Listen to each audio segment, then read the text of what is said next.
Excellent.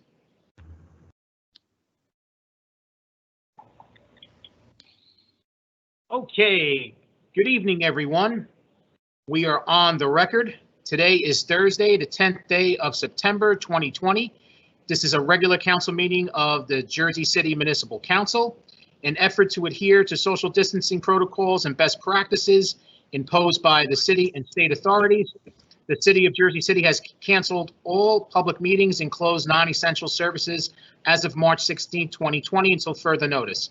As a result, this council meeting will be held virtually as a video conference with public access. We have a scheduled 6 p.m. start. The clock on my computer is showing 6:01 p.m.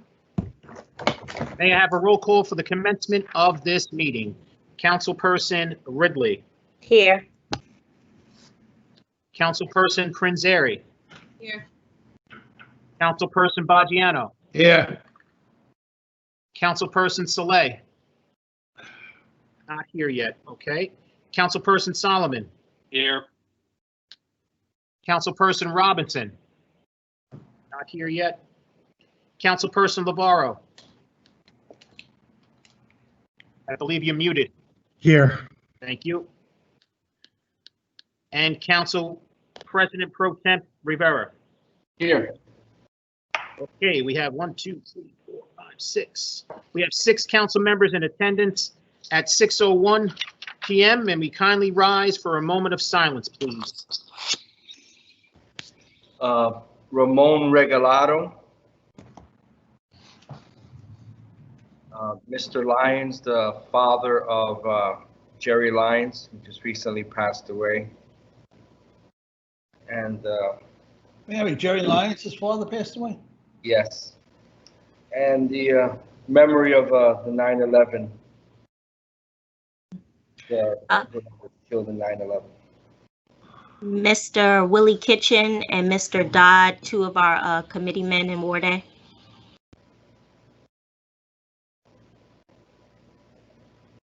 I'll add Ronald Bell, in the gang.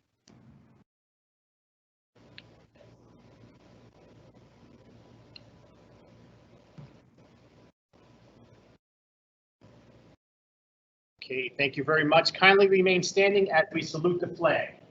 I pledge allegiance to the flag of the United States of America and to the republic for which it stands, one nation, under God, indivisible, with liberty and justice for all.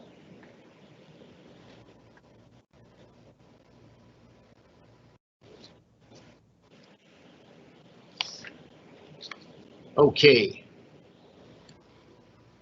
Thank you very much.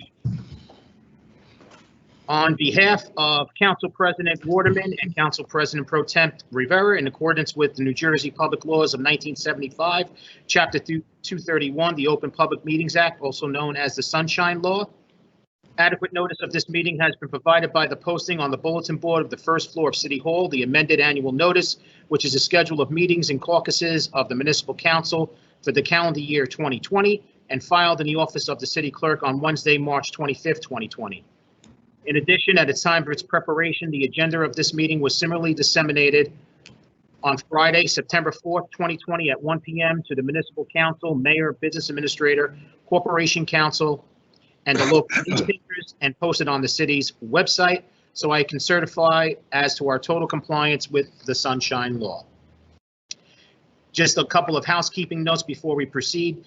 Any council members that do come a little late, if you can just send me a note letting me know that you are in attendance and the time that you have recorded yourself in attendance, and I will mark that down for the record. Ladies and gentlemen who are watching at home, if you're looking to speak on a second reading ordinance, if you have not signed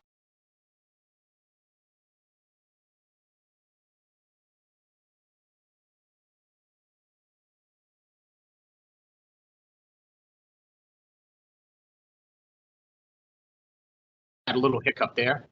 If you can provide, I don't know, let me just repeat that. So ladies and gentlemen, if you're watching at home, if you can please provide your name and number in the live event Q&A if you're wishing to speak on a second reading ordinance or on the public hearing on the special improvement District of McGinley Square, 2020-2021 assessment roll and municipal budget. And when we do call you for the public speaking portion of the meeting, please make sure you are by your phone and have your cell phone ready, whatever phone that you did, phone number you provided us, because we will not be calling anyone a second time. With that being said, council members, I need a motion to add item 10.61, resolution 20-666, and I hope that has no effect on the motion to add. Motion. Before we take that motion, I just want to read it into the record. It's a resolution ratifying a contract award to Royal Printing Service for printing official election machine and sample ballots for the primary election on July 7, 2020. We do apologize for having this late, but we just had to have a couple of things signed by Royal Printing, and it kind of slipped through the cracks, but it did need to make this meeting. And I do appreciate your consideration for adding it. So with that being said, the motion to add item 1061, resolution 20-666. I have a motion made by Council Pro Temp President Rivera. May I have a second? Second.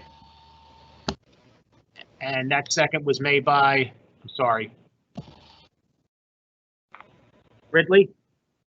Thank you. Yes. I apologize. I got to get more familiar with your voice.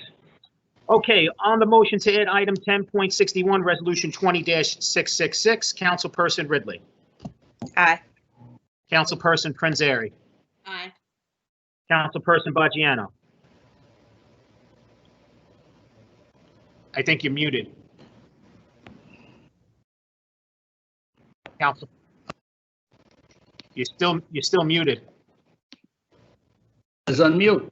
There you go. Aye. Thank you. Councilperson Saleh, still not here? Okay. Councilperson Solomon. Aye. Councilperson Robinson? Not here yet. Councilperson Labaro. Aye. And Council President Pro Temp Rivera. Aye. Motion carries 6-0 with council members Saleh, Robinson, and President Waterman absent. Okay, on to our first reading ordinances. If you allow me to read them into the record.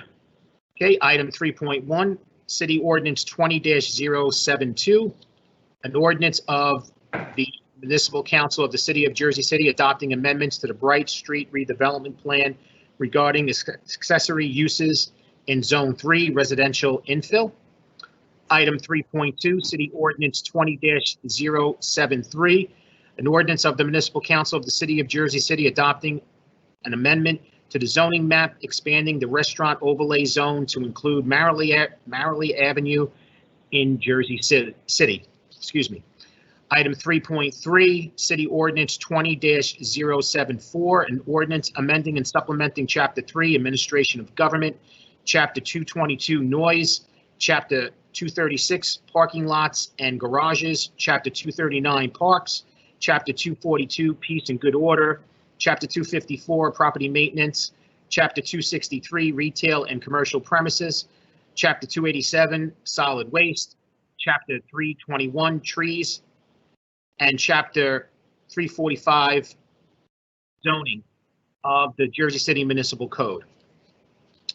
Item 3.4, City Ordinance 20-075, an ordinance supplementing Chapter 332, Vehicles and Traffic, Article 8, Permit Parking, amending Section 332-66, On-Street Residential Only Permit Parking of the Jersey City Code, extending Zone 8 to include Woodlawn Avenue between West Side Avenue and Kennedy Boulevard.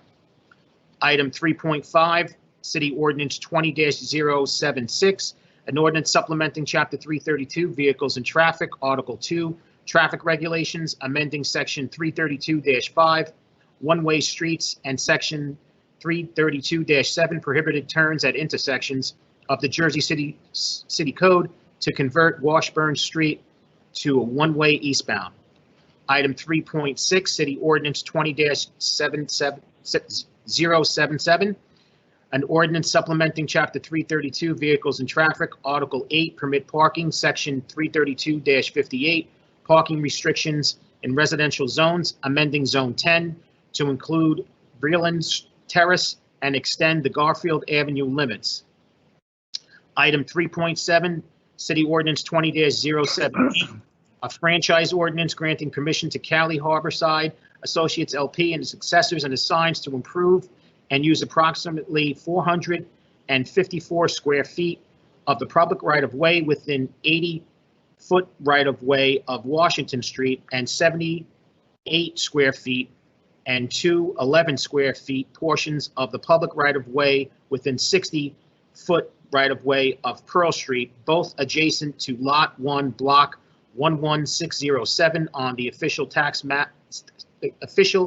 assessment map, of the City of Jersey City for the installation of various improvements, including stairs, landscaping, ramps for egress, and bollards. Council members, on items 3.1 through 3.7, Councilperson Ridley. Aye for introduction. Councilperson Prinzary. Just very quickly on 3.3, I know that there's been some questions about that. The way the ordinance is written, or seems to be written, is that it's doing what people would like to do, which is moving quality of life concerns out of the police department and into the hands of the inspectors. But sitting on the ad hoc committee for police policy, I may suggest that the ordinance be looked at by that committee. But with that, I'm voting aye for all for introduction. Thank you. Councilperson Baggiano. I agree with Mira on 3.3 and aye for all. Councilperson Saleh is not here. Councilperson Solomon. I also agree with the councilwoman on 3.3. I would add one additional concern, which is the placement of RRC in that division.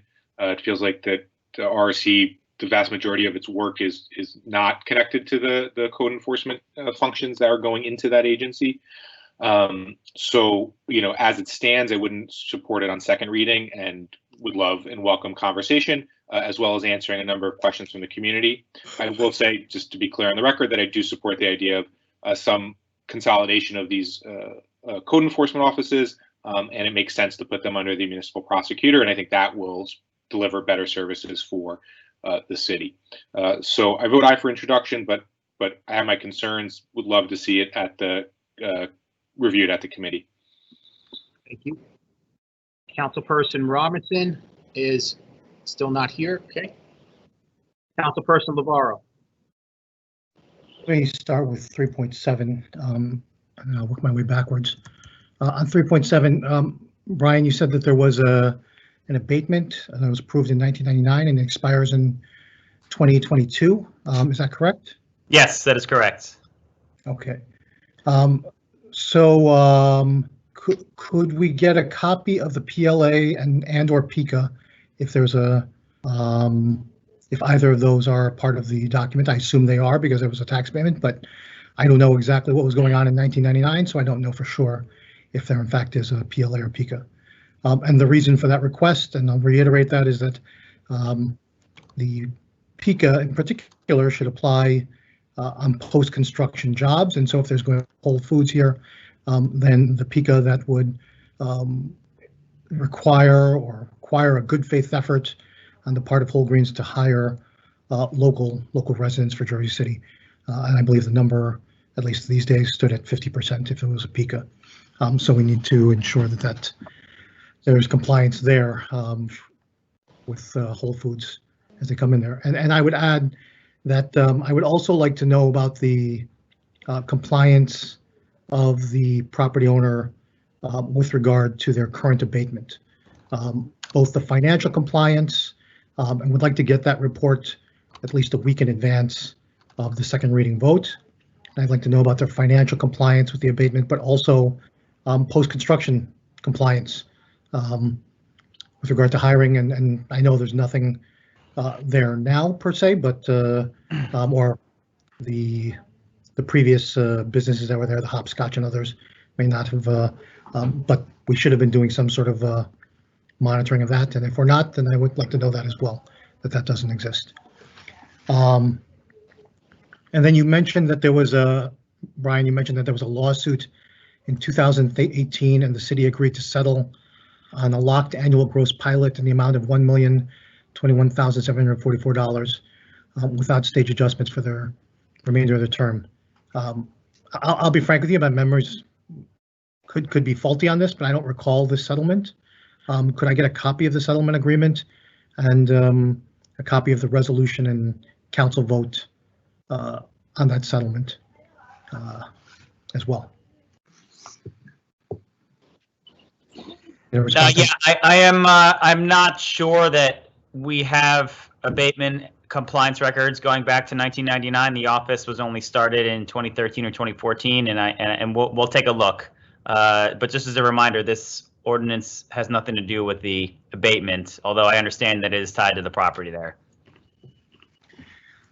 Yeah, I mean, we can go back and forth on this every time these things come up, but it's my opinion, and I would hope it should be the city's opinion that that if a property owner is not in compliance with their current agreements with the city, that granting them new franchise agreements or transfers of abatements or other things that other opportunities, that they should first be in compliance with the city on their current agreements or that are in effect with the city at that time. So that should just be a matter of course of business, and the fact that it isn't, and that we're not more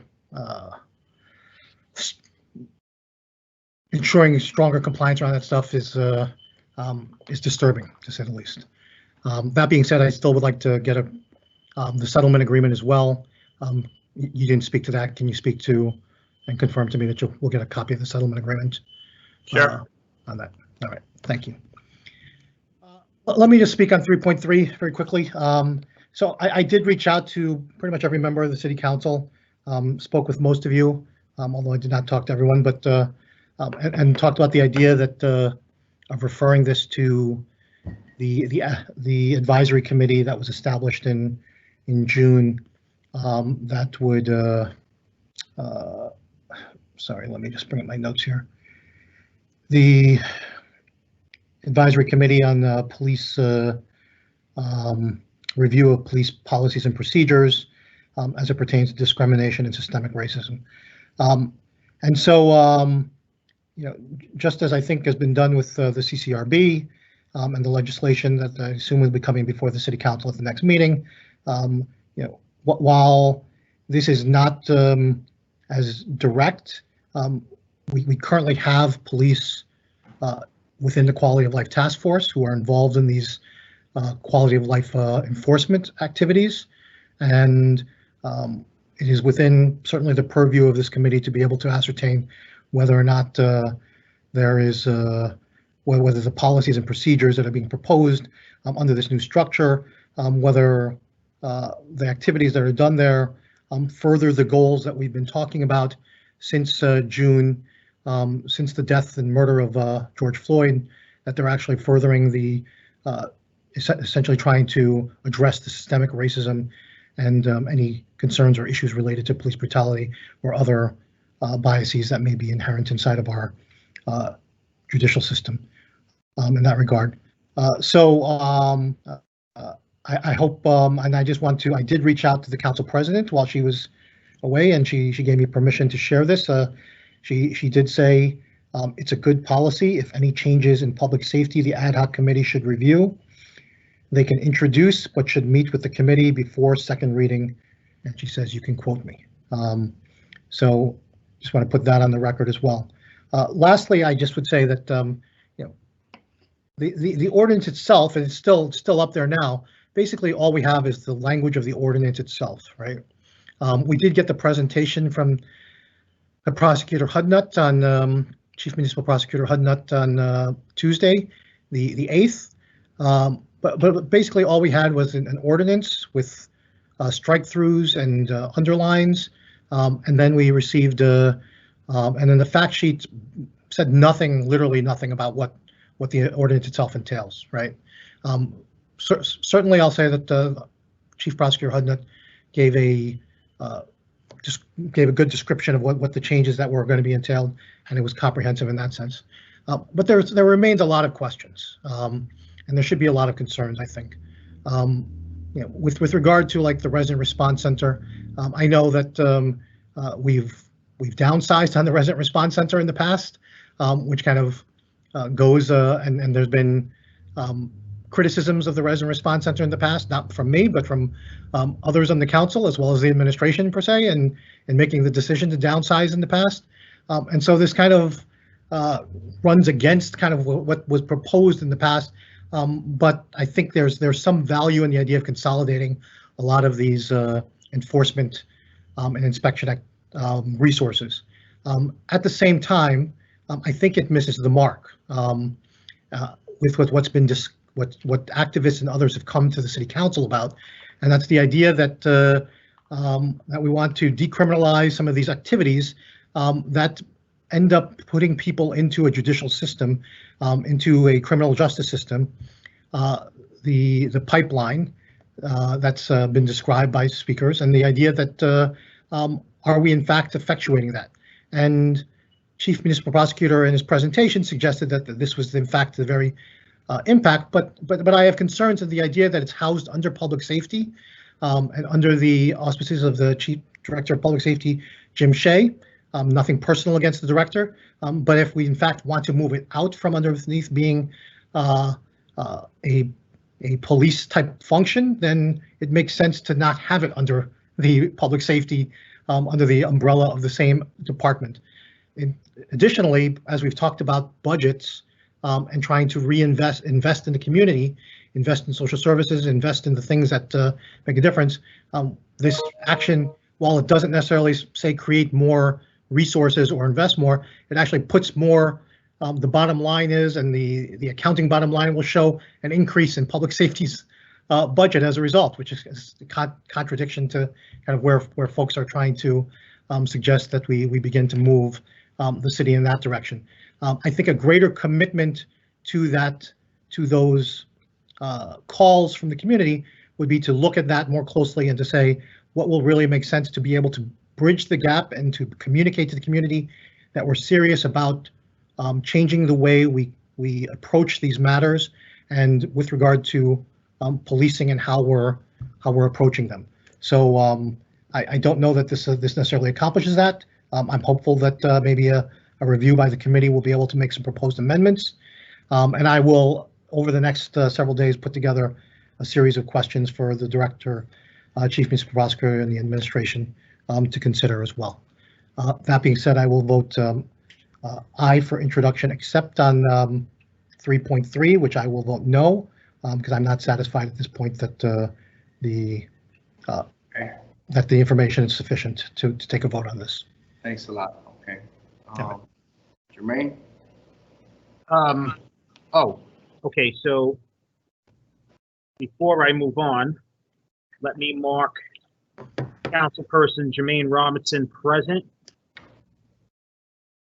I'll mark you present. I'm sorry, I didn't see the exact time, but is it okay if I mark you present at 6:24? You are present at 6:24 p.m.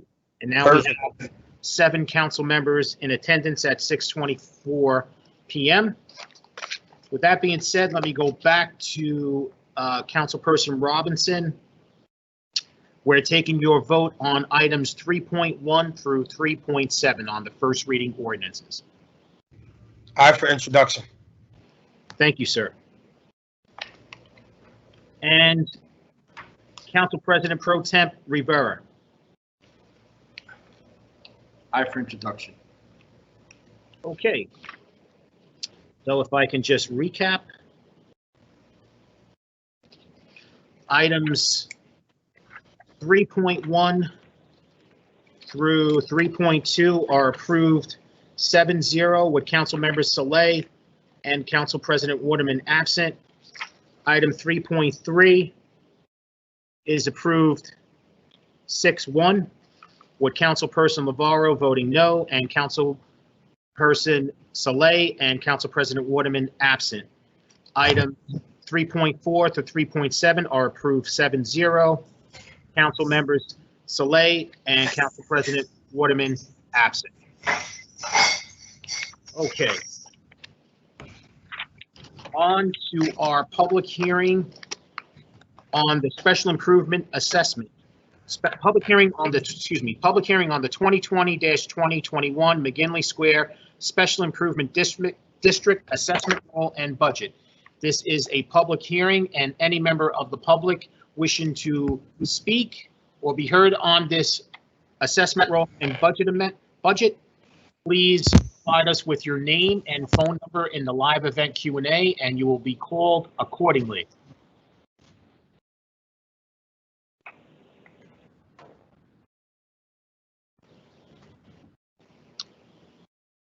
This is the first call.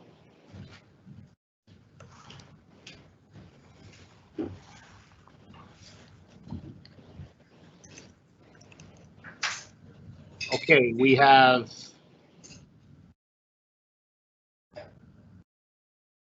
Jean Daly are wishing to speak on the public hearing on the 2020-2021 McGinley Square Special Improvement District Assessment Roll and Budget.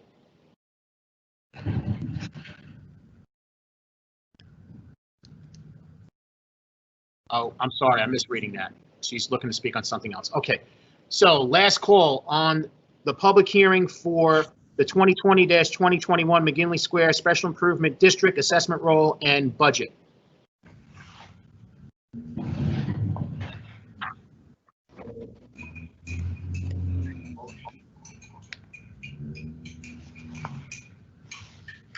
Give me 1 second.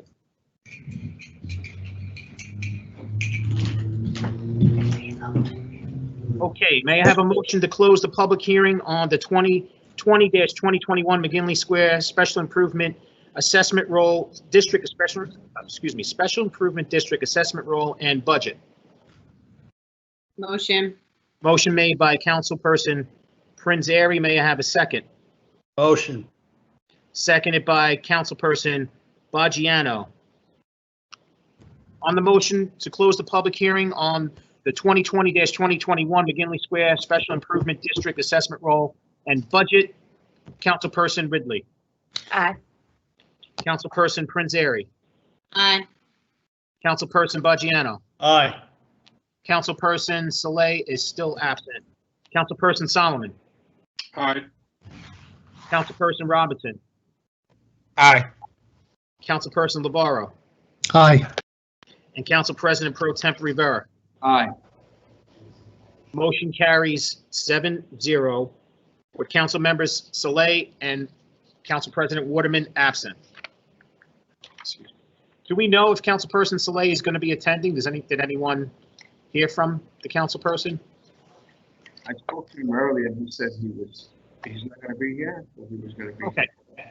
Okay, no problem. If you could just remind me if he does arrive, just remind me of the time that he arrives, because I'll be reading more than likely. Anyway, with that being said, okay, now we're going on to the second reading ordinances. Again, members of the public, if you're looking to speak on a second reading ordinance, if you haven't signed up already online, please provide your name and phone number on the live event Q&A, and you will be called in the order that we receive your name and number.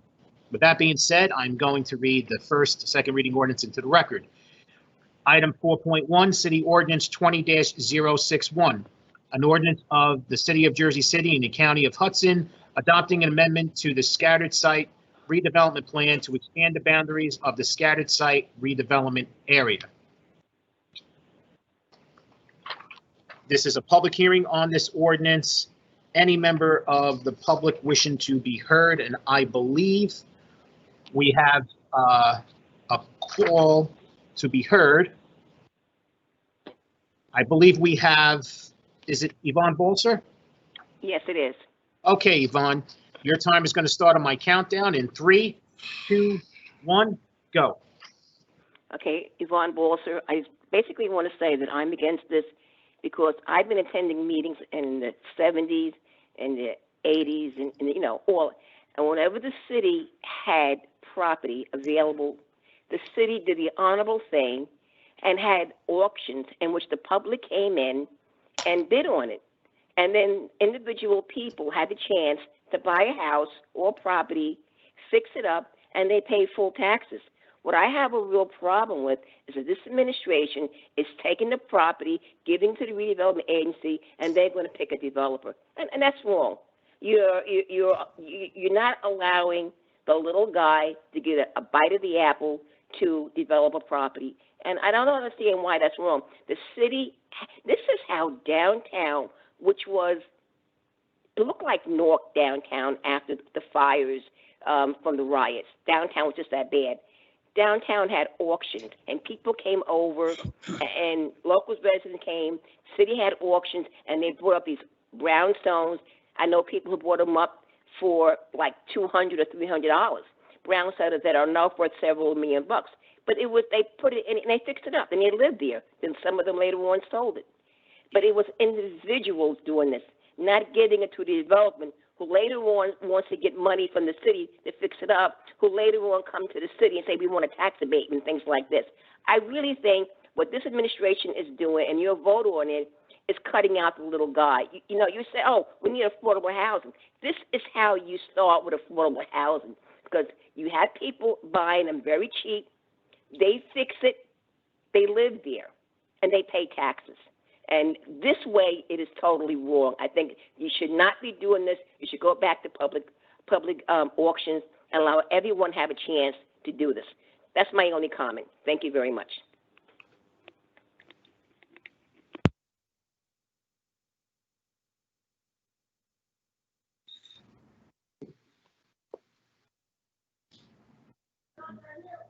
Sean, you're I'm muted. muted. I'm muted. I'm sorry. Again, this is still a public hearing on ordinance 20-061. Any member of the public wishing to be heard, please provide your name and phone number in the live event Q&A, and you will be contacted so we can patch you through.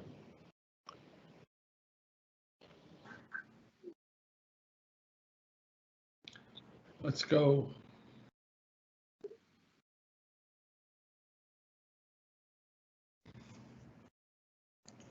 Okay, this is the last call. Any member of the public wishing to be heard on city ordinance 20-061.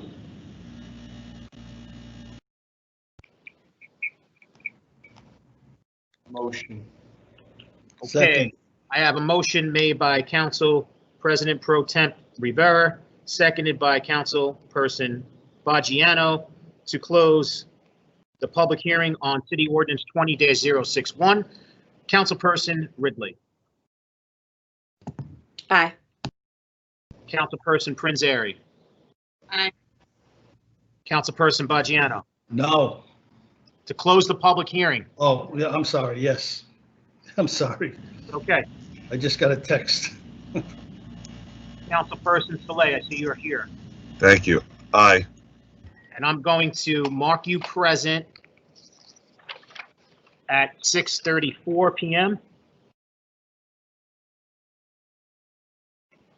And now we have 8 members in attendance at 6:34 p.m. Okay. Councilperson Solomon. I was about to say no too, but I'll say yes. I'll close it. Is frozen? Are we frozen?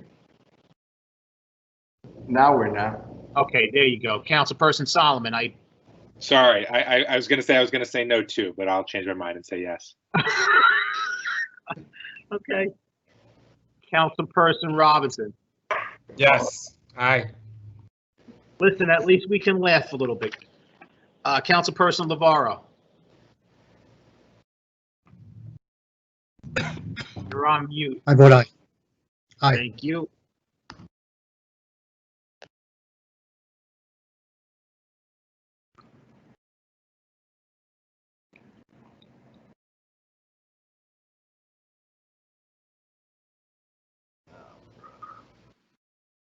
Looks like we had a little bit of a hiccup there.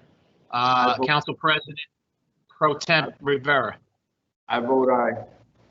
Thank you. I'm sorry. All right. So we have an 8-0 vote to close the public hearing on City Ordinance 20-061 with Council President Waterman absent. For final consideration and adoption of City Ordinance 20-061, Councilperson Ridley. I just want to say before voting that I agree with some of the points that Yvonne made, and I think it would be great if we could auction some of these properties off to residents. I think the last time that the city did that was around 2016. I don't know, my dates could be off. And there were properties that were sold in that auction that I'm still waiting to be developed, that are still empty lots in Ward A. So I think that while it is, we're frozen, so I don't know if you can still hear me. Yep, we hear you. We're frozen, so are we good? Yeah, if you can just repeat what you were saying, Councilperson Ridley. I don't know what's going on. We're coming in and out a little bit. I think the sound is fine. I think it's just the video is getting delayed. We're having some other issues at a couple of the other city locations as well, so we're trying to figure that out. Thank you so much for that. So I'll talk quick. I was saying, I do agree with some of the points that Yvonne made, and I think it would be great to be able to auction some of this land off. I think the last auction the city did was around 2016, and I still have land in Ward A that's sitting from that auction. Nothing has been developed. It's an empty lot. It was an empty lot before. It's an empty lot now, and there's really not much that we could do about it legally because I have tried, and now I'm in talks with the new property owner's attorney. So I think as the city has developed, while that is a good concept, what has happened through the years is we have people that are coming in who want to be developers or who have more money than our average residents and are now getting this land at a cheaper price, and then it's still sitting there and no one is doing anything with it. So it seemed after the last few auctions that our residents really weren't the ones acquiring the land, and it really wasn't becoming beneficial for the community. So for that reason, I'm voting aye. Thank you, Councilperson Prinzary. Like Councilwoman Ridley, I have similar issues with vacant lots in my ward, and people just essentially, I would just call it, for lack of a better term, some land banking, and it adds to blight, and it's very frustrating. I think that Yvonne Balser has a great point. But then too, some of these things do need to move. So with that, I'm going to vote aye. Thank you, Councilperson Baggiano. No. Okay, Councilperson Saleh. Aye. Councilperson Solomon. Aye. Councilperson Robinson. I have a quick question. I'm not sure if anyone's here to answer, and I think it was answered before, but I just want to make sure that it's some properties in Ward F that are being renovated right now that's on the list. With this transferring, if they are doing a land, what happens to that address? You're saying that the property is not in the scattered site plan, but is already being renovated? No, it's part of this scattered site plan, okay, but it's being renovated, and it's been working on for probably 5 months. I think they're close to completion. I just want to know, what does that mean for that property? Because I don't want them to be subject to any fines or anything, because they are working now.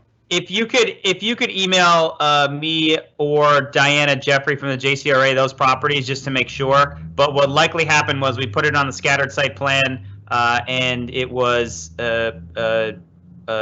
we made an agreement with some developer to start to develop the property, and it's starting to move forward. We don't take it off the scattered site plan once it starts to show progress, but hopefully it was the result of that process that got the project moving. Okay, aye. Okay, thank you.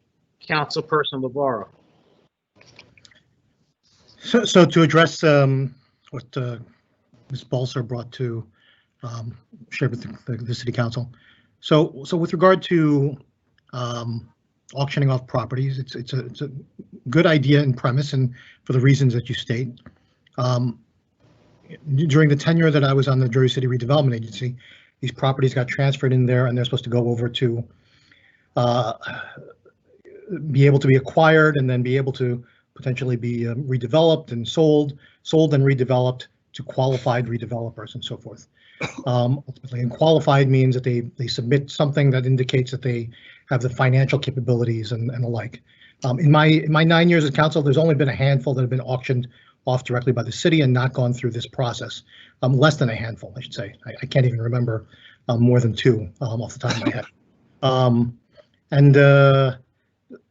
And so the reason for doing that is as councilperson really pointed out, is that that when they're auctioned, necessarily the city has no authority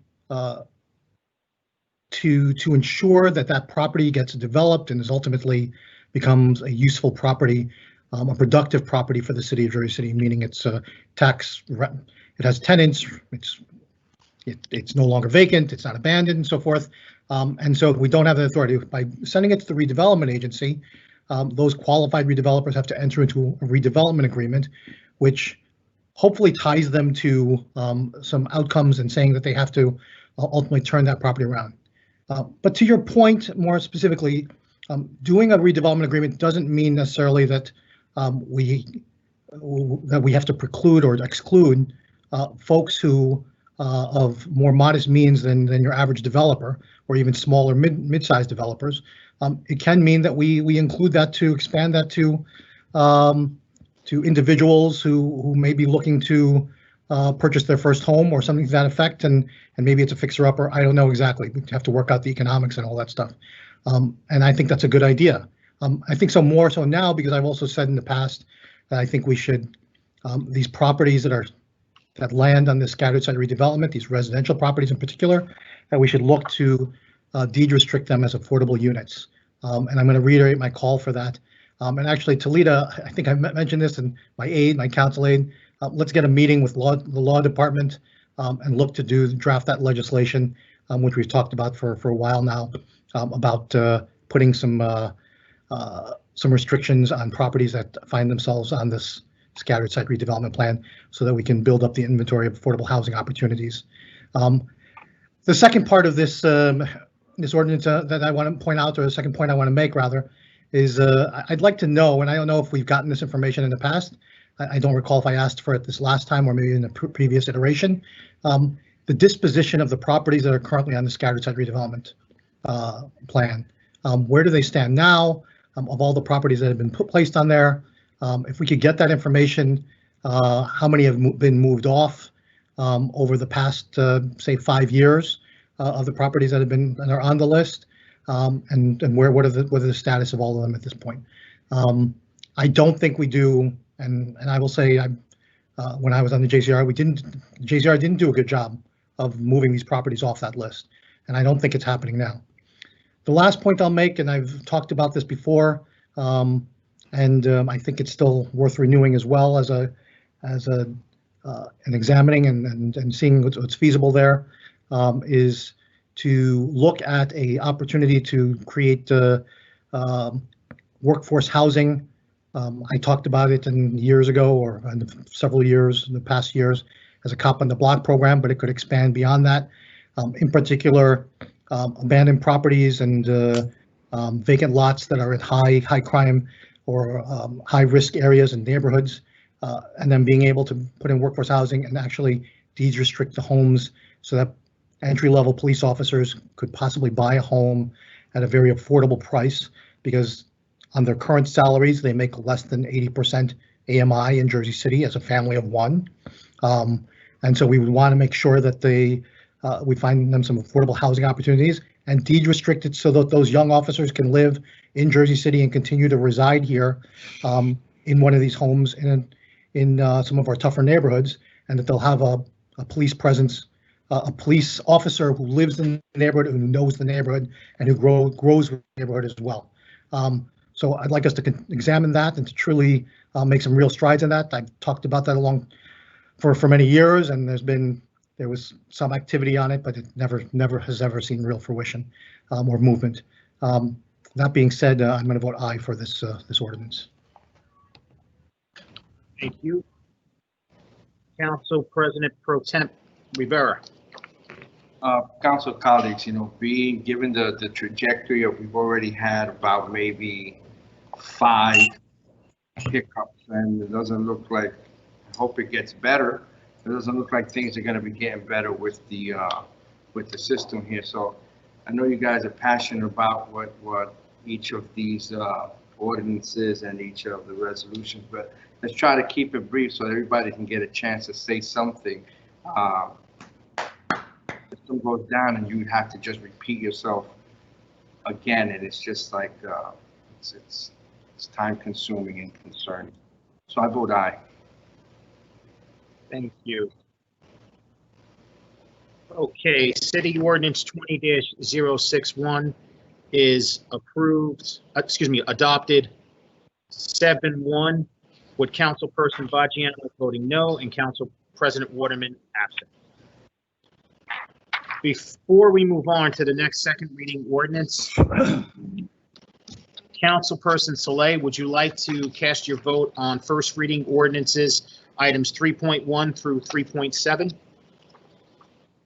Yes. Okay, so on items 3.1 through 3.7, Councilperson Saleh. Aye. Okay, thank you. Just to recap, items 3.1 through 3.2 are approved 8-0, with Council President Waterman absent. Item 3.3 is approved 7-1, with Councilperson Lavarro voting no and Councilperson Waterman absent. And items 3.4 to 3.7 are approved 8-0, with Council President Waterman absent. Thank you so much for allowing me to catch Councilperson Saleh up, and we are up to date. All right, you're welcome, sir. On to our next second reading ordinance, item 4.2, City Ordinance 20-062, an ordinance implementing Chapter 67, Pedestrian Malls, Article 2, Exchange Place Pedestrian Mall. This is a public hearing on this ordinance, and I believe we have a member of the public on the line. If you can identify yourself for the record, please.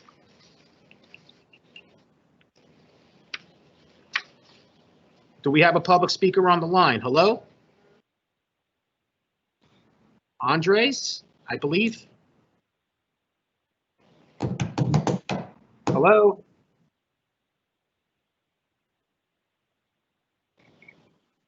Did something happen to the speaker?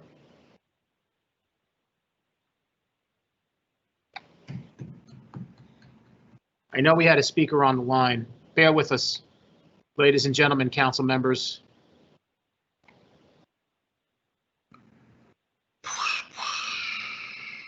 With the system going in and out, I don't know if that had an effect on the call.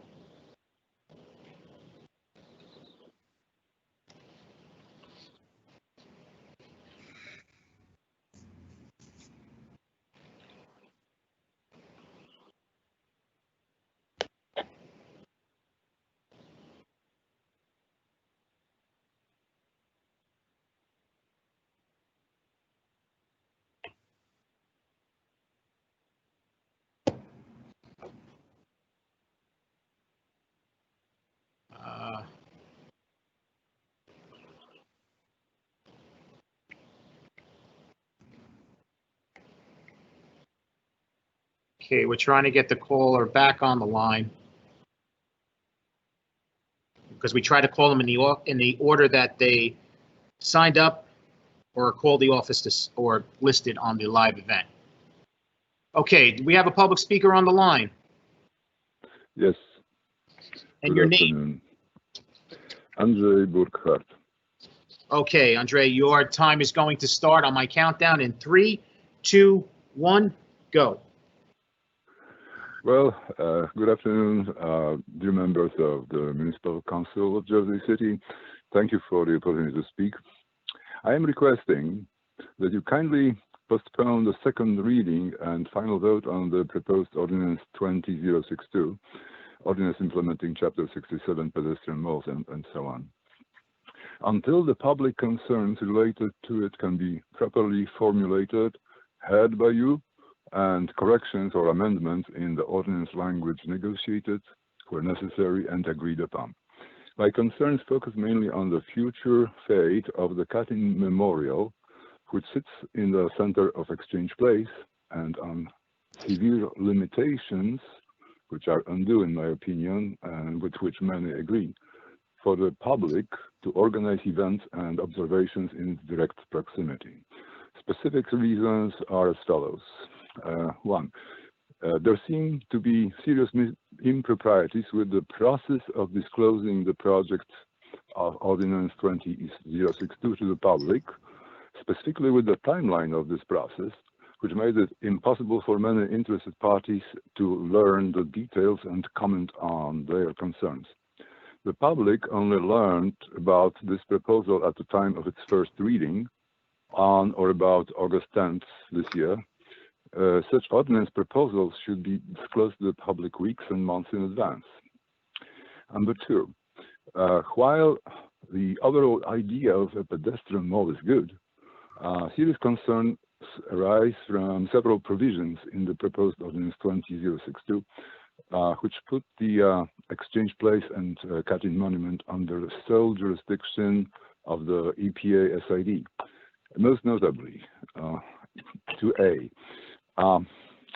What obligations will EPA SID have to listen and consider the public input in the matters related to the Katyn Memorial shape, future, and proposed alterations of its surroundings?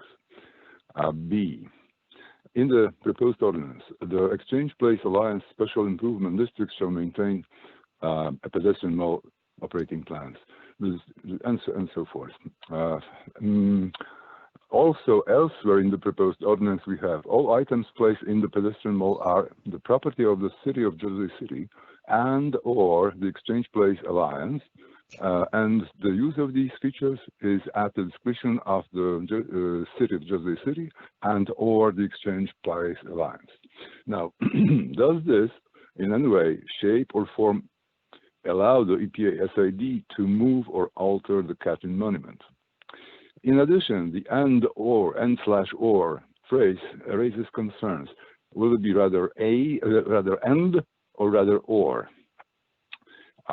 Next item, C.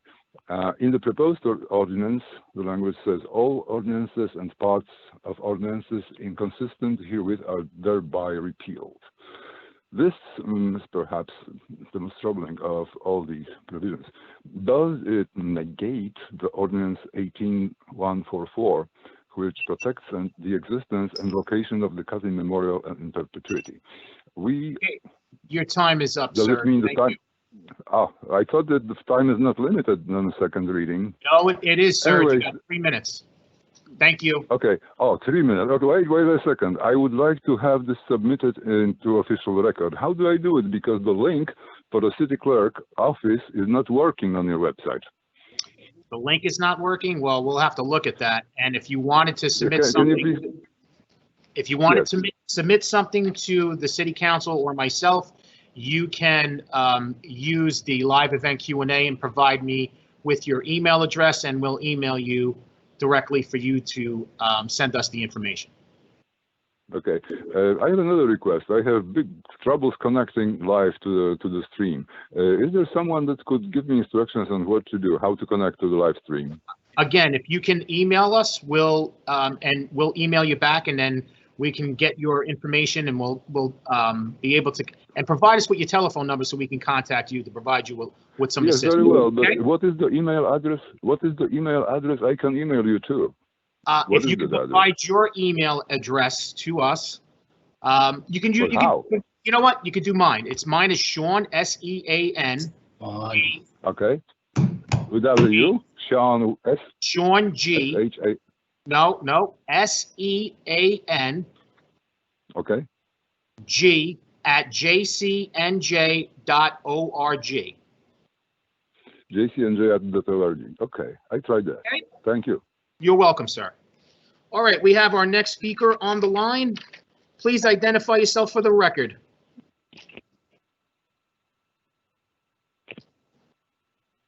Do we have our next speaker on the line on City Ordinance 20-062?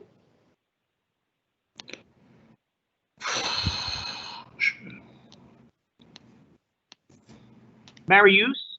Is it Marius? Hello?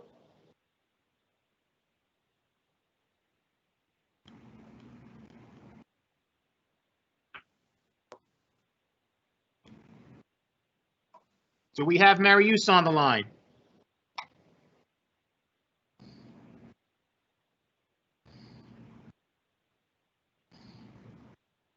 Okay, can we get the next speaker on the line?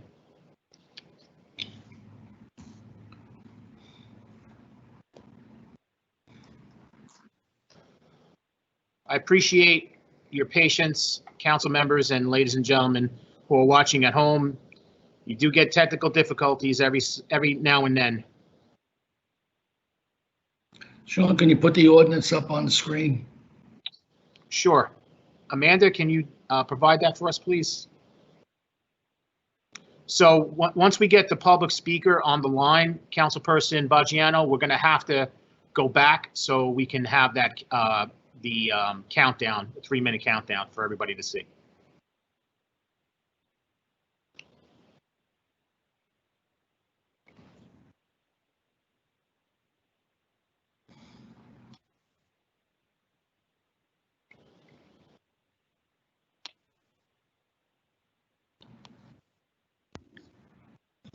Amanda, I think we're on 20-062. Yeah, Yep. it's the wrong ordinance up there. Got it. We got it. Apologize for that.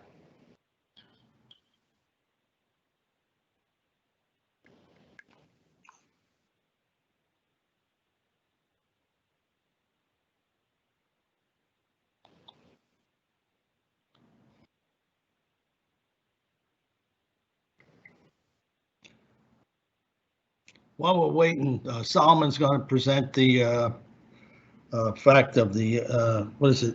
Ordinance 18-144, which protects the statue from ever being touched. Yes, we'll make that amendment to clarify. Yeah, so why don't you bring it up while we're waiting? Well, we don't, that's not the order is we hold the public hearing. And then once the public hearing is closed, that's the time to make the amendment. Got it. Apologize for that. Janus? Yeah. Okay, so we have our next speaker on the line. If you can identify yourself for the record, please. My name is Janus Sporek. Okay, Janus, your time is going to start on my countdown in 3, 2, 1, go. While we're waiting, Solomon's going to present the fact of the ordinance 18-144, which protects the statute from ever being touched. Yeah.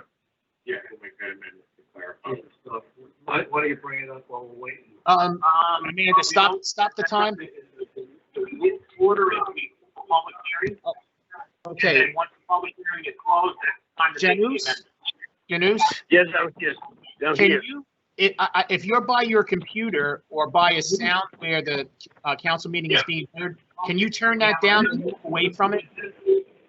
Okay. My name is Janus Sporek. Because we're hearing a very bad echo. Coming to start on my countdown in 3, 2, 1, go. My name is Janus Sporek. As the president of the Committee for the Conservation of the Cottage Monument and Historic Objects, I just would like to thank the council for your support to the Polish American community and Jersey. Hello? Is there something wrong? No. Yeah. No, keep on going. If you're by your computer or by a sound where the council meeting is stop the time, Amanda. Can you turn that down? Okay, if there's another speaker on hold, can you please move away from the speaker that you're hearing the council meeting on? 2, 1, go. My name is Janus Sporek. As the president. Hold on 1 second, please. Please hold on 1 second. I need to call order here. So we need to have the speakers either mute their computers or wherever they are by listening as far as the council meeting is concerned, because what we're hearing is an echo, we're hearing the delay in what Okay, you're I guys muted. hearing. I muted. Okay, very good. You can start. I have it muted.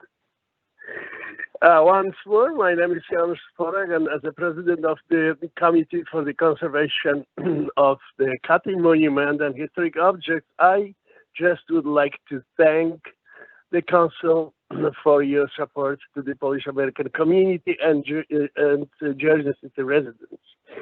Thank you for keeping dialogue open to address our concerns. Thank you for continuing to honor the promise to keep the Cutting Monument in perpetuity as it is present location at Exchange Place. I would like to remind that the Cutting Monument includes a plaque to commemorate those who died from the attacks on November 9/11. On the eve of that anniversary, I would like to thank you for continuing to support the Jersey City community's wish to keep memorials such as these in order to remember and teach about those who sacrifice for our freedom. Thank you very much. Okay, thank you. We have our next speaker on the line. If we can please hang up the phone once we're done speaking so we can get the next speaker on the line, which I believe we have our next speaker. If you can identify yourself for the record, please. My name is Wojciech Mazur. Okay. Your time is going to start on my countdown in 3, 2, 1, go. Honorable council members, my name is Wojciech Mazur. I am a businessman and contractor. I understand the process which needs to be initiated to open the way for reconstruction of the Exchange Place. I was one of the members of Committee for the Conservation of the Cutting Monument and Historic Object present on a meeting at Exchange Place with Elizabeth Kane to discuss the plans for reconstruction. We presented our view and changes we propose to make this place even better. After all, we all are the citizens who build the city, support the city, and the rest of its squares and parks, reloading our internal batteries for hard everyday work.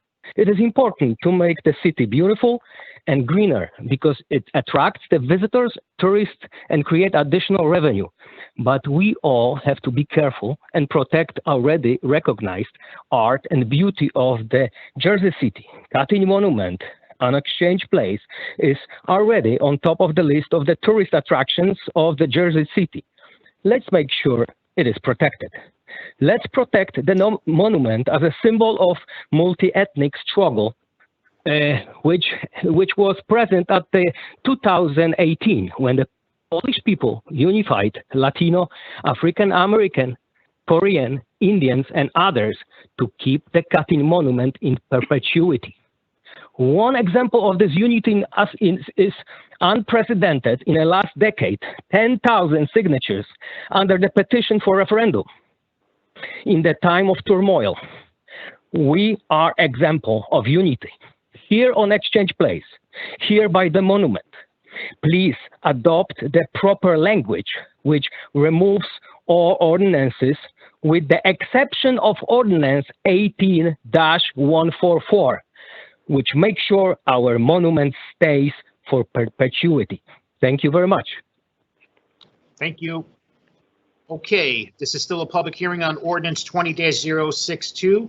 Once you're done speaking, please hang up the phone so we can get our next speaker on the call. And I believe we have, if you can identify yourself for the record, please.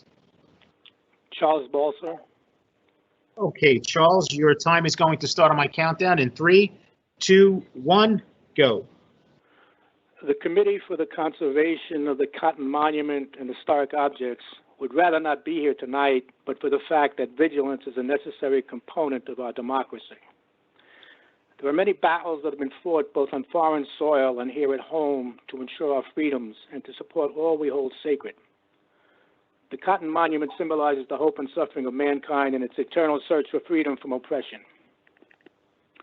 Our mission is to safeguard the monument, and the Council's action tonight with regard to the minor change to Ordinance 20-062 adds another measure of strength to that mission.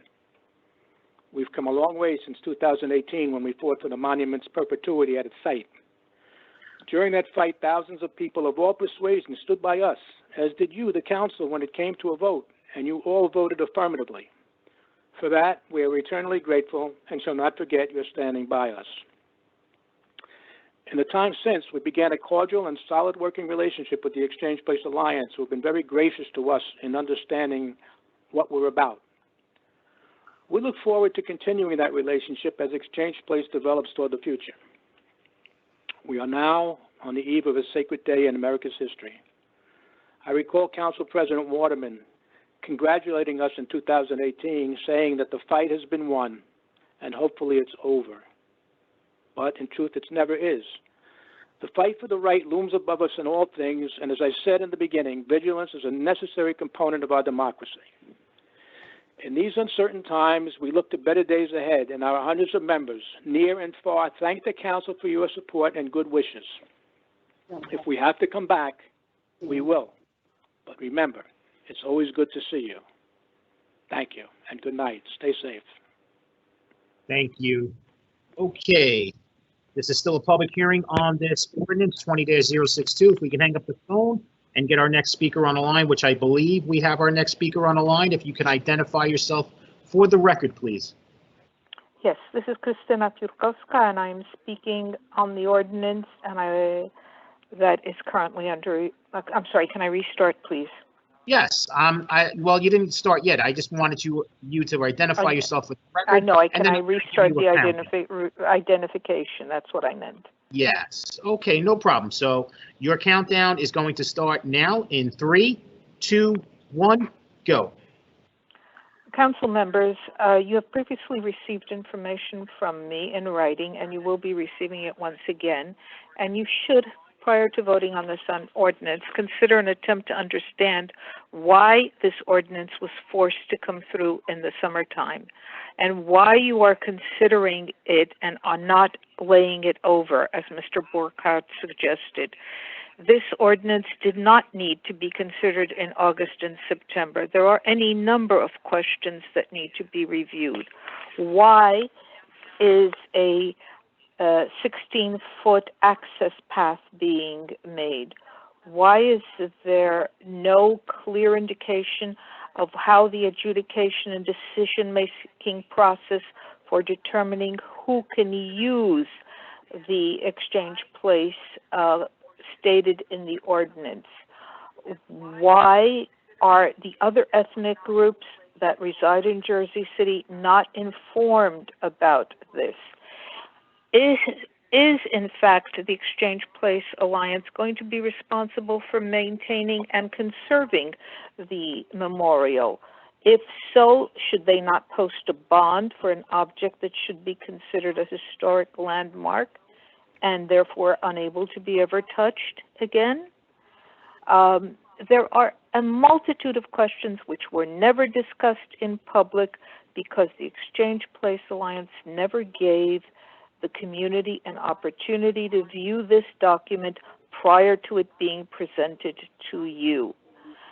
The simplest and best thing for you to do is to lay this item over and ask why this 16-foot wide path needs to be cut out, why only Exchange Place Alliance will be deciding about usages, and if in fact only one event a month can take place, then in the name of the Polish community, I'd like to reserve April 13th and September 17th of every year in perpetuity for the observances of the murder of the officers in the Katyn massacre and for the invasion, marking the invasion of Poland by the Soviet Union. There are a number of questions that need to be raised and discussed openly, and any statement of cooperation with the Exchange Place Alliance is not credible because they do not allow members of the public to participate under the open meetings law of the state of New Jersey. Please, I ask that you lay this item over and not vote on it at this time. 30 more days won't change anything. Thank you. Thank you.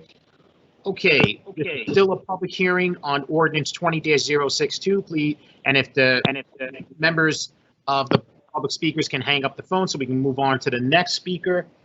I believe we have our next speaker on the line. If you can identify yourself for the record, please. Yvonne Walser. Okay, Yvonne, your time is going to start on my countdown in 3, 2, 1 second. 1 second, I don't see the clock. Okay, here we go. We're going to count down again in 3, 2, 1, go. Okay, my concern is not necessarily about the monument. My concern is having another mall again. When you closed down and created a North Mall, some of the businesses I used to attend, I could not go there anymore. Basically, I could not shop there anymore. And then recently I've noticed, it's not a mall, but on Grove Street, you have Colosio, which is a person who creates shoes for handicapped people. There's no way this gentleman can get his handicapped people need parking. There's no parking there. You basically took away his business. Now there's medical offices downtown on Exchange Place. How do people go to these places? What you're doing with a mall is saying you people, a certain group, can have certain things and everyone else is not allowed. Unless you're very healthy and you can walk miles on end, you could attend there. You're cutting off the rest of the city for a small group of people. Now, I also see, and I read this ordinance very carefully, that you said you consulted the fire department. Really? I would love to see that report because I can't even figure out how a fire truck can go down Newark Avenue with those large planters there, or how they can even go down Grove Street, which is not really a mall, because you can't go down there if there's a fire. So you're creating this chaos, I call it, for a small group of people, and you're pushing my money out of Jersey City because I can't shop in places with my husband if we can't park. We can't. So we're shopping more and more outside the city because of this restriction on parking and these malls you have there. And I think it's absolutely wrong. I've been shopping in this city ever since I got married. And I've been shopping locally, and I'm not anymore shopping locally because of how the city has rearranged the parking, how the city has created these parklets, how the city has created these malls.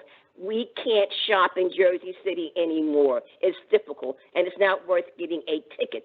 So I'm personally asking, I'd like to see the fire department report on this because that's, Exchange Place is beautiful. People go down there and take family photos. People go down there and take wedding photos. How can a family go down there without parking to do those things if you have a mall? They can't. So I find this really discriminatory against the regular citizen compared to a certain group like the Alliance, whatever. Now, I hope the city does protect that statue, but my issue is these malls in general. I think they're absolutely more. I mean, why should I pay money for a park? Why don't we just sell all these parks and make development there? Because we're going to use the public streets for open space. So let's take Van Wars Park and make that into a rateable. Let's take Hamilton Park, make that into a rateable. Because you're really taking public spaces and you're creating basically a park there. I don't understand why we're doing this. And you're forcing people like me not to shop locally in the city because I can't. I can't shop in a place that my husband and I cannot park. That's my statement. Thank you. Thank you, Yvonne. Okay, this is still a public hearing on ordinance 20-062. If we can hang up the phone so we can move on to the next public speaker, and I believe we have our next public speaker on the phone. Can you please identify yourself for the record? Good evening, this is Swapamir Plata. Okay, Mr. Plata, your time is going to start on my countdown in 3, 2, 1, go. Good evening again, dear councilmen, members of the Jersey City Council. First of all, thank you for being with the Polish community, just like my other members of Polish community mentioned. And thank you for keeping the spirit of the unanimous vote that happened in 2018. And I think the spirit lives with us, together with the spirit of the late Councilman Yoon, and also the spirit of the unbreakable Polish community. I do not think that there is any issue with this amendment, and the amendment is very necessary just to preclude any foul play in the future by anyone, obviously not by you, but any other party that will take control over this area where the Katyn Monument is located. So what I would like to ask you is to vote on amendment that would include the language as follows. All ordinances and parts of ordinances inconsistent herewith are hereby repealed, with the exception of Ordinance 18-144. There was a reason why this Ordinance 18-144 was voted unanimously by you, by the Council of Jersey City in 2018, and we respect this decision, and I know that you respect it as well. But there may be other people that may think differently, and we just want to make sure that our rights to this monument and to the place that it takes in the city of Jersey City and the history of Jersey City remains untouched. Thank you very much. Okay. Thank you. All right. We're moving on to the next speaker. If we can hang up the phone so we can get the next speaker on the line for the public hearing on ordinance 20-062. I believe we have our next speaker on the line. If you can identify yourself for the record, please. Yes, my name's Jean Daly. Okay, Jean, your time is going to start on my countdown, and you're going in 3, 2, 1, go. Good evening. I'm asking everyone here to postpone this vote. This ordinance must be pulled. Jersey City, I mean, this country is on the verge of riot. This city is on the verge of tipping over.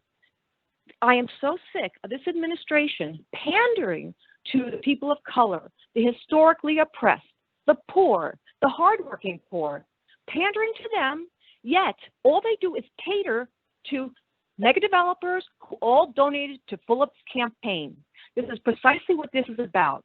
If you read the ordinance, it says to give these developers a private drive. That private drive is nearly 40% of our Exchange Place Plaza. It is a public plaza. It is our plaza. And Phillip's going to give it to them for nothing? Moreover, I think there's a glitch going on here because I don't know what's happening. I'd like to get my time back on that. But public has been kept out of this on purpose. There have been no public hearings as required. There have been the Exchange Place Alliance speak to people. I'm the one who should ask about that. They do not permit people in public to speak. They kick them out and they threaten them, which has happened to me. There's been no public input at all, which is required by law. That has not happened. You are giving these corporate entities money hand over fist, and you're also giving them control of this space, complete control. This is an absolute outrage.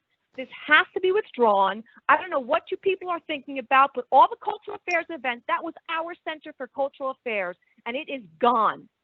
Everyone's been kicked out. Hello? We can hear you. Oh, I'm sorry. I don't know who am I still on? I can't tell. Yes. We can still hear you. I'm sorry, but this is ridiculous. How can we say, look at your people in your district and say, oh yeah, guess what? You can't celebrate an Exchange Place anymore. Why? Because the big shot money donors are kicking you out. Why? Because they don't want people of color. They don't want poor people. They don't want brown people. That's what it's about. Look at the ordinance. Look at yourself. This is what you're going to do to your community? Kick them out of Exchange Place for what? Some corporate greedy mega developers who all donate to Phillip? Think about this a bit. This must be withdrawn immediately. This is a sickening act that's being shoved through during the pandemic on purpose. There has been no public input, no public feedback, nothing. This is a disgrace, and it must put an end to it. I'm sick of this pandering. We're going to do better. for the colored people, the brown people, this and that, and the poor. But what do? You cater to the rich individuals and you give them their own private drive. That is an embarrassment, and you give them control of the plaza? That is sick. You guys must be sick if you pass this.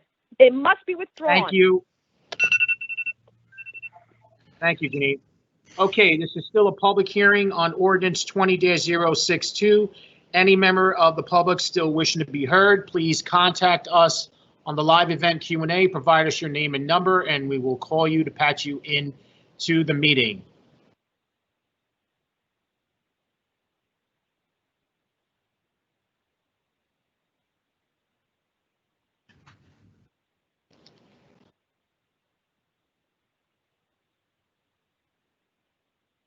Okay, this is the last call for the for the public speaking portion. Oh my goodness, I gotta stop. So this is the last call on the public hearing on ordinance 20-062. Any member of the public still wishing to be heard, please contact us on the live event Q&A. Provide us your name and number, and we will patch you through the meeting. Apologize for that little fumble. Okay, hearing none, may I have a motion to close the public hearing on ordinance 20-062? I did hear a motion. Was that Council President Pro Temp Rivera? Yep. Thank you. Seconded by Councilperson Prinzary. On the motion to close the public hearing on City Ordinance 20-062, Councilperson Ridley. Aye. Councilperson Prinzary. Aye. Councilperson Baggiano. You're muted. Aye. Thank you. Councilperson Saleh. Aye. Councilperson Solomon. Aye. Councilperson Robinson. Aye. Councilperson Lavarro. Aye. And Council President Pro Temp Rivera. Aye. Motion to close the public hearing on City Ordinance 20-062 carries 8-0 with Council President Waterman absent. I believe we are going to have a motion to amend Ordinance 20-062. Solomon, you gonna bring it up? Yeah, I just got a note from the Corporation Council about the correct title of the ordinance we're referencing from 2018. Do you want to just briefly mention that? Yeah, Councilman, I apologize. It is ordinance 18-144. If I stated otherwise, I apologize. So. Got it. Hold on. Let me pull up the language. I just want to make sure I have it.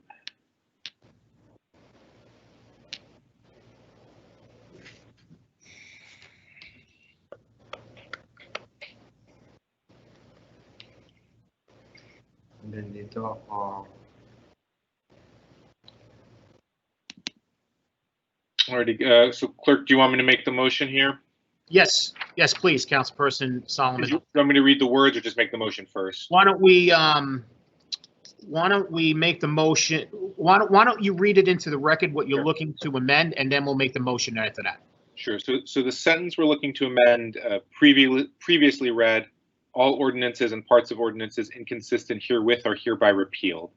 And we would like to amend that to read, all ordinances and parts of ordinances inconsistent herewith are hereby repealed, with the exception of ordinance 18-144. I second it. Okay, so Corporation Counsel, Mr. Peter Baker, is that a substantial change? And to clarify, 18-144 is the ordinance reaffirming the acceptance of the Kitson Monument and fixing it in its current place. The proposed language from Councilman Solomon is not a substantial change. It merely reinforces that the intent of the current ordinance would not be to affect the location of that monument. And as such, it has no substantive effect to that end, and it is not substantial. Thank you so much. So we have a motion made by Councilperson Solomon, and I have a second made by Councilperson Baggiano. Yes. To amend ordinance 20-062. On the amendment, Councilperson Ridley. Aye. Councilperson Prinzary. Aye. Councilperson Baggiano. Aye. Councilperson Saleh. Aye. Councilperson Solomon. Aye. Councilperson Robinson. Aye. Councilperson Lavarro. Council President Pro Tem, before we cast the final vote, I just have a question. Just want to bring that to your attention. This is just for the amendment, though. I know, I realize that. I just wanted to get that in before the final vote. So, I vote aye for the amendment. Okay. And Council President Pro Temp Rivera. Councilman Navarro, you're going to ask your question. You're going to vote. You're going to ask it afterwards. After the amendment vote. Yeah. Okay. I vote aye. Okay. So, motion to amend ordinance 20-062 is approved 8-0 with Council President Waterman absent. For final consideration and adoption. I have a question before we. Can I read that into the record before you ask your question? Sure. For final consideration and adoption of City Ordinance 20-062 as amended. So you want to ask your question before you vote or before I get to you?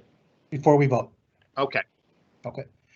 So I just want to get clarity because my volume cut in and out a little bit. So we had discussed the idea of making sure that permitting and the use of activities at the plaza were firmly within the control of the city.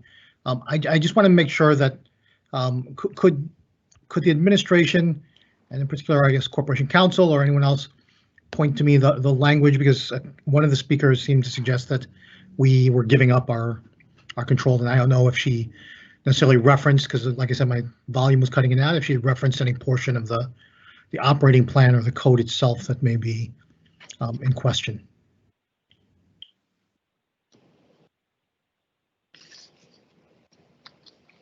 Can someone speak to that, or? Yeah, let me try and find the location.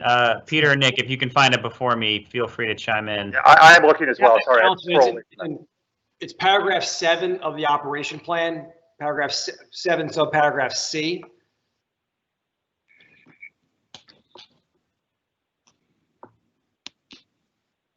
Which reads, the Office of Cultural Affairs will notify the Exchange Place Alliance Special Improvement District about requests for events within the pedestrian mall, and Cultural Affairs will collaborate with the Exchange Place Alliance to ensure appropriate event planning.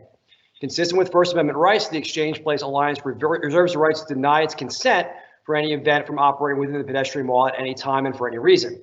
Provided, however, if the city elects to issue the permit, which authority the city shall have the exclusive right to do, the Exchange Place Alliance shall be relieved any liability pursuant to City Ordinance 122-4. So the way I interpret that, and tell me if I'm wrong or right, is that if the Exchange Place Alliance does not want to have a particular event there, that does not, the city can still move forward, but we would just then relieve them of any liability concerns or issues, and we would assume the full liability for that event. Yes, correct. We would assume this full liability. Most of the time when people have events, they're required to have their own certificate of insurance with risk management, but it's not necessarily a fault of the city, but it would absolve the Exchange Place Alliance of liability for events they do not consent to. Okay, and then just on F from that same section, so no more than one total event per month shall be permitted to occur within the pedestrian mall that includes more than 50 anticipated attendees. So if that's the case, and no, what's that? No, what did you say? 50 attendees? And yeah, it says one event a month. That's ridiculous. You have during the summer you have more than one event down there in a month. Absolutely, right. So this is ridiculous. So does that include I mean, if there's one event that has more than 50 and Exchange Place Alliance doesn't approve it and there are multiple events, can the city still proceed with those events, or does this language preclude us from being able to do that?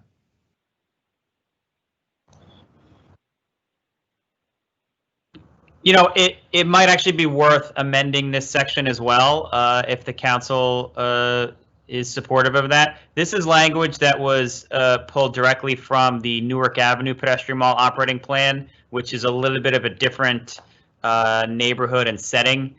We were really trying to restrict these large weekly events from being right on top of the neighbors that live there along Newark Avenue. But if the council so desires, we can certainly make amendments to this as I well. think it should be pulled. Go ahead. And these amendments should be made. We can a motion to amend that, right? Yeah, just motion right now, make the amendment. Yeah. Okay, so what are we looking to amend? And I need the language on the amendment, and then I would also need the Corporation Council to let us know whether that amendment is a substantial change to the ordinance. Okay, I'm sharing my screen. Can I do that? Sure. So I'm highlighting the area, which is in section 7, as was pointed out, letter F of events and activities. That's page 16 of 19 of the document.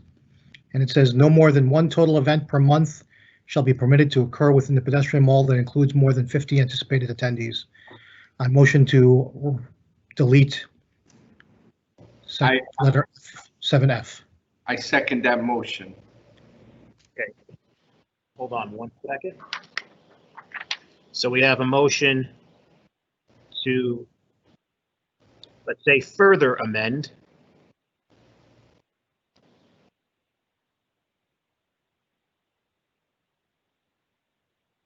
Ordinance 20-062. Motion made by Councilperson Lavaro. Second by Council President Pro Temp Rivera. And the motion is to remove section F from the ordinance. Is that correct? 7F from the operating plan. 7F. From the operating plan, to be clear. Of the operating plan. Could you scroll up a little bit on 8? Sure. 8, no, the other way, Wando. 8. Okay.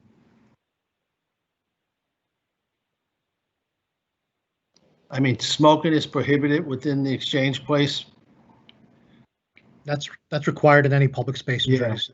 All right, no, I'm just reading it.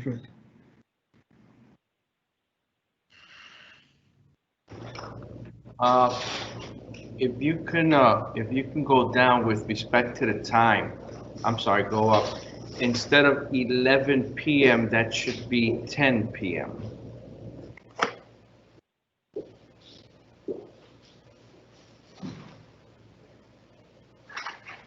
Is that also a motion that we're making? I'm sorry, motion to change that. So, okay, let's go. Can you, Councilperson Lavaro, can you just scroll up a little bit for me? A little bit more. Okay, so events and activities, right? Number 7. Mm-hmm. Events and activities. So we're looking now to amend. I'd like to make a motion, right, to amend. We're gonna make it on the same motion. Okay. So 7D will be a compound motion. 7D to change from 11 p.m. to 10 p.m. That's correct.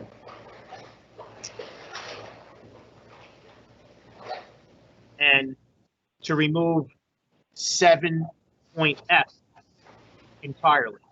That's correct. Okay. Corporation Council, if I can just again have your voice on the, or opinion on the, whether this amendment is a substantial change.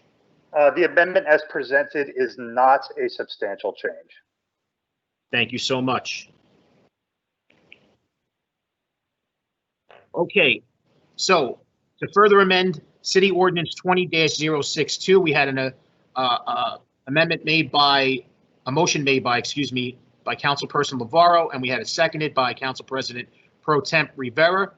On the motion to further amend City Ordinance 20-062, Councilperson Ridley. Aye. Councilperson Prinzary. Aye. Councilperson Baggiano. Aye. Councilperson Saleh. Aye. Councilperson Solomon. Aye. Councilperson Robinson, Aye. Councilperson Navarro, Aye. and Council President Pro Temp Rivera.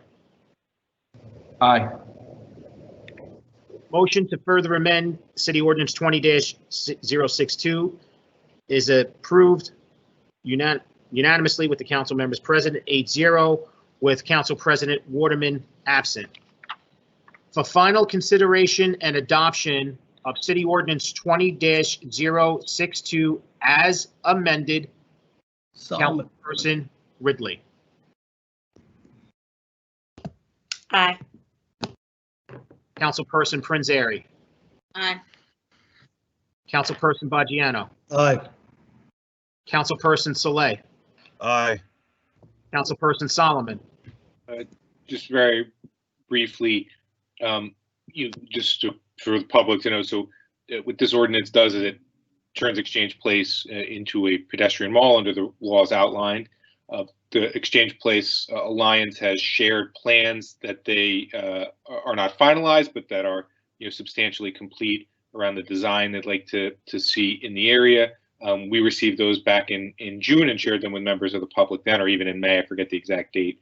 At that point, before those plans are formally approved, they're going to go through a process. They don't have to go to council, but they do have to go before the planning board. So for those folks listening who are very engaged in this space, correctly so, we'll make sure you're alerted when those plans are formally being moved before the planning board and have everyone's opportunity to kind of weigh in on them as well.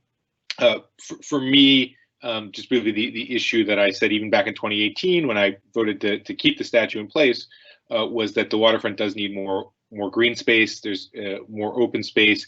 It's just extremely limited at this point. You have the very small Four Corners Park in Paulus Hook. You have the very small and eroding Morris Canal Park. And in that area, that's basically it. And the Powerhouse District just north is, according to our own Alex from Rescue, one of the most rapidly urbanizing areas in the whole country. So we're just adding a ton of people, and we just need to be creative about getting more space. And I believe they'll still be able to hold a number of the events that have been held there at the plaza going forward, but there will be at least a small amount of green space and playground equipment and things like that, which I think is things that we need. So with that, I vote aye. Thank you. Councilperson Robinson. Aye. Councilperson Navarro. Yeah, just briefly, just say thank you to everyone who came out to speak on this. And thanks, Gene, for pointing out that the one event per month, definitely an oversight on our part. So I vote aye. And then thank you to Councilman Solomon, I'm sorry, and for the work he did to ensure some of these changes as well. Thanks. I vote aye. Thank you. And Council President Pro Temp Rivera. I want to echo those sentiments. I want to thank Gene Daly publicly for pointing that out. Good call. Vote aye. Rolando, can you pull up 7G for a second? Okay. Well, what are we doing, Councilman? I want you to read 7G. Well, we just adopted the ordinance as amended. We just adopted it. Yeah. So it says I'm going to read it into the record.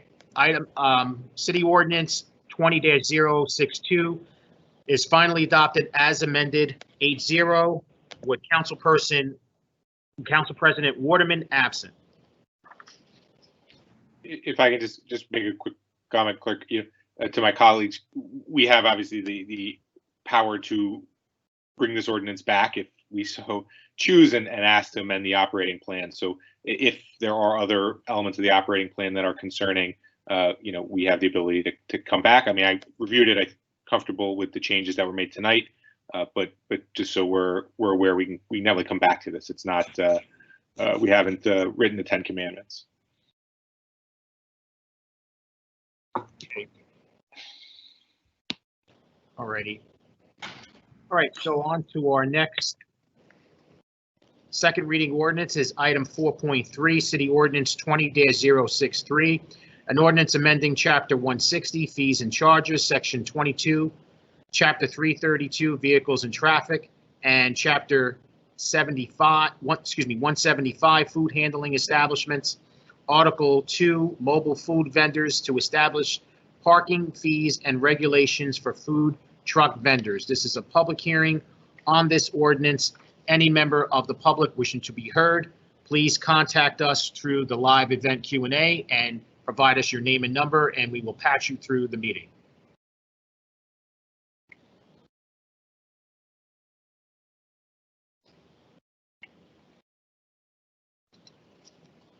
Okay, this is the last call on the public hearing on City Ordinance 20-063. Any member of the public wishing to be heard, please contact me on the live event Q&A and provide me your name and number, and we will patch you through the meeting. Motion to close. Hold on, just give me 1 second. I get that final call patched through because there's a little bit of a delay, council members. Okay, may I have a motion to close the public hearing on City Ordinance 20-063?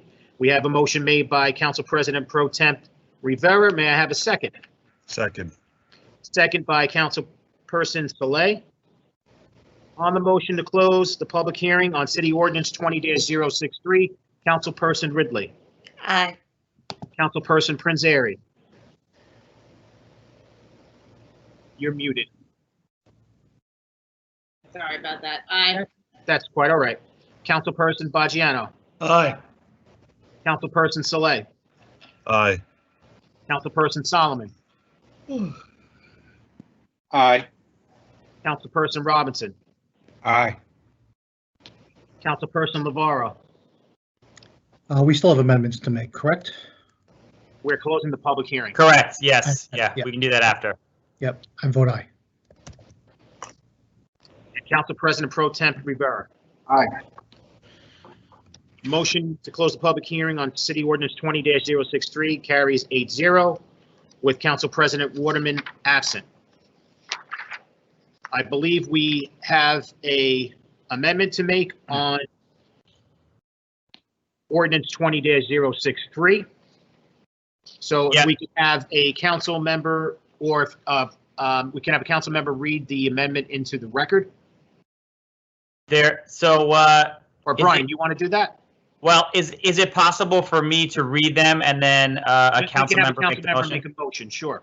Okay, so there are a couple additional changes that we want to make after we sent the proposed changes to the council. They include, as Councilman Navarro requested, a refund of any days that the city prohibits the use of the spot, and also what will end up being a substantial change, which is suspending the fees for food truck parking until 90 days after the governor's state of emergency related to COVID is rescinded. I can read everything into the record right now if you want, Sean, if that's okay. And then if council members have questions, we can continue to, flesh it out. So I have a question before you do read it into the record. I heard you say a substantial change. So yeah. So you're going to have to direct me to re-advertise this for another public hearing for September 23rd. Yes, and that is fine. It's easier to do it this way to make all the changes that we need to make and just have another public hearing on it at this point. Okay, so we will not be adopting this ordinance as amended. We will be doing the amendment, and the amendment, because it's a substantial change, will require myself to re-advertise this ordinance for another first reading for September 23rd. So we'll make that motion after the amendment is voted on. Okay, so you want me to get started reading this? Yes, sir. Appreciate it, Brian. Okay, and I'll email this to you and the entire council as well. I have it typed out, so it's ready to go.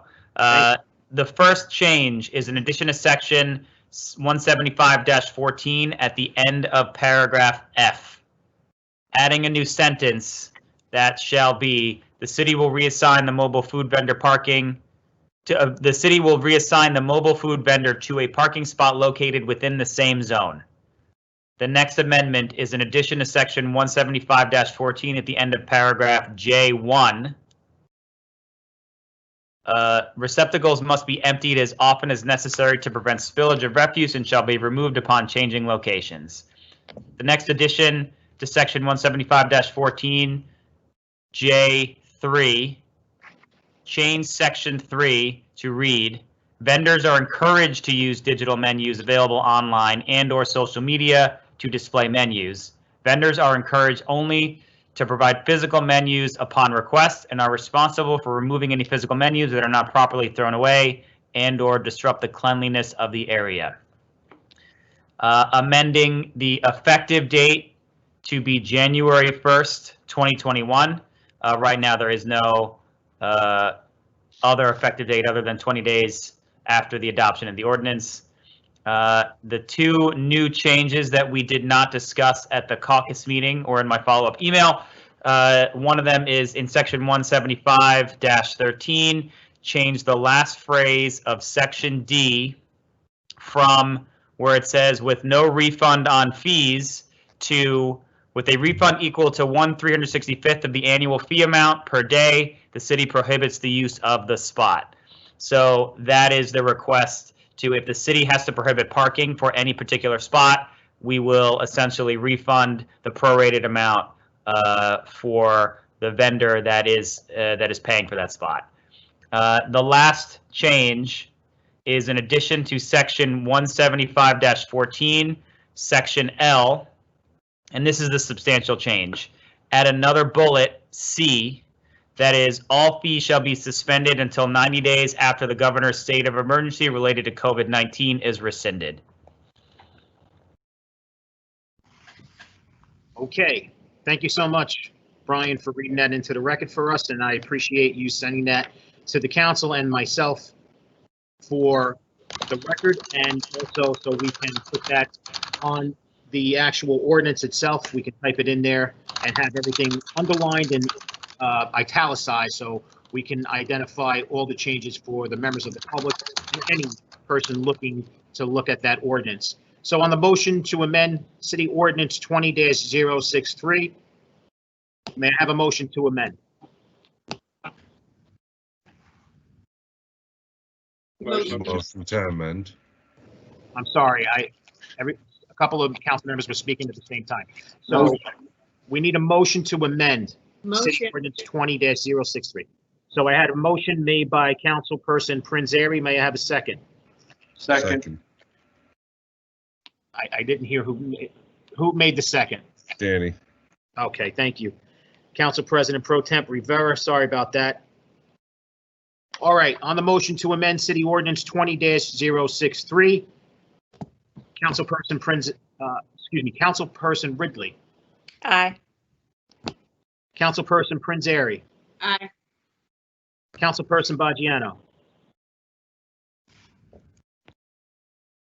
You're on mute. There you go. Aye. Thank you. Councilperson Saleh. Aye.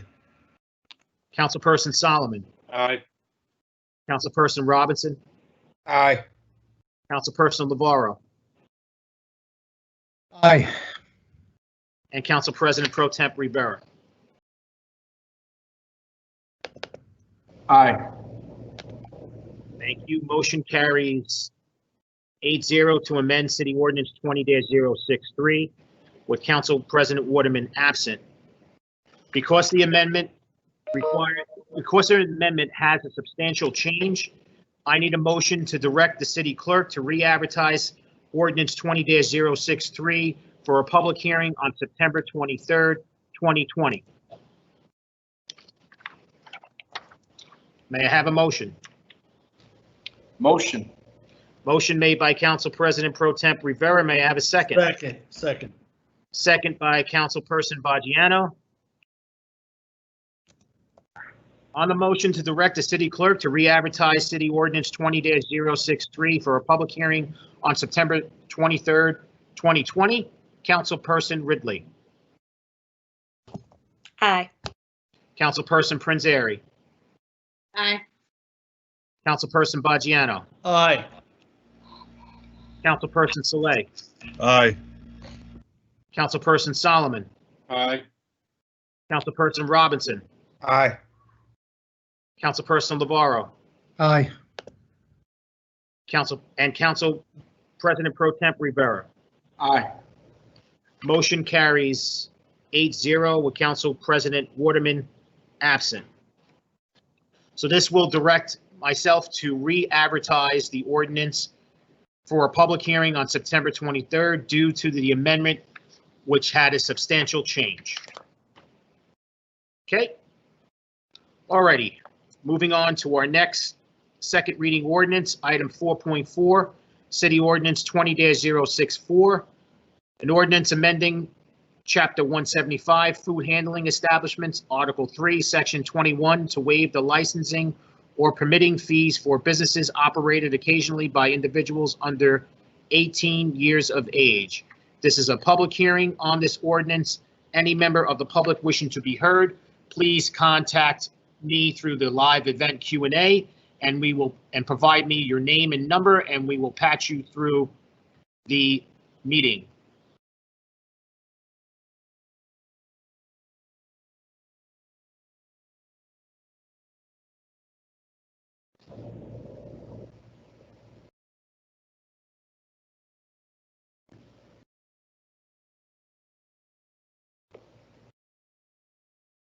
Okay.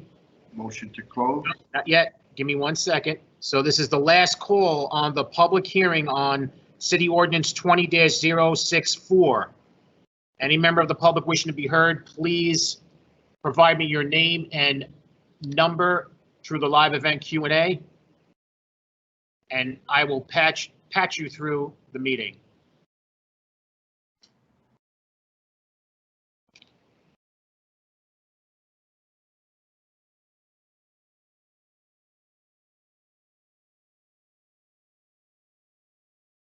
Okay, may I have a motion to close? Close. I need a motion. Motion. Motion made by Council President Pro Temp Rivera. May I have a second? Second. Second by Councilperson Prinzary. On the motion to close the public hearing on City Ordinance 20-064, Councilperson Ridley. Aye. Councilperson Prinzary. Aye. Councilperson Baggiano. Aye. Councilperson Saleh. Aye. Councilperson Solomon. Aye. Councilperson Robinson. Aye. Councilperson Labarro. Aye. Aye. And Council President Pro Temp Rivera. Aye. Motion carries 8-0 to close the public hearing on City Ordinance 20-064 with Council President Waterman absent. For final consideration and adoption of City Ordinance 20-064, Councilperson Ridley. Aye. Mary? Councilperson Prinzary. Aye. Councilperson Baggiano. Aye. Councilperson Saleh. Aye. Councilperson Solomon. Aye. Councilperson Robinson. Aye. Councilperson Labarro. You're muted. Aye. Yep, aye. Thank you. And Council President Pro Temp Rivera. Aye. City Ordinance 20-064 is adopted 8-0 with Council President Waterman absent. Before I move on, I'm getting a couple of comments in the live Q&A and that I didn't take the final vote on City Ordinance 20-062, which I did. The vote on on Ordinance 20-062 as amended was adopted 8-0.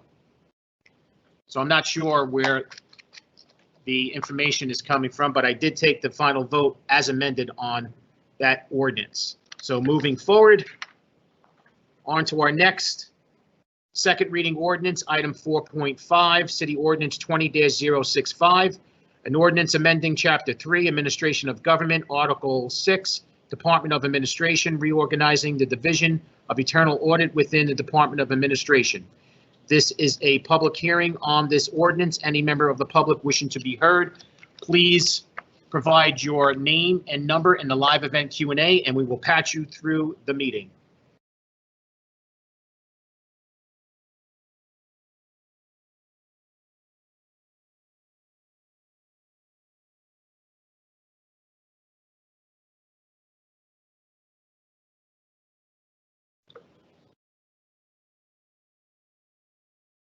Okay.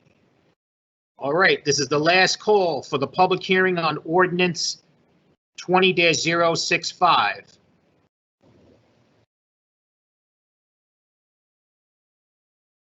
Motion to close.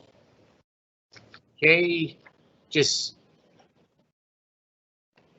give me 1 second because there's a little bit of a delay, so I just wait to hear from my staff so that they did hear that last call.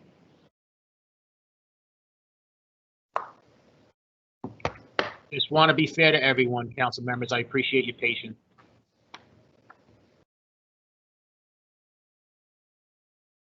Okay, we have a motion to close the public hearing by Council President Pro Temp Rivera. May I have a second? Second. Second by Councilperson Prinzary. On the motion to close the public hearing on City Ordinance 20-065, Councilperson Ridley. Aye. Councilperson Prinzary. Aye. Councilperson Baggiano. You are muted, sir. Hold on. Keeps on jumping. You got to just click it once. I did. There you go. No, you click it one more time. One click. There you go. Leave it. Aye, I'm leaving it. Thank you. Keeps on jumping back. Okay. Councilperson Saleh. Aye. Councilperson Solomon. Aye. Councilperson Robinson. Aye. Councilperson Lavarro. Aye. And Council President Pro Temp Rivera. Aye. Motion carries 8-0 to close the public hearing on ordinance 20-065 with Council President Waterman absent. Is there a, do I have a motion to amend this ordinance as well? Is there an amendment? I'd like to make a motion to amend to include under section B1, letter K, add a letter K for Jersey. Hold on. Section B1, letter K. Yep. Okay. Jersey City Economic Development Corporation.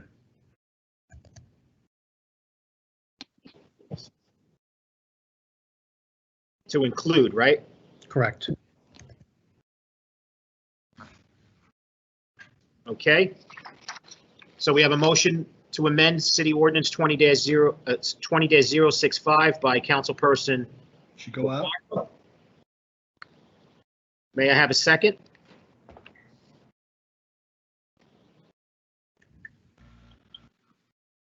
May I have a second to amend? Second. Second made by Councilperson Solomon. On a motion to amend Ordinance 20-065, Councilperson Ridley.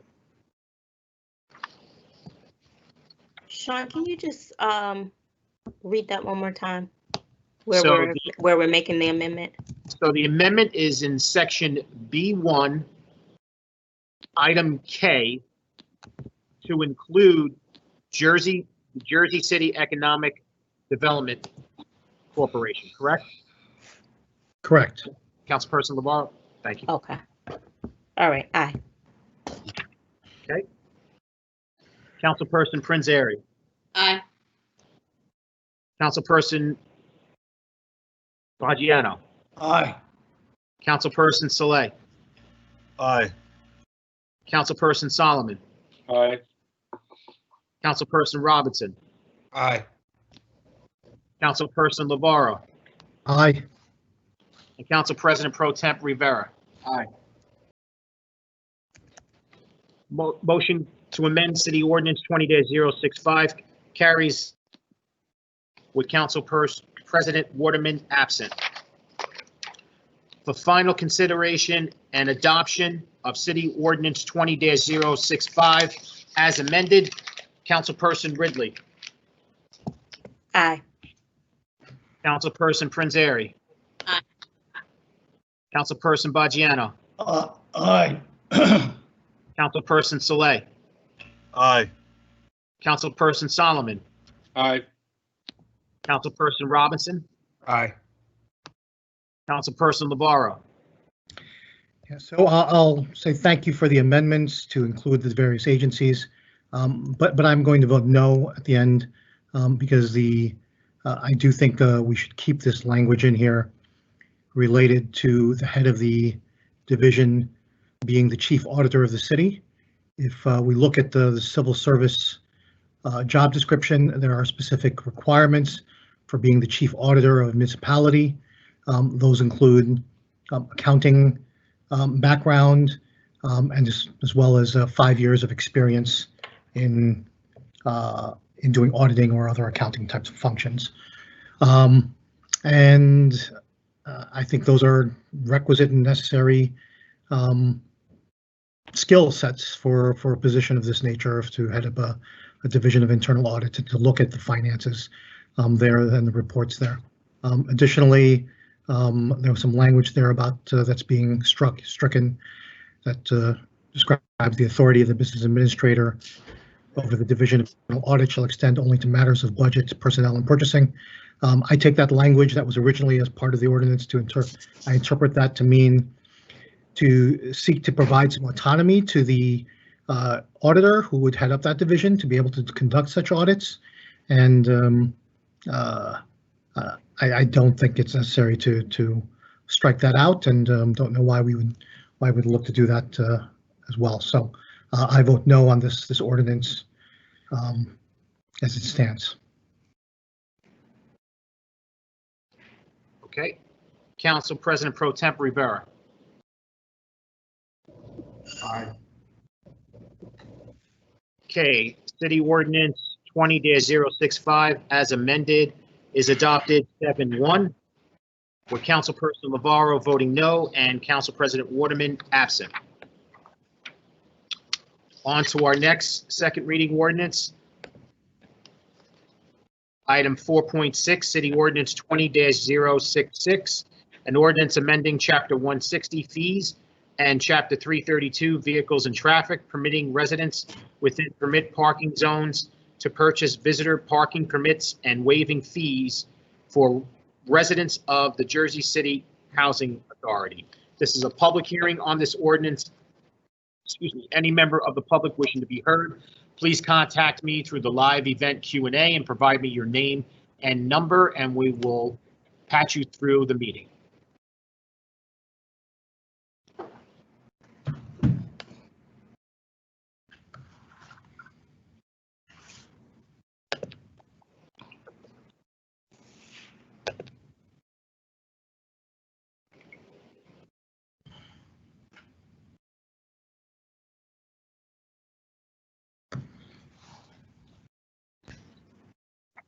Okay, this is the last call on the public hearing on City Ordinance 20-066.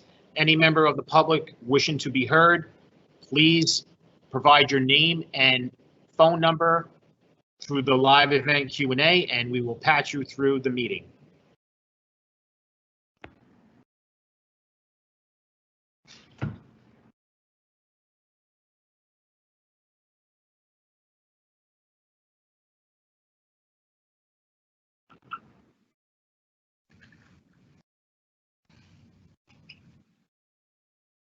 Okay, may I have a motion to close the public hearing on City Ordinance 20-066? Motion.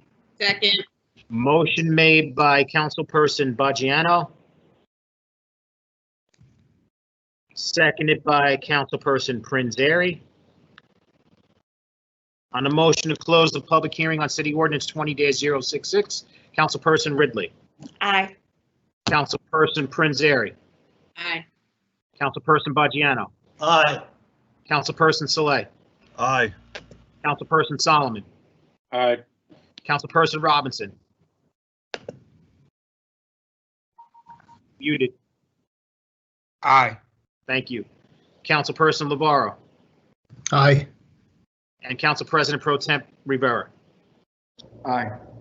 Motion carries 8-0 with Council President Waterman absent to close the public hearing on City Ordinance 20-066. For final consideration and adoption of City Ordinance 20-066, Councilperson Ridley. Aye. Councilperson Prinzary. Aye. Councilperson Baggiano, Aye. Councilperson Saleh, Aye. Councilperson Solomon, Aye. Councilperson Robinson. Muted, sir. Aye. Thank you.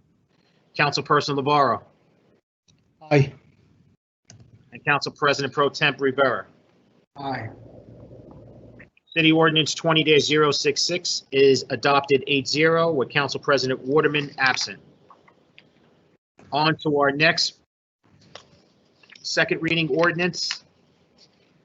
Item 4.7, City Ordinance 20-067, an ordinance of the City of Jersey City amending Chapter 260 Rent Control, Number 1, imposing a rent increase freeze on units subject to municipal regulation, excluding owner-occupied homes with 2 to 4 units of housing, and Number 2, prohibiting any collection of a penalty for a late payment of rent as a result of the current public health emergency declared by the governor.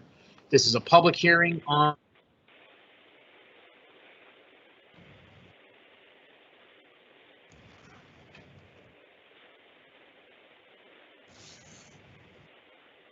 and we will patch you through the meeting. I believe we have our first speaker on this ordinance on hold. If you can identify yourself for the record, please. Yvonne Walser. Okay, Vaughn, your time is going to start on my countdown. Once we get the clock up.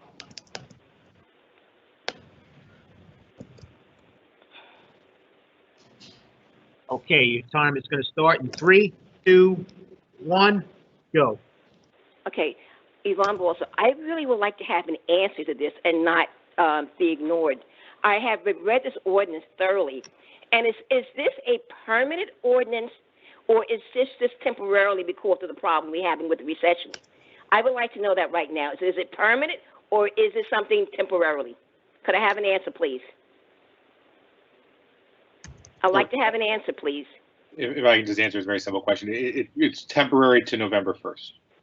To November 1st. Okay. The reason why I asked this question is because as it is right now with the rent control ordinance, the rent control ordinance is based upon the consumer price index. And since 2009, the last time we had an increase that was substantial was 4%, 2009. Let's say we are in 2020. The average increase has been 1% or less each year, which means all the taxes that has been accumulated has been going on to the small homeowners. We're paying all these taxes. And I think that's absolutely immoral. And I was really concerned about this particular ordinance, in which if more properties that are like 2 to 4 family that that the owner's not living in, that's going to be pushed off on us. What you should be doing is fixing the rent control ordinance as it is. You can't tell people that only a certain group of people should be paying taxes. The way that it is based, according to your ordinance, it is based upon the consumer price index, not based on taxes.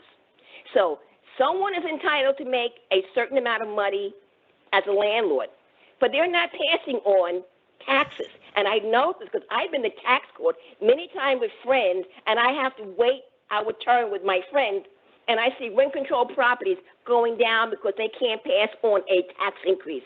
And they get this, they get a refund, and I'm paying the refund basically as a taxpayer. So I wasn't exactly sure about this.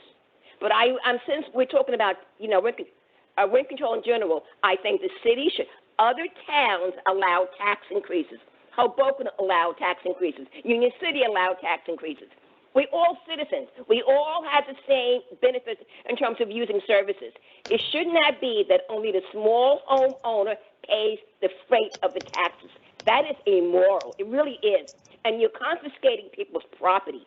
So I was not really concerned. I read this ordinance, and I couldn't find the timeline involving it.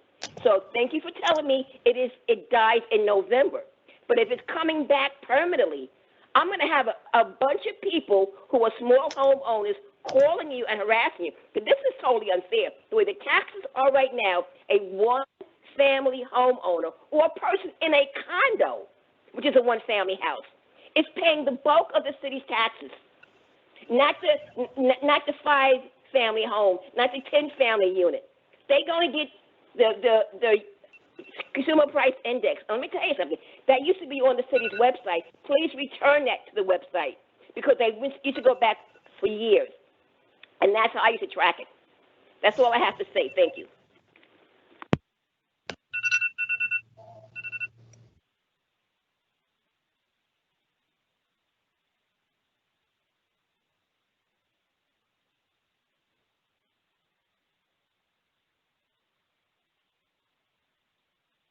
Okay, this is still a public hearing on this ordinance. I believe we have our next caller on hold. If you can identify yourself for the record, please. Good evening. This is Barbara Camacho. I'm speaking in my personal capacity. Okay, Barbara, your time is going to start on my countdown in 3, 2, 1, go. The council should vote down this ordinance. The pandemic has hurt us all, renters and homeowners alike. This ordinance protects renters at the expense of homeowners. It treats the shrinking middle class that owns a 2-family home and lives elsewhere the same as a large property owner or developer. It provides a blanket freeze, irrespective of whether a renter is actually experiencing any COVID-19 related hardship. For that reason, it is overly inclusive. There are instances of home ownership without similar assistance for the property taxpayers. For instance, I would favor something that protected renters if you paired it with a mortgage freeze on the same terms, but that's not what's happening here. Adopting this ordinance increases the financial burden on tax-paying small homeowners who do not reside in their 2-family homes. I'm also concerned about the wording of this ordinance. There's a clause that says that an unoccupied 2-family home is exempt from the ordinance until November 1st. And then in the next sentence, it says that it's retroactive to August 1st. Does that mean homeowners can increase rent in September and October? I'm concerned that this ordinance interferes with private contracts between property owners and renters. And I'm not talking about property owners that have 3 or 4 or 5 or 6 or 7 units. I'm talking about people who have a single home and live in another home, or a 2-family home and live in another home. Those people are experiencing financial difficulties because they're not receiving mortgage freezes unless it's COVID related. Taxpayers in Jersey City have been hit with increases from the county and the school district. This is not sustainable for a shrinking middle class. We have to do something for the taxpayers. This doesn't do anything to protect us. And with that, I recommend voting against this ordinance. Thank you. I yield the balance of my time. Thank you. This is still a public hearing on this ordinance. Any member of the public wishing to be heard, please contact me through the live event Q&A and provide me with your name and telephone number, and we will patch you through the meeting.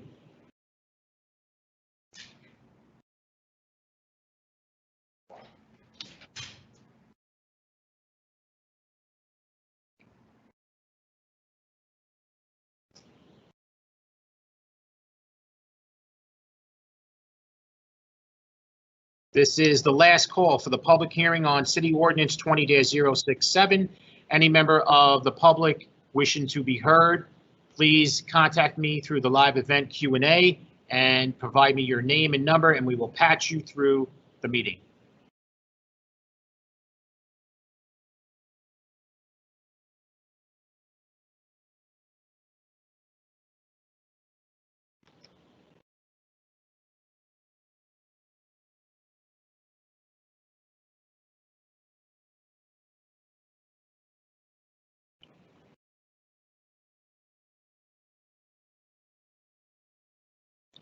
Okay, may I have a motion to close the public hearing on City Ordinance 20-067?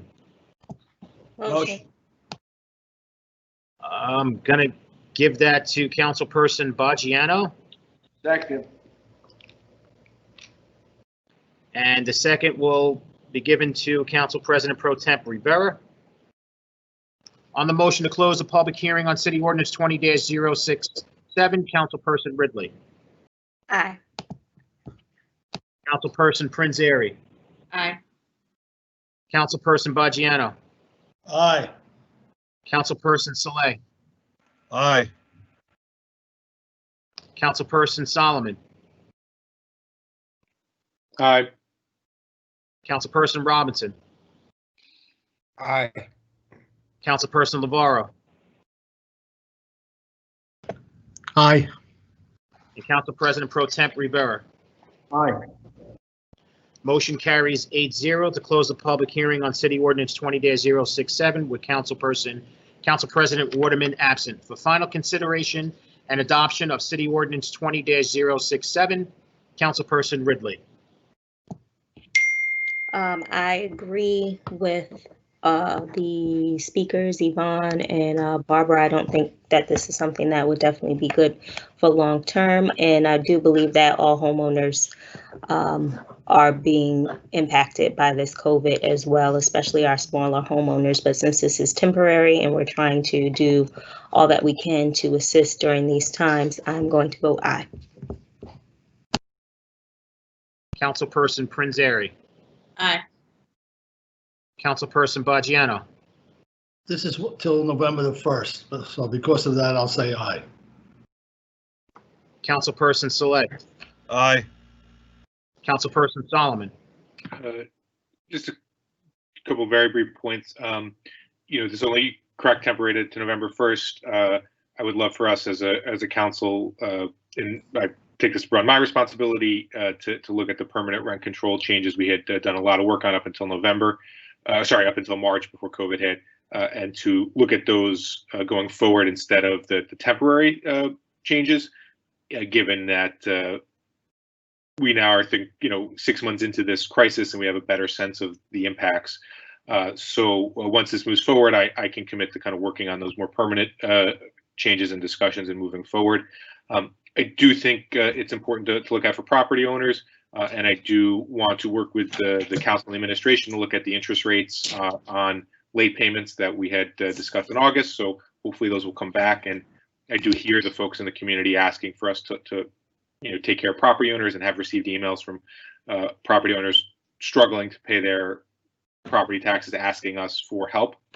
And then last but not least, people are still hurting. As a city, we're 70% renters, more than that. Congress has refused to renew the pandemic unemployment benefits. It does not look like any aid is going to come prior to November. So people are still really, really hurting financially, in many ways, maybe more than not. And by at least keeping your rent stable, it provides at least a little bit of security for the short term, and it does exempt the property owners in owner occupied. So yes, if you have a second property, an investment property, then it does impact you. But if you're in your home and you do need to increase rent for whatever set of reasons, it allows for that. So with that, I vote aye. Thank you. Councilperson Robinson. It's always hard to vote against things that's gonna, hurt yourself. But like Councilman Solomon just said, if you're owner occupied, this doesn't affect you. You can raise your rents as you need it, as needed. As a homeowner myself, and as a person who owns homes where I don't reside, I'm stuck with keeping my rent the same. I am employed, so that may be a little different, but it does limit the things that I do. And because of the temporary, basis of this to November 1st, I'm going to vote aye. But, it's just always hard to vote against things that, go against, helping yourself or hurting yourself. But I truly believe with 70% of the residents being renters, we have to do everything that we can to, help protect them. So I'll vote aye. Thank you. Councilperson Navarro. So as Councilman Robinson pointed out, over 70% of our city are renters. This ordinance has a vast impact on the vast majority of residents in Jersey City. And it doesn't even affect all renters, right? So it still exempt our folks who are not under rent control as a result. So, I support this 100%. And we're going to hit November soon enough, and I don't see an end in sight on this, right? So I just want to alert folks. It's my intention in October, and ask the law department, and I'll invoke ask Talita again to reach out and to set a date to schedule a meeting to introduce another amendment or another ordinance that will extend this beyond. And just recently, the CDC issued a notice about rents and evictions, and essentially a moratorium on evictions as well. The CDC did, right? So they understood that the idea that evicting folks leads to a public health crisis of immeasurable magnitude, right? And in Jersey City, that would be magnified in a huge way, with 70% of our cities being renters, and given the tale of two cities we have here and disparities we have here. That being said, let me be very clear that I hear homeowners, and then, like every other council member, we've heard those comments, and we haven't done anything. And we need to figure out, do something to provide relief for homeowners, because as the earlier speakers spoke as well, homeowners are hurting too. And we need to make sure that we're addressing that problem. And I'm prepared to work on this, and because we can't leave anybody behind in all of this. Unfortunately, we will ultimately have that happen. That being said, I vote aye. Thank you. Council President Pro Temp Rivera. I vote aye. City Ordinance 20-067 is approved 8-0, with Council President Waterman absent. On to our next item 4.8, City Ordinance 20-068, an ordinance supplementing Chapter 332, Vehicles and Traffic, Article 3, Parking, Standing, and Stopping, amending the Jersey City Municipal Code, Section 332-22, Parking Prohibited at All Times, and amending Section 332-23, No Stopping or Standing, to establish a no parking area on Claremont Avenue. This is a public hearing on this ordinance. Any member of the public wishing to be heard, please contact me through the live event Q&A and provide me your name and number, and you will be patched through the meeting.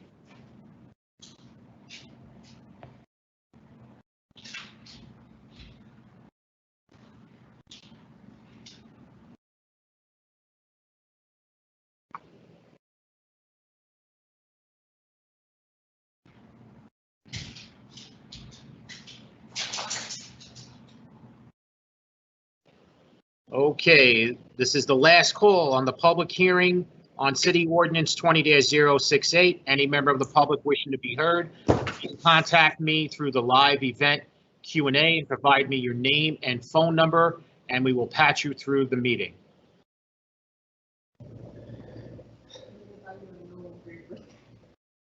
Motion to close.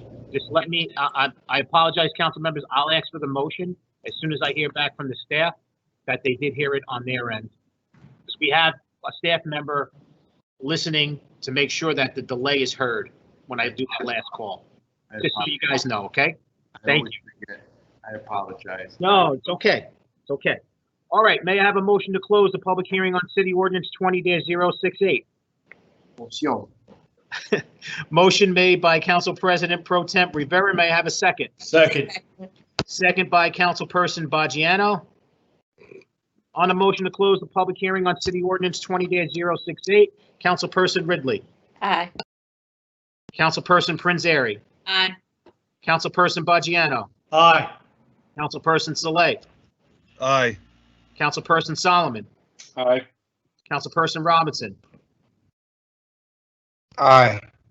Councilperson Lavaro. Aye. And Council President Pro Temp Rivera. Aye. Motion carries 8-0 to close the public hearing on City Ordinance 20-068, with Council President Waterman absent. For final consideration and adoption of City Ordinance 20-068, Councilperson Ridley. Aye. Councilperson Prinzary. Aye. Councilperson Baggiano. Aye. Councilperson Saleh, Aye. Councilperson Solomon, Aye. Councilperson Robinson, Aye. Councilperson Navarro, Aye. and Council President Pro Temp Rivera. Aye. City Ordinance 20-068 is adopted 8-0 with Council President Waterman absent. On to our next item. Item 4.9, City Ordinance 20-069, an ordinance supplementing Chapter 332, Vehicles and Traffic, Article 3, Parking, Standing, and Stopping, amending Section 332-22, no parking at any time on Pearl Street.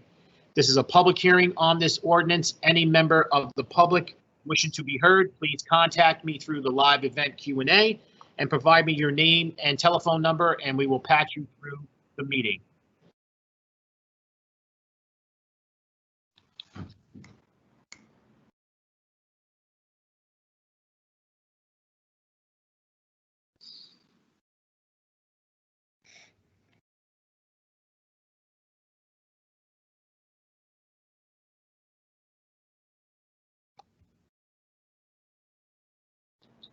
Okay, this is the last call on the public hearing on City Ordinance 20-069. If any member of the public is wishing to be heard on this ordinance, please contact me through the live event Q&A and provide me your name and number, and we will patch you through the meeting.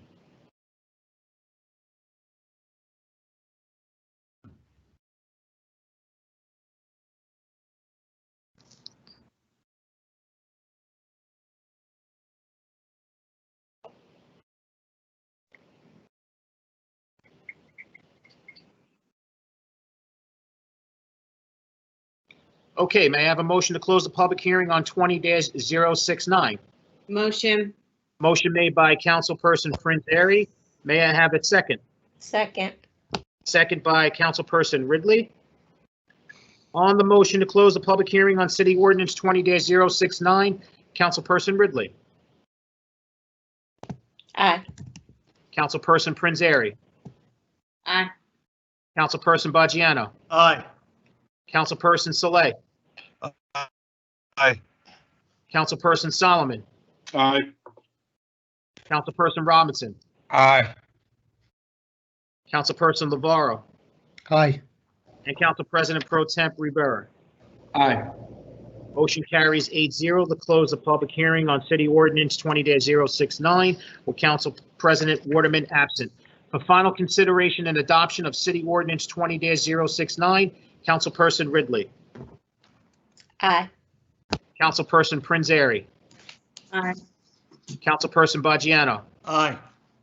Councilperson Saleh. Aye. Councilperson Solomon. Aye. Councilperson Robinson. Aye. Councilperson Navarro. Aye.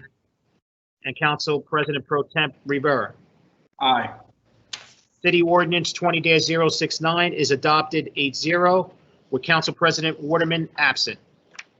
On to our next item, item 4.10, City Ordinance 20-070, an ordinance supplementing Chapter 332, Vehicles and Traffic, Article 3, Parking, Standing, and Stopping, amending Sections 332-27, Angle Parking on Mallory Avenue. This is a public hearing on this ordinance. Any member of the public wishing to be heard, please contact me through the live event Q&A and provide me your name and telephone number, and we will call you to patch you through the meeting.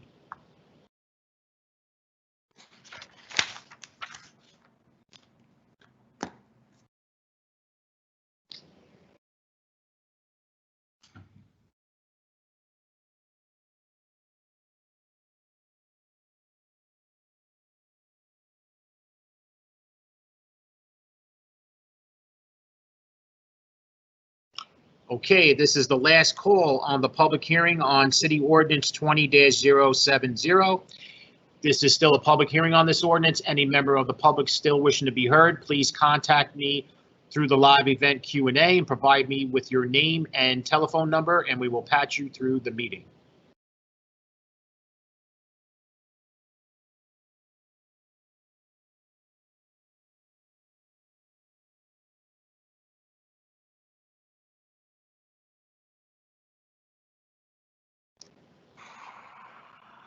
Okay. May I have a motion to close the public hearing on City Ordinance 20-070? Motion. Second. Motion made by Council President Pro Temp Rivera, seconded by Councilperson Prinzary. On the motion to close the public hearing on City Ordinance 20-070, Councilperson Ridley. Aye. Councilperson Prinzary. Aye. Councilperson Baggiano. Aye. Councilperson Saleh. Aye. Councilperson Solomon. Aye. Councilperson Robinson. Aye. Councilperson Navarro. Aye. And Council President Pro Temp Rivera. Aye. Motion carries 8-0 to close the public hearing on City Ordinance 20-070 with Council President Waterman absent. For final consideration and adoption of City Ordinance 20-070, Councilperson Ridley. Aye. Councilperson Prinzary. Very briefly, I want to thank Ward B resident Jason Manuel for being incredibly proactive in not only suggesting this, but also doing his own renderings of what it could look like and sending it to myself, the administration, and the director of traffic to do this for his part of the ward. And with that, I vote aye. Thank you, Councilperson Baggiano. Aye. Councilperson Saleh. Aye. Councilperson Solomon. Aye. Councilperson Robinson. Aye. Councilperson Navarro. Aye. And Council President Pro Temp Rivera. Aye. City Ordinance 20-070 is approved 8-0 with Council President Waterman absent. On to our last second reading ordinance, item 4.11, City Ordinance 20-071, an ordinance amending the Jersey City Land Development Ordinance, Chapter 345, Article 4, Section 33, fees. This is a public hearing on this ordinance. Any member of the public wishing to be heard, please contact me through the live event Q&A and provide me with your name and telephone number, and we will call you to patch you through the meeting.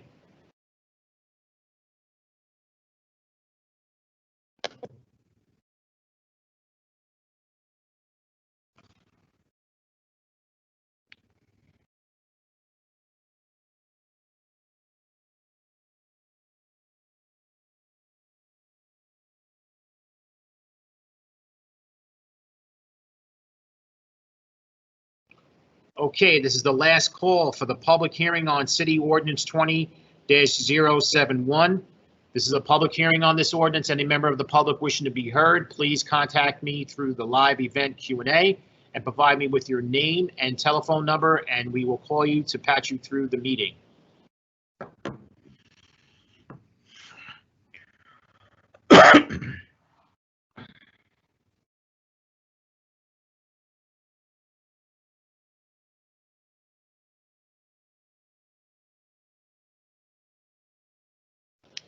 Okay, may I have a motion to close the public hearing on City Ordinance 20-071?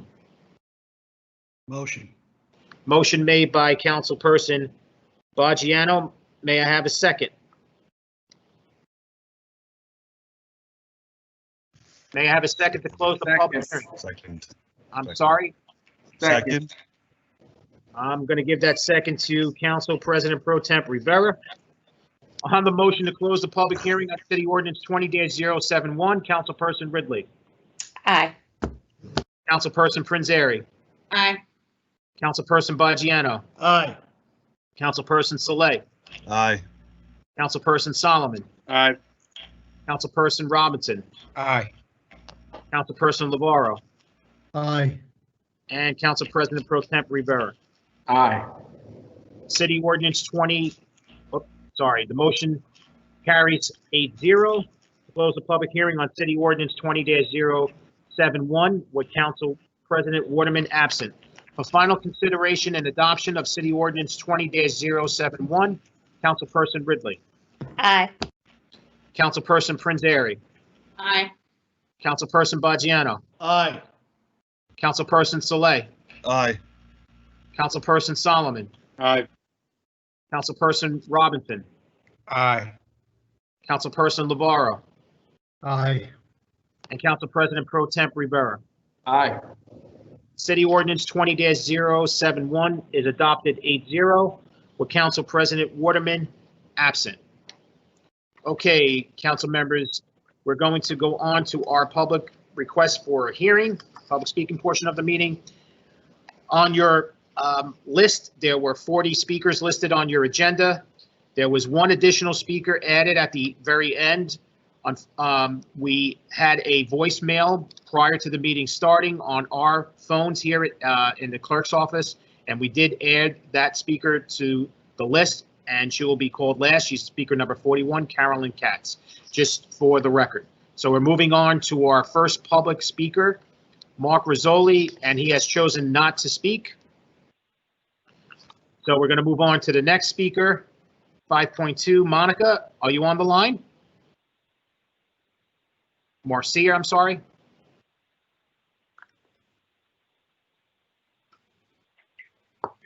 Okay, we're moving on to the next public speaker.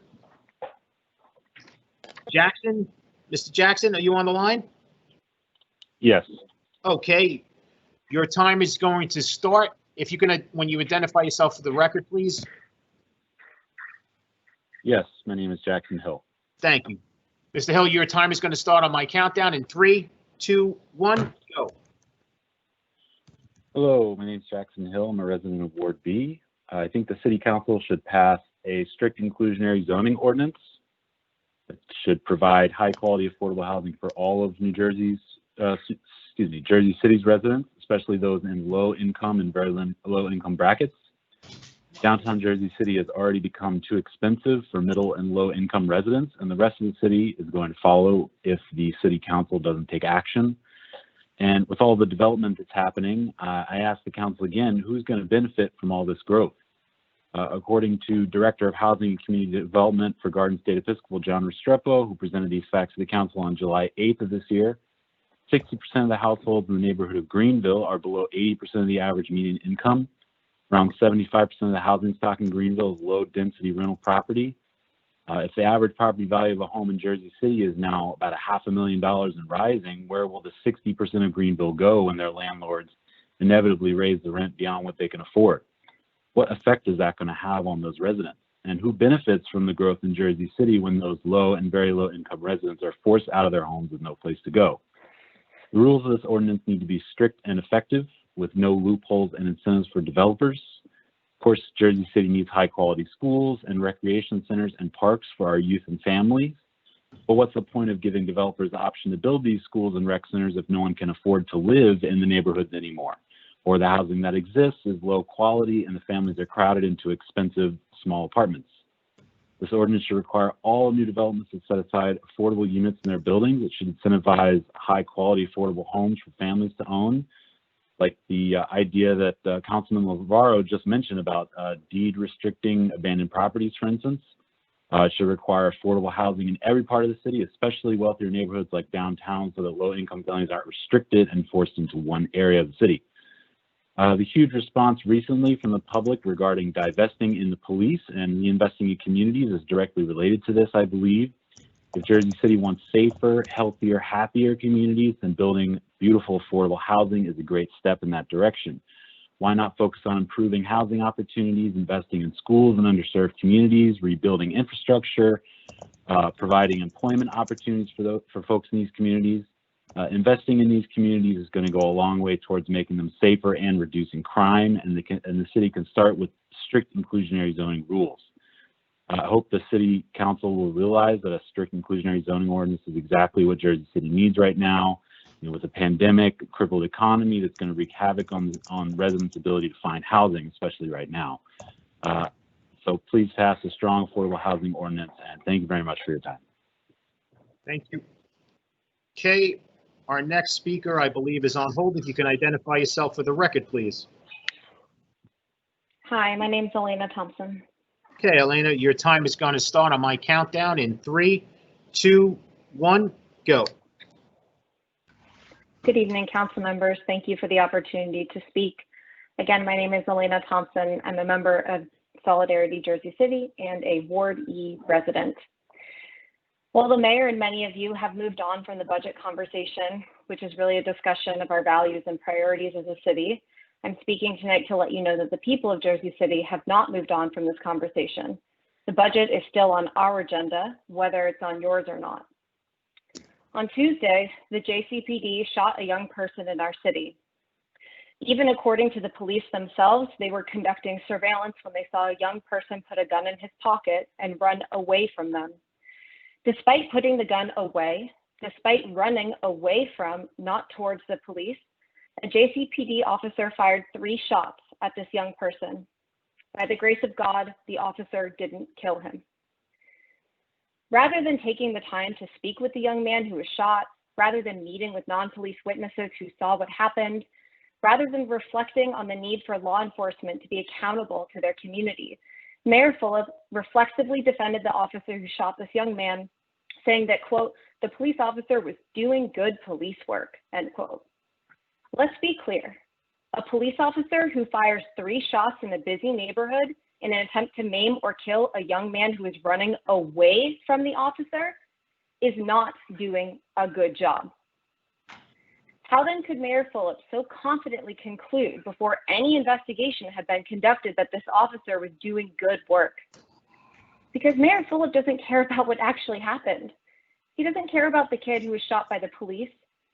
Mayor Fulop only cares about the spin, only cares about protecting the status quo that normalizes police surveillance, harassment, and violence against Black and brown members of our community. Only cares about protecting the police contributions he needs to stay in power. This is the guy you want to tie your re-election campaigns to? Mayor Fulop is a sinking ship. We, the people of Jersey City, are not going back to how things were before the police murdered George Floyd, Breonna Taylor, David McAtee, tried to murder Jacob Blake, and now a young man in our very own city. You can go down with Mayor Fulop, or you can stand up and listen to the cries of the people who elected you. Too much blood has already been let at the hands of the JCPD. And because you fund the JCPD, this blood is on your hands too. How much more must be let by the JCPD before you do something to stop it? Reallocate money from the JCPD and invest in our community, or move over from someone who will. Thank you. I yield the remainder of my time. Thank you very much. Okay, if we can make sure that we're hanging up the line so we can get the next speaker patched through. And I believe we have our next speaker on the line. If you can identify yourself for the record, please. Slavomir Plata. Okay, Slavomir, your time is going to start on my countdown, and we are going in 3, 2, 1, go. Councilman, I would like to thank all members of the City Council, the Council of Jersey City, for continuing to protect the interest of different communities in Jersey City, this time Polish community, Polish American community, and also protecting the soul of Jersey City, because once a monument is built into the soil of the city, it becomes the history of the city. And we all protected this in 2018. You protected this by unanimous vote at that time, and you protected this again tonight. And I would like to thank you on behalf of Polish community for doing that. It's very important that Jersey City remains with its character and his history, and that we also respect what happened in 2018, and especially respect the wish of late Councilman Yoon that we all remember. And on behalf of my fellow Polish Americans, I would like to thank you for what you did tonight, for standing up with us and making sure that Katyn Memorial remains at Jersey City at its prominent location. Thank you and have a good night. Okay, thank you very much. All right, so council members, we're going to take a short 5-minute recess so we can stretch our legs and possibly go to a restroom break, which I think we might need. So we're going to take a 5-minute recess, and we'll be back to the public speaking portion in 5 minutes. So it is now 8:45. We will be back at 8:50. Thank you so much, ladies and gentlemen, for your patience, who are watching at home, and your council members. Will be right back. Thank you.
All righty, if council members, we can make our way back to our speakers. Speakers on our cameras and stuff, turn our cameras on, our mics on, so we can move forward and get the next public speaker on the line.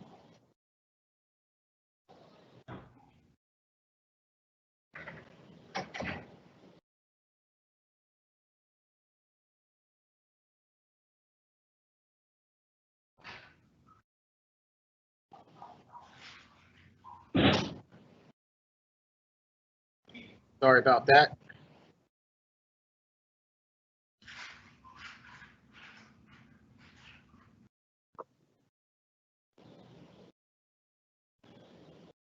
Okay, we're going to try to get the next speaker on the line. Just bear with us. We ready to go, sir? We're trying to get the next speaker on the line. So Okay. if we can get ready.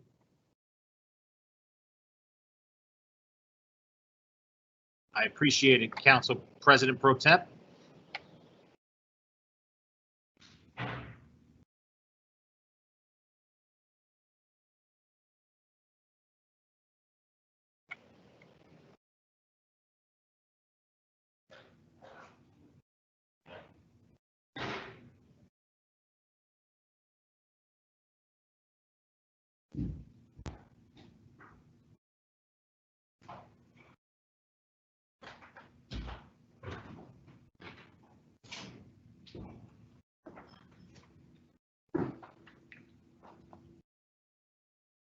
Okay, just waiting to get the next speaker patched through.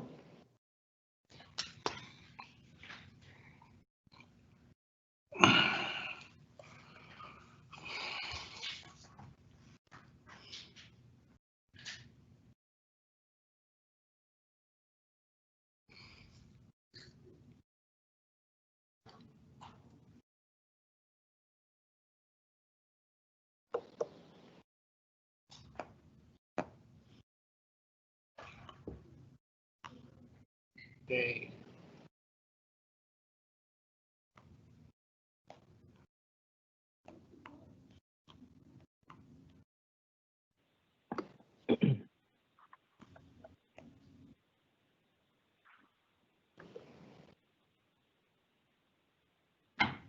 Okay, I believe we have our next speaker on the line, excuse me. If you can identify yourself for the record, please. Hi, good evening. My name is June Jones. Okay, June, your time is going to start on my countdown.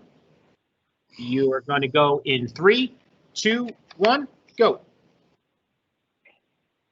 Hi, my name is June Jones. I'm with Morris Canal CDC and the Community Coalition. I wanted to bring awareness to you that the CDC and the Coalition are not in favor of a 17-story rental housing development that offers only 5% affordable units designated to be affordable. We wrote the council back in June with a letter. The city council, we have not received any answers from any of you. We included the mayor, the JCRA, the commissioners as well. Our concerns were many, and we particularly wanted to bring to your attention that this project is being proposed on land that is designated for parkland for the build out of Berry Lane Park. Further insult to this proposal is that it was brought to our attention by our very own councilman of Ward F, Jermaine Robinson, who met with developers for nearly 2 years without even meeting with the Lafayette Morris Canal community, the only active community group in our neighborhood, and we've been meeting for months since 1999. What an ultimate disrespect for the community, particularly since we have language that supports our position in the Morris Canal redevelopment plan and in the United States EPA Brownfield Assessment Program that was executed by the JCRA back in 1997. These documents was also adopted by law in Ordinance 99035 and by Resolution 97042 and 97634. We'd like to have the council and all of the people that can help us, and particularly you, the city council, as our governing agency for our city, to come up with a plan and find out how we can bring the JCRA and the planning board and all of the other violators into compliance. It's not fair that we have a redevelopment plan, that we have a language and a contractual agreement, and that nobody is implementing it. And yet when it's brought to your attention, nobody is doing anything about it. While I'm talking on the subject, other things that were proposed and promised back in 1999. The city was supposed to have a Morris Canal redevelopment industrial park. Secretary of State Andrew Cuomo came to Jersey City. I was there presently when he awarded Jersey City $10 million for the build out of this park. It was supposed to be for acquisition and the development. It was supposed to turn brownfields into greenfields and create jobs. None of that has happened. I'd like the council to also use your powers, your investigative powers, to find out what happened to this money and why wasn't the development of the park fulfilled. If you need additional documentation, I certainly can provide it to you. I thank you for your attention, and I hope that we do get an answer from you. Thank you. Good night. Thank you so much. Okay, our next speaker refused to speak, declined to speak. Next speaker, no answer, 5.8. We're going on to 5.9, I believe, is on hold. If you can identify yourself for the record, please. Yvonne Walser. Okay, Yvonne, your time is going to start on my countdown in 3, 2, 1, go. Okay. First of all, I want to say that I did receive the information that I asked for from the budget. And I want to say that what concerns me is that one of the questions I had was about bonding for absences leave. And the city will bond for terminal leave this year. So this whole idea of we're going to give money to a group that wants to defund the police, it's ridiculous.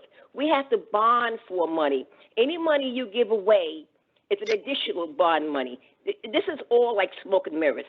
I go through that budget like you wouldn't believe it. We're bonding for terminal leave. There's no cash available, so there's no way you can give money to another group.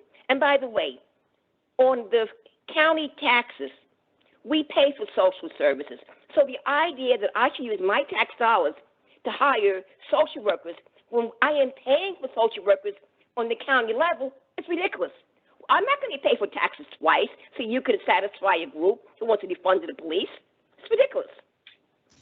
The other thing I would like to say is the outstanding debt for this year is $80 million, according to in 2021, it's going to be $70 million. But in 2022, it's going to go down to $48 million. But there is another column that says we're going to go back up to $260 million. That's scary. So there is a slight incline, but we're going up to $260 million, and you're talking about giving money to a group to do what? I am personally very grateful to have cops in Jersey City. I don't want us to become like New York City or Chicago or Portland, where they're defunding cops and there's mayhem in the street. Only an idiot wants that. They don't care about. Senior citizens will be nothing but an ATM if you defund the cops. There'll be an ATM machine for all these thugs in Jersey City. And yes, we do have thugs. Yes, we do. Most people here are fine. The majority are fine. But we have those people that do that. And I think this is like nothing but socialism. And I am totally against socialism. And I want to get back to this issue of Jersey City and its taxes. I want to really go over this issue of this rent control. Let me be very, very clear. If you ask the city council for something, you should not be exempt from those taxes. You should do a survey of what each unit pays, especially under rent control and a regular home. It is immoral for me to pay for someone else's taxes when they come to you and say, I want a park, or add more money to the schools. But I'm going to live in housing and not pay for it. That to me is immoral and it's evil. I'm sorry. It's to the point of being evil. It really is. So I am totally against that. If you want something, be a man or be a woman and pay for it. Don't push your Thank you, Yvonne. obligation Time on is up. somebody else. Thank you very much. Thank you. Okay, our next speaker, I believe 5.10 is on hold. If you can identify yourself for the record, please. Hello, this is Jean Daly. Okay, Jean, your time is going to start on my countdown in 3, 2, 1, go. I'm going to work a little bit backwards here, but I'd like to emphasize what Miss June Jones was saying. She's absolutely right. We, the public, are never consulted or rarely consulted about the goings-on with the big business and the backdoor deals in Jersey City. This has got to stop. We don't find out to the very last minute. You try to get questions answered, you don't get them. You can't even hear back from your own council person. This is outrageous, and it's really kind of sickening that we, the neighborhood associations, et cetera, are all kept out of these backdoor deals. And we find out about them last minute, they're sprung on us, and then we got to fight like mad, treading water if we're lucky. So one of the issues with that is Resolution 20-637 about the reservoir. How in God's name are you going to give this contract to a company when you have no idea if they're vetted, if they're capable of doing the job? This is a historic reservoir. You have no idea. You did not meet with the community. You did not seek input, and yet you just sign these contracts away like there's no tomorrow. This also, I'm going to get back to the Exchange Place Alliance. What you are doing, you need to read these things. These organizations do not have community outreach. Our council member did not reach out to the Historic Pulse Hook Association about this. I spoke to Diane Case. I bumped into her in the street, and she was livid to find out that our own neighborhood association was not informed about what was going on in Exchange Place. That is outrageous. I mean, this city has got to change. None of this backdoor dealing, because we all know it's quid pro quo. We know that for a fact. It's been going on, it's still going on, and we are sick of it. We are sick of the catering to the super wealthy, the mega developers, etc. You guys better start looking yourself in the face. Go ahead and laugh, Mr. Rivera. I see it. But no, not Rolando. Sorry, Danny.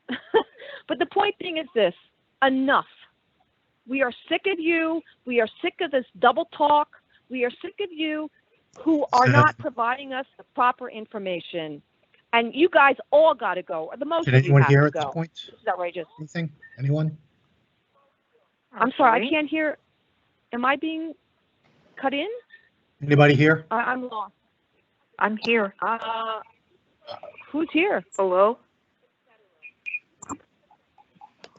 Everybody's. Hello? Oh, sorry. Hold on. We hear you. We hear both Gene and Rolando. Yes. Is my time up? No. You got 12 seconds. Oh, that's great. But didn't I lose some time? Stop the So what- time. Can I have a couple? I'm going to give you a couple of seconds. Go ahead, go. Wait. Could you give me like 30 seconds? The point being is this corporate greed, this corporate culture, catering to these people has got to stop. Stop pandering to your constituents. Stop laughing at us who come here every single time and speak and voice our concerns because we care. We are the community. And it's about time you started caring about us. Thank you. Thank you very much. Okay, I believe we have our next speaker on the line. If you can identify yourself for the record, please. This is Kristina Pivkovska, and I'm concluding my earlier statement. Okay, Christina, your time is going to start on my countdown in I thought 3. this was not limited at this point. Oh, it is limited. It's always has been. It's a 3-minute time limit. If your countdown will start on your time will start on my countdown in 3, 2, 1, go. I would like to recap once again that the council members have not analyzed the bill or the ordinance that they just passed, and that therefore they're really not aware of how much of the Exchange Place has been handed over to become a private driveway for the hotel and for the Harts Mountain building. you have to question yourself. Why does the Exchange Place SID not give any opportunity to the community to comment on the plans? You just heard that the Paulus Hook Association has not been able to read the ordinance, nor have they seen the plans that are being proposed. You have no idea of what will be happening at Exchange Place. In fact, you will no longer be able to have a group much larger than 50 people meet at Exchange Place, and that is why they inserted that language. If at this point, and we are dealing with a fait accompli that you have passed this ordinance, you should nonetheless demand that there be a walkthrough with the council members with a mock-up on the site of Exchange Plaza. It doesn't have to be fancy. You can just use sheets of cardboard to delineate areas so that you can have a real understanding of how little space there will be for actual public usage. And I'm afraid that Councilmember Solomon, you've been sold a bill of goods and that you don't really realize how little space the community will gain. It'll look pretty, but it won't be usable by people.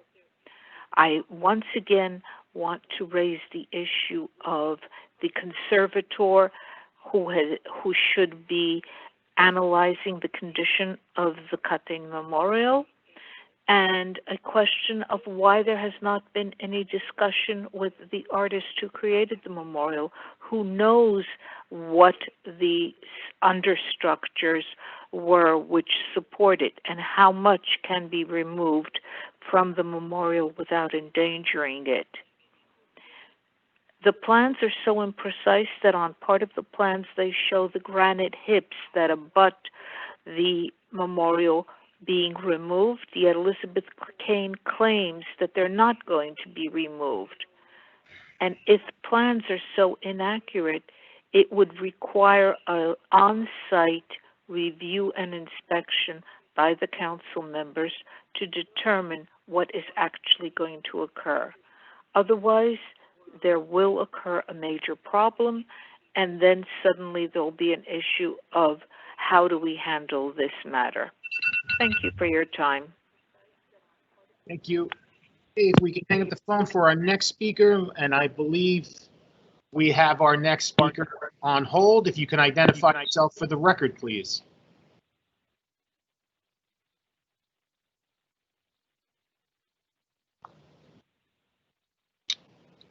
Do we have our next speaker on hold?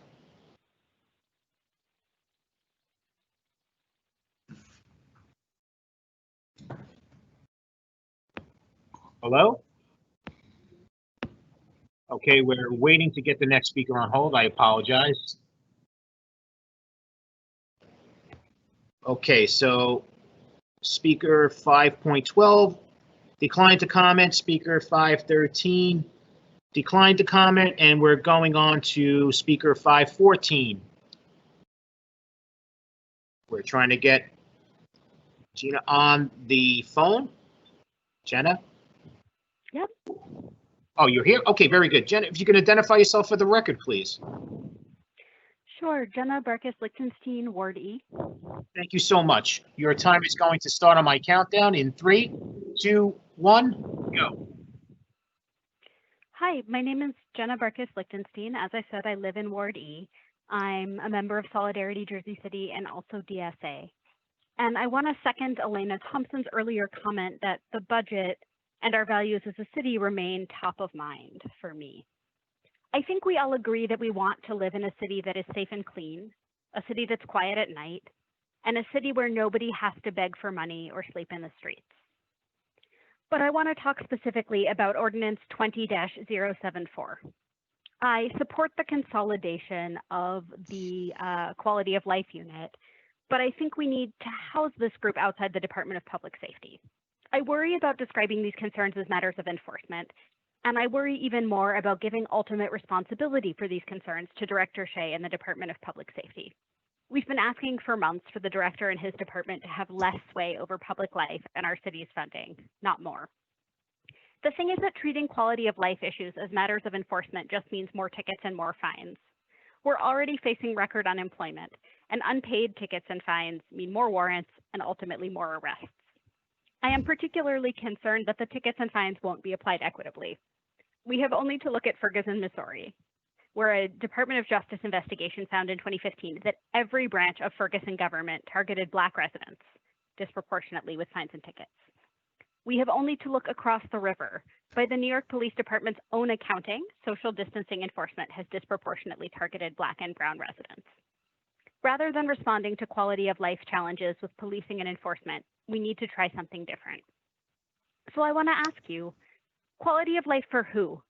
What are you doing to make sure we promise better quality of life for our Black and Brown neighbors, and not just the white neighbors who call to complain about them? What are you doing to make sure we promise quality of life for our immigrant and undocumented neighbors, not just citizens? What are you doing to make sure we promise quality of life for renters and our currently unhoused neighbors, not just homeowners? What are you doing to promise quality of life for those who don't or can't vote, and not just for voters? What are you doing to promote quality of life for the poor who are struggling to make their rent payments, and for those who can't just work from home and avoid exposure to COVID? What are you doing to promote quality of life for all of Jersey City and not just the people who contribute to your campaigns? I want to remind you that 2 weeks ago at the budget hearing, our neighbor Barbara Camacho complained about having to see her unhoused neighbors and her neighbors struggling with drug addiction. She was talking about human beings.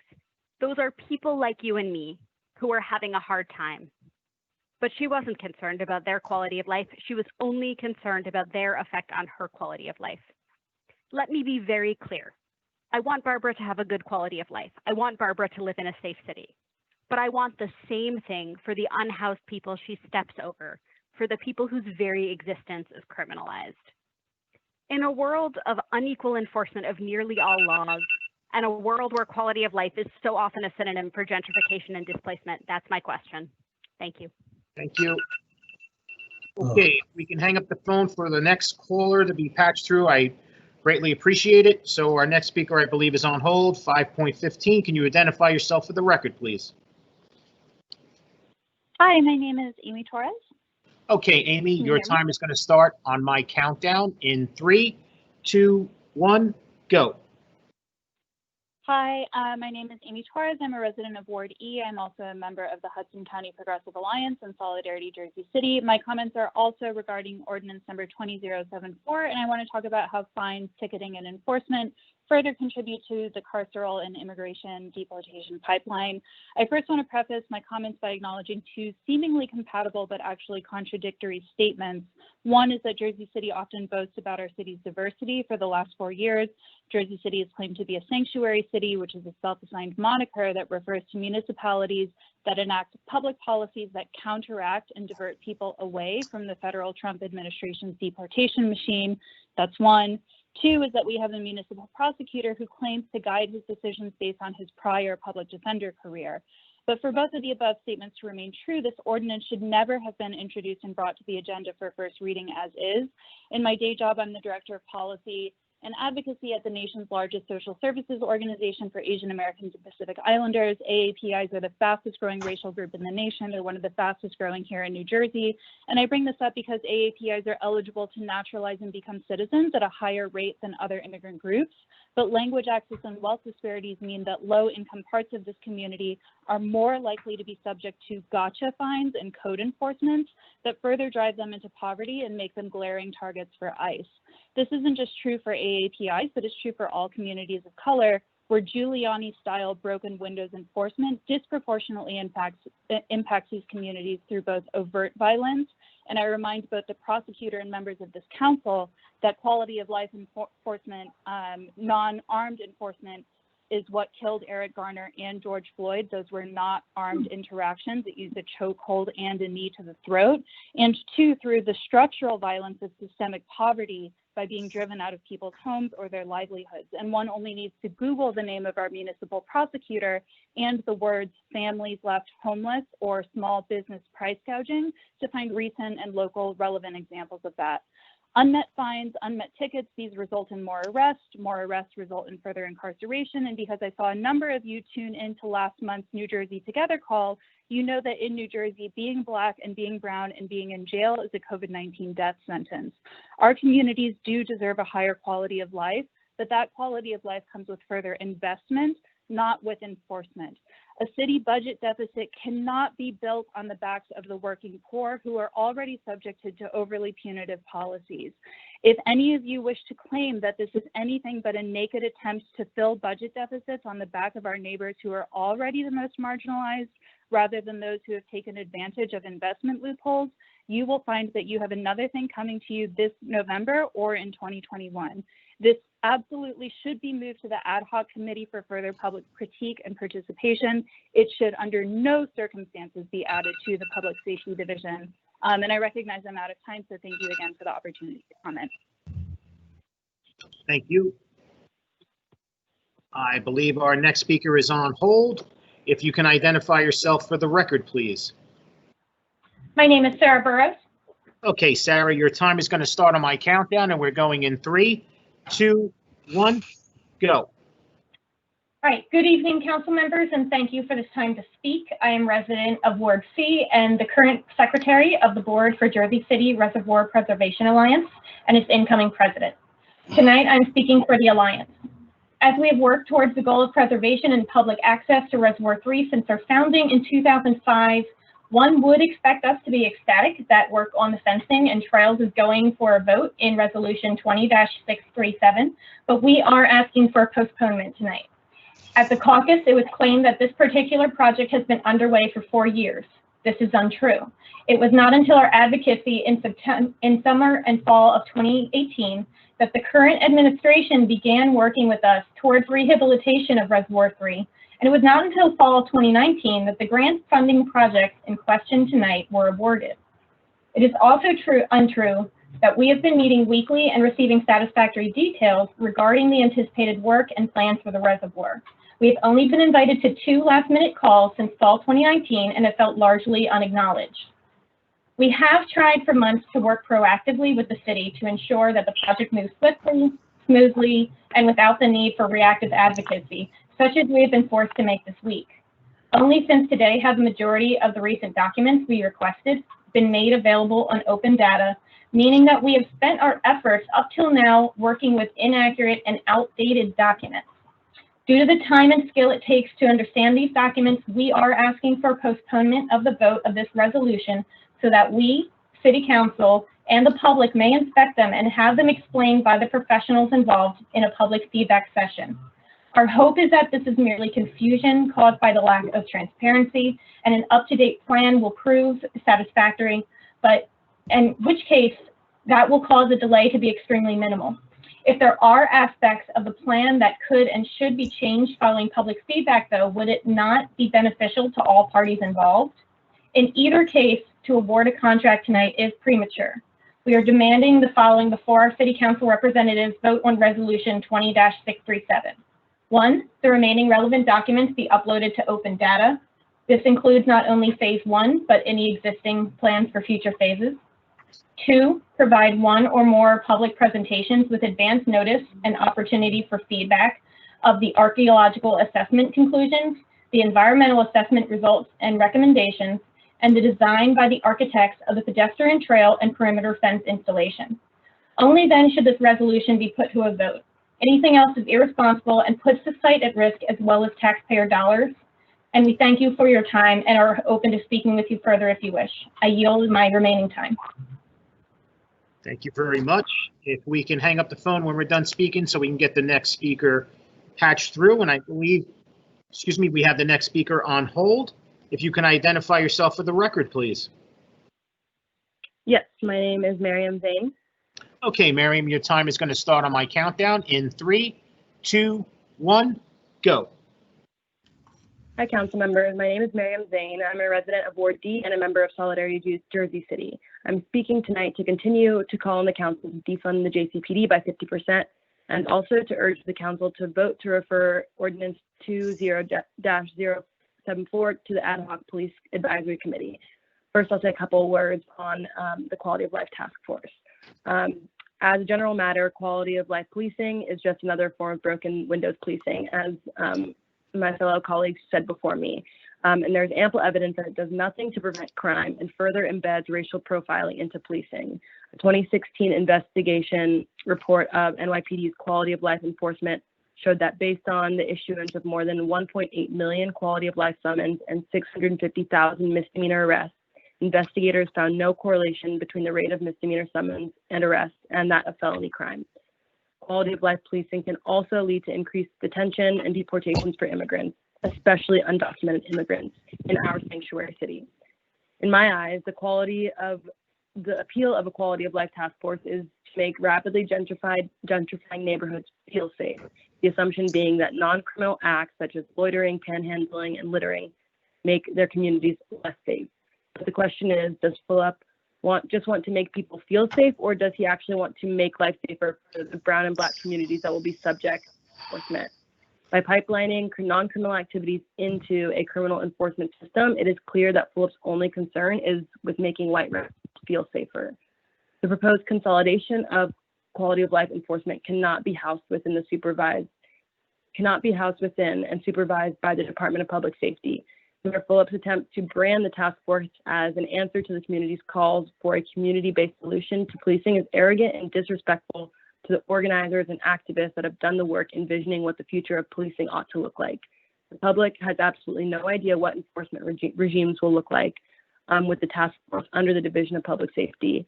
And as we all know, time and time again, police departments get to make their own rules, set their own standards, and as a result, continue to harm and disrupt the lives of brown and black communities and answer to no one. Council members, especially at this moment, I urge you to not give the police department another mechanism to wield its power with zero accountability. Please table this ordinance and refer it to the ad hoc committee to offer meaningful recommendations to the council based on public input and a nonpartisan community-led evaluation. I would also, with my remaining time, like to say a couple words on defunding the police. Today, there's no impending budget deadline, and some of you may feel like the pendulum has swung the other way on this issue. But if this past week is any indication, it's right on our doorstep. On Tuesday night, a young man was shot by a member of the JCPD, and the immediate response we received from Mayor Phillip was a hastily thrown together sham of a press conference. He claimed to be responding to the national conversation and wanted to get information to the public. Sorry, is my time up? Yeah. I don't think so. It is? Okay. Yes. I use the rest of my time. Thanks. Thank you. Okay, I believe we have our next speaker on hold. If you can identify yourself for the record, please. Yes, Mangeline Rivera. Okay, Mangeline, your time is going to start on my countdown. You're going in 3, 2, 1, go. Okay, thank you.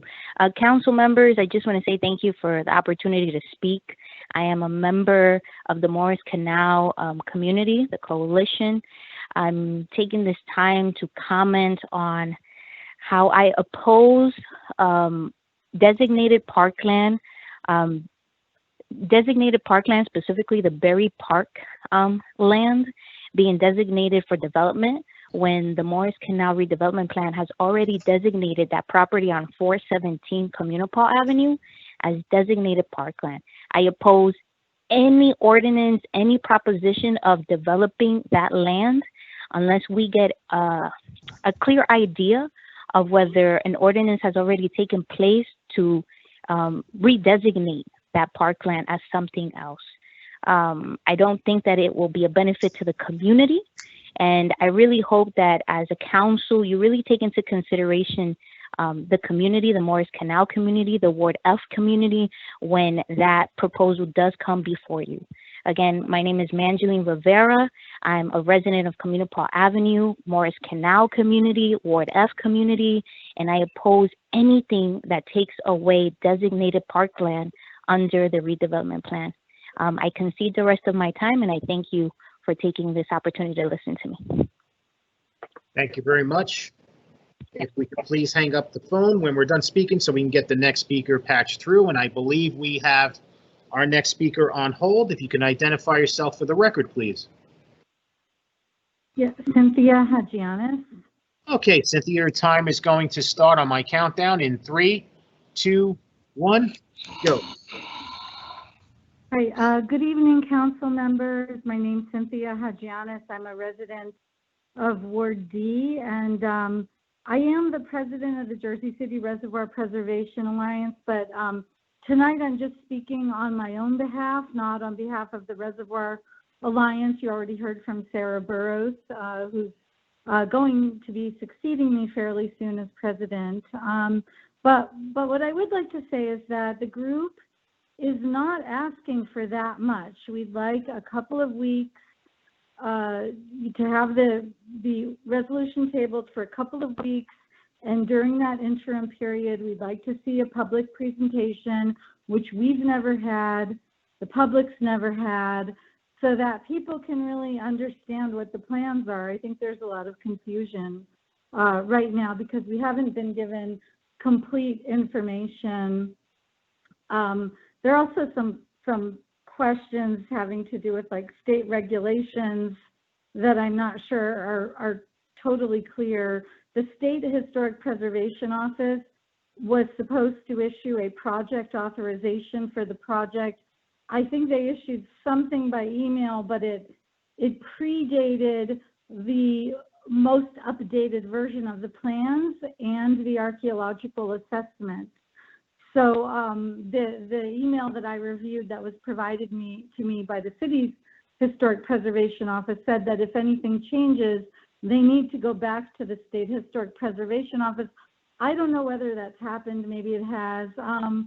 We were told in a call last week with the city when we were informed that this contract was going to be awarded this week, that an environmental assessment did reveal that the site is contaminated and that site remediation would be required. We then asked, well, can we see the remediation plan? And we were told that there is no remediation plan yet. So I'm not sure I understand how you can award a contract that's going to require excavating the site and digging trenches on the site when you may be required to do remediation that's going to involve capping or excavation. It seems that this is really putting the cart before the horse, and that the wiser course of action is to take care of the remediation first, or at least have a plan to take care of the remediation first. In the call, the city architect, I also asked, like, who designed this? Because in the past, we've had, like, outside landscape architects involved in the project, and we were told that the city architect, feels we don't need a design. So anyway, that was a red flag to us. Thank you very much, council member. Thank you, Cynthia. Okay. Okay. So we can hang up the phone so we can get on to our next speaker. I appreciate it very much. The next speaker, 5.20, Jerry Siap. We don't have a telephone number for you, and we tried to ask you through the live event Q&A for your telephone number. You have not responded. So if you are hearing this, please respond ASAP so we can give you a call. With that being said, we're going to move on to our next speaker, which is 5.21. I believe we have Mark on the line. Mark, are you there? Yes, I'm here. Okay, Mark, if you can identify yourself for the record, please. Yes, I'm Mark Devins. I'm a resident of Ward E and a member of the Hudson County Progressive Alliance in Solidarity, Jersey City. Great. Okay, Mark, your time is going to start on my countdown in 3, 2, 1, go. The murder of George Floyd by Minneapolis police officer Derek Chauvin on May 25th kicked off a wave of protests across the country in support of Black Lives Matter movement. Here in Jersey City, activists who have been demanding police reform for years were joined by many others to call on our city to seriously rethink how we view policing and public safety within our city. Activists showed up in large numbers outside City Hall and its surrounding streets to amplify these demands. Dozens of speakers turned out at each of this summer's council meetings to make similar demands to defund the police, and reallocate its budget towards housing, education, youth, food, and other programs that benefit the least privileged residents of our city. This city's administration and council ignored all of this by passing a budget 2 weeks ago that made no acknowledgement of any of these demands and left the JCPD budget almost entirely intact. But let's take a moment to think back to the start of the Black Lives Matter movement. While the movement started after the 2013 acquittal of George Zimmerman in the murder of Trayvon Martin, it gained national attention after the 2014 murder of Michael Brown in Ferguson, Missouri, and the large-scale protests that followed. What caused the uprising in Ferguson? While the murder of Michael Brown was the spark that lit that fire, many attribute the kindling to the long-standing tension between Ferguson's residents and its government and police, triggered largely by the aggressive code and traffic enforcement that left residents feeling like the city's piggy bank. That's why I was extremely concerned to hear of the proposal to consolidate the Office of Code Compliance, the Resident Response Center, and the Office of the Municipal Prosecutor into a newly formed Quality of Life Division led by the Municipal Prosecutor, sat within the Department of Public Safety alongside the Jersey City Police Department. We are facing down a dire budget for 2021, and I'm terrified that this move will lead to the same aggressive code enforcement seen in cities like Ferguson as a way to raise revenue and make up for our budget shortfalls. The same bias that affects policing is just as likely to affect code enforcement. One way to control for this bias and build trust within the community is to seat this enforcement as far away from the police as possible. There's no publicly available data from the Quality of Life Task Force's existing enforcement for the public to evaluate their track record. We do know, however, that their highest profile case in its year and a half under the municipal prosecutor was to hit a 99-cent store on Newark Ave with $90,000 in fines because they raised their price on rubbing alcohol by $2 per bottle at the start of the pandemic. Well, obviously, this business owner did not do right by their community by raising their prices on an essential item during a public health emergency. Were their actions truly deserving of $90,000 in fines, or is that $90,000 just a nice infusion of extra revenue towards the city's coffers? As the ordinance was introduced tonight, there is no breakdown of this proposed division's budget, staffing, or relationship with the police. I urge the council to demand this information before further consideration of this ordinance and to release that information to the public. If this consolidation is to proceed, it must find a home outside of the Department of Public Safety. Thank you. Thank you. Okay. Our speaker 5.20 has not responded to our request, so we are going to move on. 5.22 went right to voicemail, and 5.23 went right to voicemail, so we're going on to 5.24, which I believe is on hold. If you can identify yourself for the record, please. Mary Beth Box. Okay, Mary Beth, your time is going to start on my countdown in 3, 2, 1, go. Good evening, City Council. My name is Mary Beth Botts, and I'm a Jersey City resident for the last 13 years, and I currently reside in Ward C. Firstly, I'd like to address Councilman Baggiano. I've left several voicemails and sent several emails to your office since I moved to your ward in March with no response. So I'm wondering, how are you best reached? Because it's my understanding that the City Council works for us, the residents of Jersey City. And as far as I'm aware, it's our taxes that pay your salary, not the mayor or his developer friend. I'm wondering if it's too much to ask for council people to be responsive and receptive to the questions and concerns of their constituents.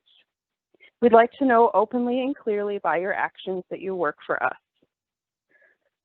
I'd like to add that voting no on Resolution 20-637 or postponing that vote for all the reasons that the Jersey City Reservoir Alliance people mentioned is something that is important to me as a resident of Ward C. I'd also like to add my voice to the callers who are asking for a no vote on the Quality of Life Enforcement reorganization and to, as Lavaro discussed, reassess how and what the city is addressing. We're calling to reallocate resources to address root causes of complaints that have been sent to law enforcement. To that end, I'd like to thank the council tonight for passing the rent increase freeze, and to Lavaro and the Inclusionary Zoning Ordinance Committee for taking up one of the root causes in their ordinance. I'd like to add my support to that effort and look forward to the council passing a measure that is robust in protecting affordable housing for low and very low income ranges, and soon. There are many more areas to address, and as the City Council members mentioned in the response to the overwhelming cry to reallocate resources from police into community resources, I'd like to push you to make good on your promise to make this happen in the 2021 budget. I will add that with the ongoing pandemic, unemployment crisis, social isolation, despair, and frankly lack of significant response to calls for systemic change against racism, people all over are struggling with mental health. The city keeps posting suicide awareness info on Instagram, and each time I see it, I'm reminded about how little people understand suicide. Suicide is a community issue, and not in the check on your friends kind of way. It's a matter of caring for people. And as the legislative body of our city, you are involved in creating and maintaining the systems we have for caring for people. It is in our policies, in where our tax dollars go, and how we operate law enforcement, and whether we decide to beautify a park or create housing for people in domestic violence relationships. People need care, and today, on World Suicide Prevention Day, I'm asking you to act now, swiftly and creatively, because we are in desperate times, and you have the ability to take swift action. Thank you, and I yield my time. Thank you very much. If we can hang up the phone so we can move on to the next speaker, I greatly appreciate it. I believe we have, yes. Before she goes, I want people to know the telephone wires and our telephone at City Hall were out for about a month. The wires were cut. We had no telephone service. Anybody could have called me on a cell phone. Okay. So I believe we have our next speaker on hold. If you can identify yourself for the record, please. For the record, my name is Ashley Christmas. Thank you, Ashley. Your time is going to start on my countdown in 3, 2, 1, go. I'm a Jersey City resident, 14 years, Ward A, frequent to Ward F. I have a 12-year-old in the city that goes to Jersey City Public Schools. And I'm calling again out of concern as to why there's so much pushback towards a formal rec center, a STEM rec center at that. 22,000 square feet. I think it's a major win for the city, and it's a major win for the communities within Jersey City. As I mentioned in my last call, where I waited up till 2:45 a.m. on the last call, this time I must say it's a lot better at 9:39. I think it's a major win for the city. It's going to be our first public rec center, and I think all of Jersey City can benefit from a move such as this. With that being said, we're all going through trying times right now, and even with that, I think there are opportunities that can reside within changes that we all go through. I know we all understand that necessity is the mother of all inventions, and with that being said, I do respect the city hall, all my council people, and I know you guys work hard, long hours, and you guys are doing your best to represent the city. But I would like you guys feverishly to really look at this opportunity for the city and make sure that we really push through the STEM Rec Center initiative.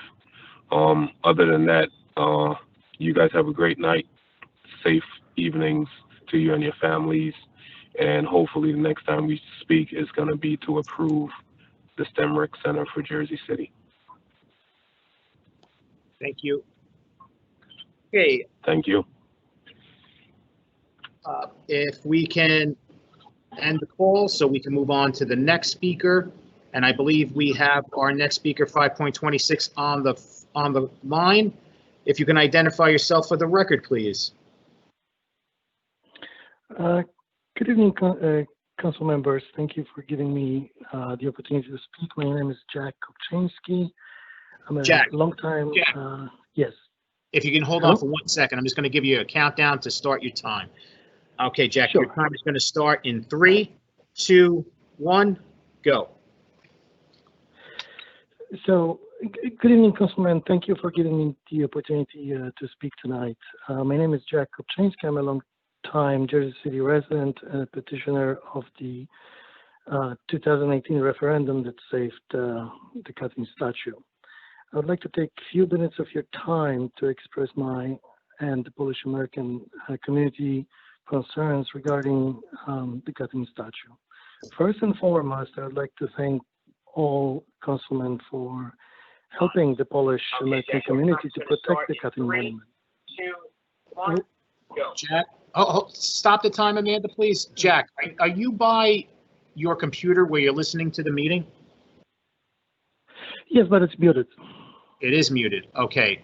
If we have another caller on hold and you're by the computer where you're listening into the meeting, if you can mute your sound on your computer while the other person's speaking, I greatly appreciate it.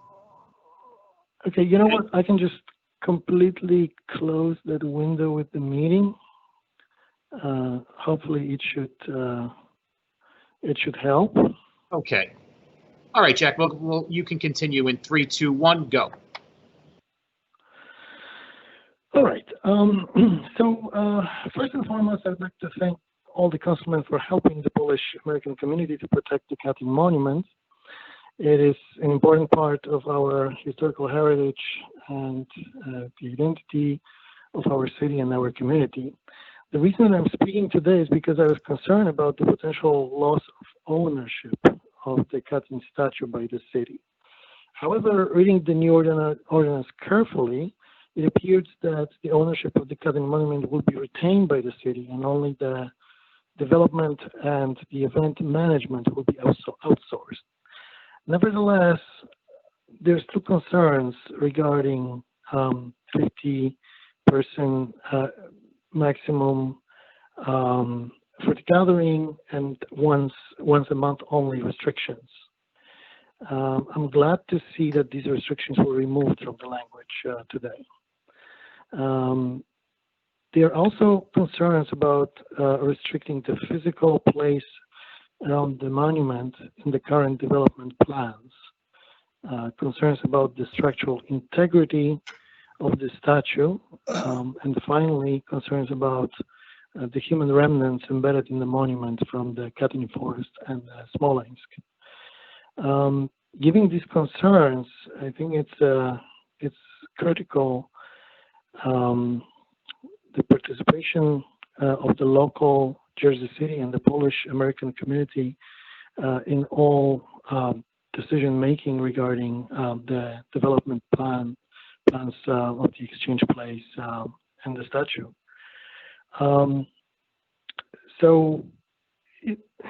To sum it up, perhaps we should even think about an idea of establishing Katyn Monument Protection and Development Alliance that would be mandated to develop and maintain the area around the monument and manage the events in its near vicinity. That's all. I yield the remainder of my time. Thank you very much. Okay. I believe we have our next speaker on hold. If we can end the call once we are done speaking, so we can move on to the next speaker. So the next speaker, 5.27, I believe have you on hold. If you can identify yourself for the record before your time starts, please. Hello, this is Zinat Insaf. Thank you, Zinat. Your time is going to start on my countdown in 3, 2, 1, go. Thank you. This is exciting for me, first time. So good evening and thank you for the opportunity to speak this evening. My name is Zinat Insaf. I live in Ward C, 3 blocks away from Reservoir 3. And I'm a homeowner and I've been in the neighborhood for 10 years. I'm also a licensed architect and have been practicing for over 17 years in the New York area. I'm here to speak about the proposed new work, which I believe is about to start any day now for the trail and railing at Reservoir 3.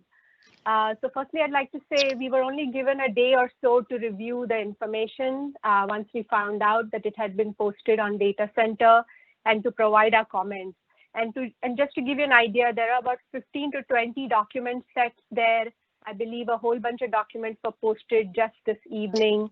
And some of those documents have 400 to 600 pages in them. So it takes a little bit to even just understand what those documents contain and how they relate to each other.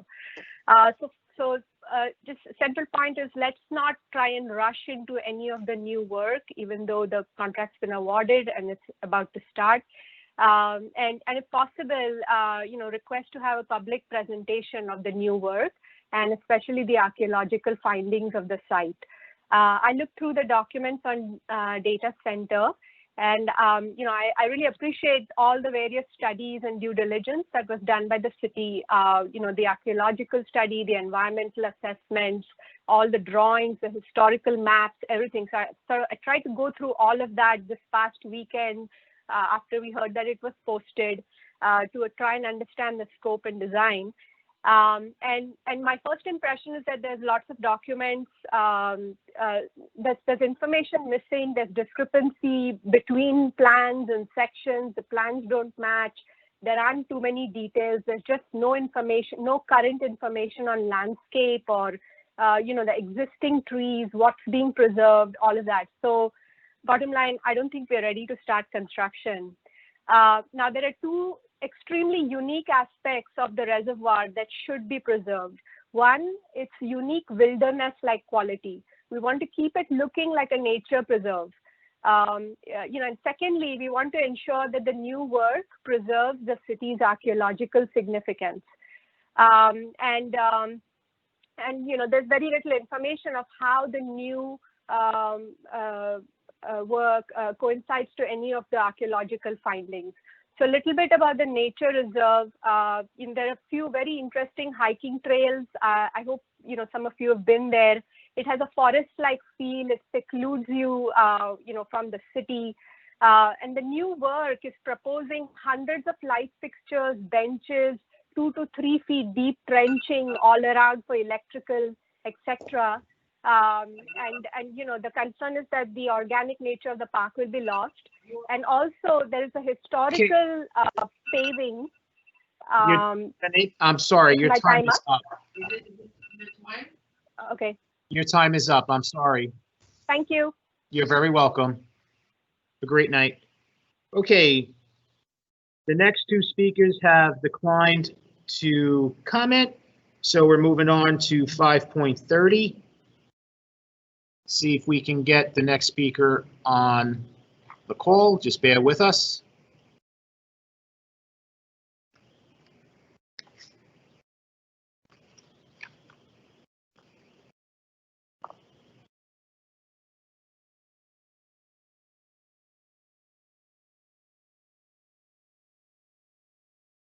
Okay, we're trying hard. My staff is out there working hard, getting these speakers patched through the meeting for me.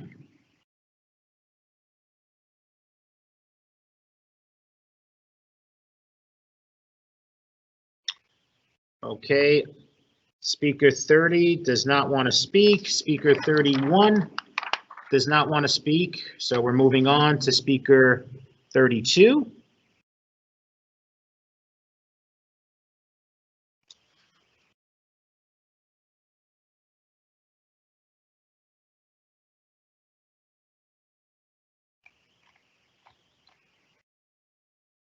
Just a little announcement. As long as you're listed on the speakers list, if you can let us know if you do not wish to speak any longer, you can advise us through the live Q&A live event Q&A, and let us know that you do not wish to speak, and we will mark you that did not speak during the meeting, and we won't have to even bother to give you a call. If you are wishing to speak, if you would please make sure you are by your phone or have your phone in your hand when we do call you, to make sure you answer the phone. Greatly appreciated. We try to do our best to be fair to everyone, to give them a fair opportunity to speak, since they are listed on the agenda.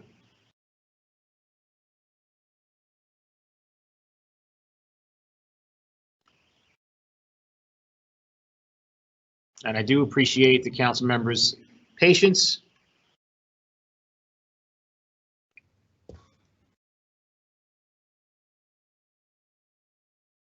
You can imagine, it's a little difficult making phone calls and people not answering their phones or not being by their phones.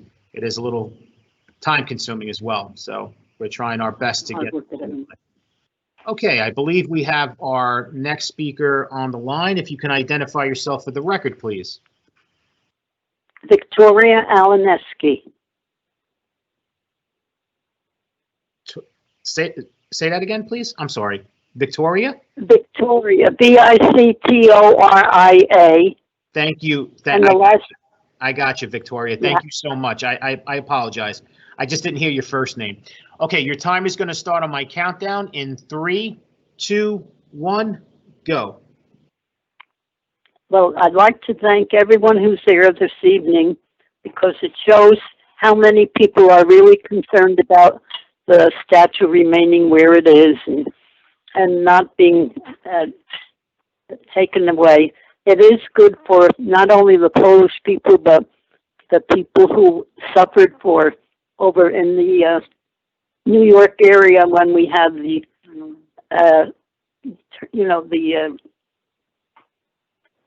the problems there in New York with the 9/11.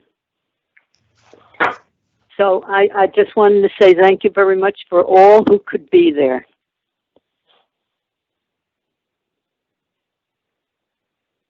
Okay. And that's about all I have to say. Thank you so much, Victoria. Have a great night. Stay safe. You too. Thank you. You're welcome. Okay. We're going to move on to our next speaker. I believe we have the next speaker on hold. If you can identify yourself for the record, please.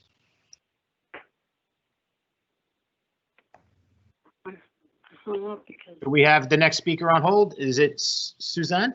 Susan? Oh, yeah. Good. Yes. Can you hear me? Yes. Can you identify yourself for the record, please? Yes. Suzanne Mazurchik. Very good. Your time is going to start on my countdown in 3, 2, 1, go. I also would like to say thank you to everyone who's shown their support for the issues in Jersey City, and in particular for the statue, the Cotton Monument statue, and which has a 9/11 commemorative plaque, given the time that we're at with the anniversary tomorrow, which is almost around the corner. It's important to recognize the importance of the statue as a learning tool for the community, and I was impressed with the people that I met around the statue of all of Jersey City. It's not just the Polish Americans who found interest in the statue and found it to be inspiring. So I thank the council for their support and working with the Polish American community and all the Jersey City residents to keep such memorials in place as a learning tool for the community. And I thank you for your hard work to amend the current ordinance to make sure that the language demonstrates that we keep the Cotton Monument where it is at its present location in perpetuity, and to modify the ordinances to reflect that so that it's not affected in the future adversely. Okay. Thank you. Thank you so much. Thank you for all your hard work. Very welcome. Have a great night. Stay safe. You too. God bless. Okay. So our next couple of speakers have declined to comment 5.34, 5.35, and 5.36. We are looking to get our next speaker on the line. Just bear with us. If we do have our next speaker on the line, if you can identify yourself for the record, please.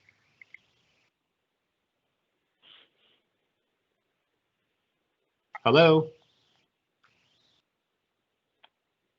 You still have our call. I'll hang up, I guess. So if you don't mind hanging up so we can move on to the next caller, I greatly appreciate it. Thank you. Thank you.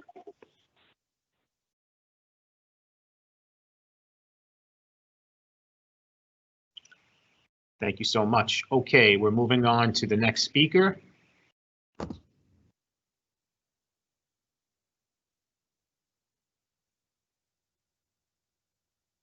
Okay, I believe we have the next speaker on hold. If you can identify yourself for the record, please.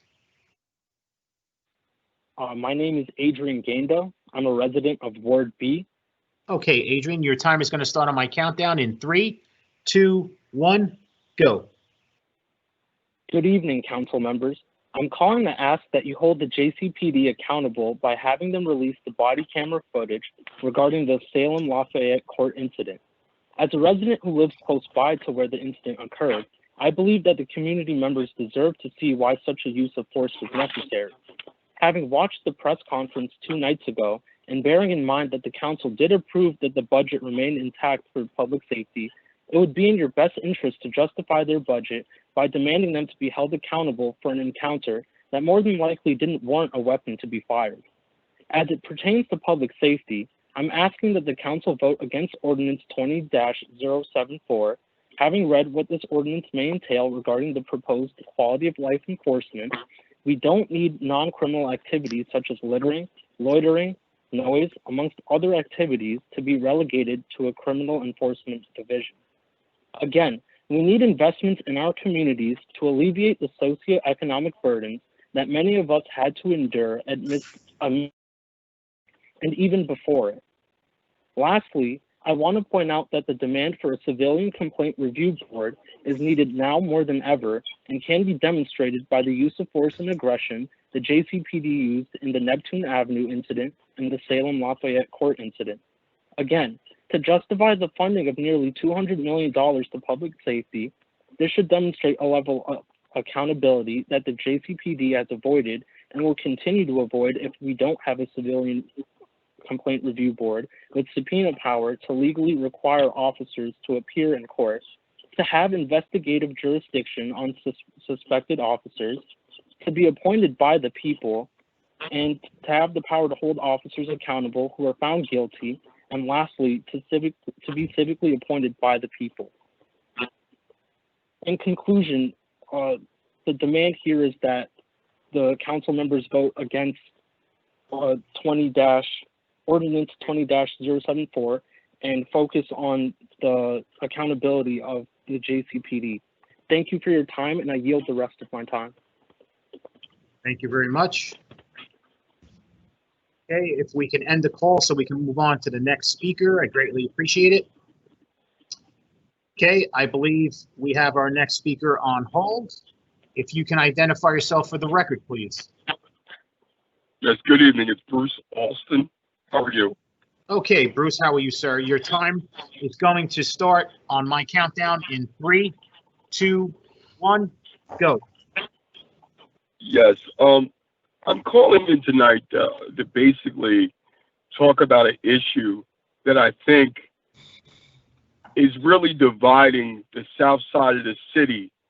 And I've sat back and I've watched it for a while, and I see this thing is just festering, and it has overtones that really are going to reach a breaking point. And I'm talking about the proposed Morris Canal Park Manor, right?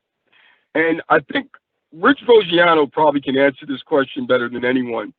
Does anybody remember truly the last community center that Jersey City actually had? I can remember it. It burnt down. The CYO building on Forest Avenue, right? So you're talking about a building that burnt down about 45 years ago, and we've been waiting for it to be duplicated, right? Now we have the opportunity that a private developer has come in, offered to give the city back a 22,000 spanking brand new STEM Center Rec Center, basically in a stone's throw away from the city's largest park, right? That cost roughly about $60 million to build. And we have people basically saying they don't want this, they don't trust this, but at the same time, they're talking about that this property is like it's park property, which it's not. But they had no problem letting a lounge and nightclub open up at Berry Lane Park, the factory, which has become a public nuisance, right? So we have to look at that. And we look at this story that it's too big, it's 17 stories. Let's cut it out. It's probably not big enough. And then I hear this thing, it's always in the black community. We're selling out. Developer came in, he's selling out. This man's not asking for a tax abatement. And Councilman Robinson, let me tell you something. If you sold out on this, God bless you. You did the right thing. You're getting something back that the community needs. It's a community reinvestment by someone who's not asking for anything back from the city. That's the politician I want for me. That's what I want. That's the visionary leadership I want. That knew how to sit down and broker a deal, not for the developer who's not even asking for a tax abatement. That's the prime example of what 21st century reinvestors must look like in the Black and brown communities. The other thing that's disturbing me is this, and Yvonne Balsa and Councilwoman Ridley was on it earlier. We need to regulate these projects that we've given out to developers and said to them that they can develop and they have no means of development. We need to rein those projects back in. You guys have a great night. Good night, Procy. You too, Bruce. Take care. Stay safe. Take care. Okay. If we can end the call so we can move on to the next caller, which I believe we have on hold. If you can please identify yourself for the record. Hey, my name is Andrew Jong. Okay, Andrew, your time is going to start on my countdown in 3, 2, 1, go. Good evening. My name is Andrew Jong. I live in Ward F. I'm a member of Solidarity Jersey City. Tonight I'm calling to urge y'all to vote no to Ordinance 20-074 or refer the ordinance to the Ad Hoc Police Advisory Committee. On this issue, I just want to say, how can we be sure that this won't create further strain on people that are struggling? When New York implemented it under Giuliani, it just led to further criminalization of houseless people and those living in poverty. If this task force is going to go under the Department of Public Safety, how can the community be sure that these quality of life measures won't be weaponized against its most vulnerable people? I know you guys all know of us as just, showing up to council meetings and like hounding y'all about defunding. But that's not really all we do. This past weekend, we were at Journal Square feeding the houseless. I was there yesterday feeding the houseless. We do a lot of mutual aid. We were doing deliveries at the start of COVID. I'm not saying that to like brag or anything, just to kind of give a little perspective on what we've been doing. And like, we've been out there and there's so much need in the city. And all of a sudden there's these anti-homeless like structures at the square where there's like, bumps or like spikes. They can't even sit there anymore. What is the purpose of that? Is that a quality of life measure? The city isn't doing anything to help our neighbors who are experiencing these dire needs, but you want to police their loitering and, sitting around. Where do you want them to go? If you just focus on the quality of life without focusing on their needs, you're just basically telling them to F off and go die somewhere else, right? Like, what are you going to do for them at the end of the day? You just want them to disappear. Just doesn't make sense. The other night, I live pretty close to MLK and Union. So I was like pretty shook from all that news the other night. The press conference given by Philip, Shea, and Kelly, it expressed a clear bias against the community. Chief Kelly spoke disparagingly about this neighborhood. He called it a notorious complex, and he alluded to good versus bad residents. Those are all dog whistles. Director Shea got visibly upset when asked a simple question of whether or not the officer's life was in danger. We haven't seen the body cam footage, and the investigation is supposedly ongoing. So how can you say for sure? And I feel like that's a valid question to ask. Philip began his statement by iterating that use of force can sometimes be justified. None of that had any words Your or time is up, condolences for the victim. All right. I appreciate it. I think you. Thank All you right. so Thanks, much. Sean. Have a great night. Yeah. Okay. I believe we have our next speaker on hold. If you can identify yourself for the record, please. Hi, this is Jenny Tang. Okay, Jenny, your time is going to start on my countdown in 3, 2, 1, go. Hello, City Council. I'm Jenny Tang. I'm a Jersey City resident and a member of Solidarity and Mutual Aid Jersey City. I'm speaking today to urge the City Council to vote no on Ordinance 20074, which will consolidate other city departments into the Department of Public Safety. Quality of life enforcement will result in a larger budget for the Department of Public Safety and may increase its budget through tickets and fines. I agree that increasing quality of life is important, but that more resources for public safety will lead to increased opportunities and incentives for police to profile people for low-level, non-criminal activities. A city that invests in its people is a safer city. Everyone deserves access to education, opportunities, clean air, water, shelter, and food. That's what the city should invest in, actual resources to increase quality of life, rather than more resources for the police and incentives for the police to profile and treat people like criminals. Quality of life policing increases interactions between the community and the police and gives the police the authority and the incentive to ticket, arrest, and harass people for something like littering and for noise complaints. This is basically just a repackaged form of broken windows policing. Quality of life policing can also lead to increased detention and deportations for immigrants, especially undocumented immigrants, in our sanctuary city. It can also lead to increased harassment by police of people experiencing homelessness.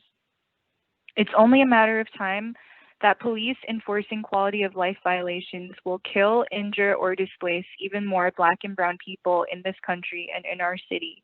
Unless something changes, it's only a matter of time that the JCPD brutalizes or kills another Jersey City resident.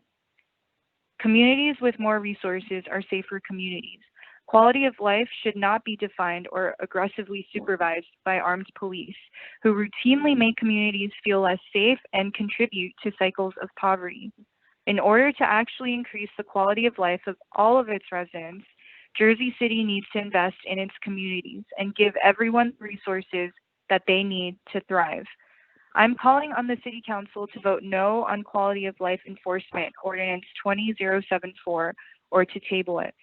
I'm also calling on the City Council to release the body cam footage for the Salem Lafayette Court incident on Tuesday, during which a JCPD officer shot a Jersey City resident. Thank you for listening, and I yield the rest of my time. Have a good night.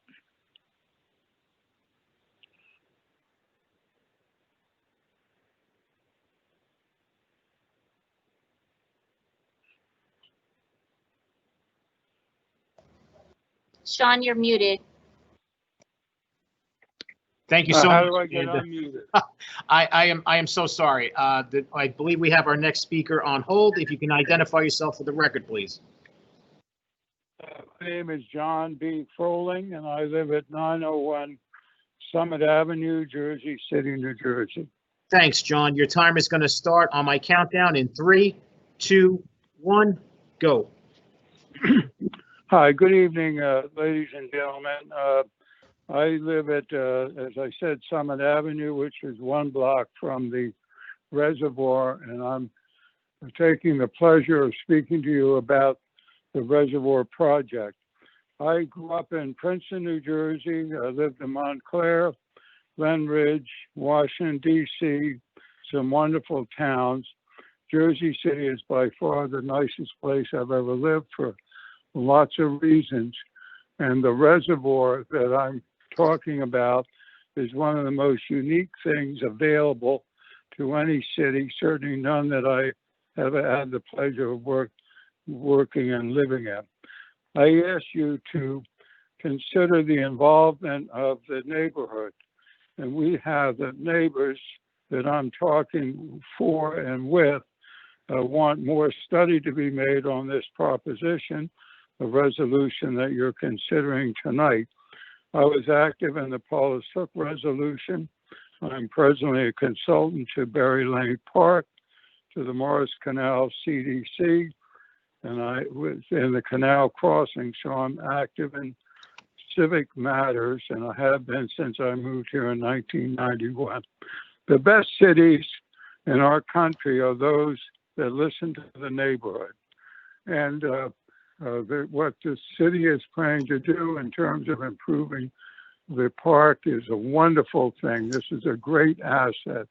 But to make that park usable in the future and to get ideas about what people will use the best is not only the technical staff and the city staff, it's the people that are adjacent to it and are going to use it. So please pay attention to our position, which is to give it more study and to let the citizens be more part of the planning, which is not the way it is today. I want to thank you all for staying up so late tonight to help our city. I really appreciate your public service. Thank you. Thank you very much. And I yield my time. Thank you, John. Be safe. Thank you. Thank you. Okay, if we can end the call, we can move on to the next speaker. I believe we have the next speaker on hold. If you can identify yourself for the record, please. Caroline Katz-Mount. Okay, Caroline, your time is going to start on my countdown in 3, 2, 1, go. Okay, I believe I'm your last speaker, so I hope you'll stay awake. I live a few blocks from Reservoir Number 3, and I've lived here since the 1990s. And almost 20 years ago, I was part of a small group that fought to save the reservoir. At that point, the reservoir was no longer being used as a reservoir, and the recommendations for it varied from having it become full of ball fields, to the second one was to become a parking lot, and another one was to become a gated community. So when you think of that, and in those days we were really struggling to save it from any one of those fates, we've really become a long way. And the reservoir has become this sanctuary within our city and within our community. And especially these days, and I think it was highlighted by some of the comments that other people have made about the problems and difficulties many of us face during this period, the reservoir can be truly a sanctuary and mean a great deal more than just being a green space for the people of Jersey City. I'm not part of the board, and although I did go to their last event, I have not been that active in the reservoir since we saved it years ago. But I was extremely impressed by Sarah and Cynthia and by the architect, and they've given you the details and the basis, I think, more than I could. They've done it in depth for why you should postpone your vote on the contract. And I hope that for me, it was overwhelmingly evident from the information that you received from them. And so I think what we're asking is not very much. It's not for you to reject the contract. It's for you to take a pause so that the people who are active in the reservoir can do the studying and can come up with recommendations. And those of us in the community who are not on the board but care about this place very much will have the opportunity also to hear in more detail what the plans are for the reservoir that have been proposed by this contractor, for us to ask questions, to comment, to make recommendations, for there to be due diligence, which is certainly the minimum that all of us should be giving when it comes to deciding, to making major decisions about a unique Thank you, Caroline. and treasured place in this city. Thank you. I ask you. Thank you so much. Okay, thank you. Remember that our reservoir deserves nothing less than going along with the recommendations Have a you've good heard. night. And thank you. You Thank too. you. Bye-bye. Okay, we have our next speaker on hold. If you can identify yourself for the record, please. Hello? Can you identify yourself for the record, please? Jerzy Szpak. Okay, Jerzy, your time is going to start on my countdown in 3, 2, 1, go. But I'm talking about 60062. And please submit my proposal for the record. Because the cutting monument is located in the central point of Exchange Plaza. Please enter the cutting monument as landmark in ordinance. The monument should be placed in the city ordinance as a special object. I just want to say the Exchange Plaza pedestrian will be a unique asset for Jersey City and will serve as a destination for residents and visitors as long as with the continued development and enhancement of waterfront and become the highlight attraction for Jersey City. The statue is very significant piece of artwork, and it is artwork and should be rewarded for what it is. And just I please, it is my proposal to submit as a landmark in ordinance, because Exchange Plaza is surrounded by 3 landmark buildings. Nobody is talking about the central point of the plaza cutting monument. It is my proposal.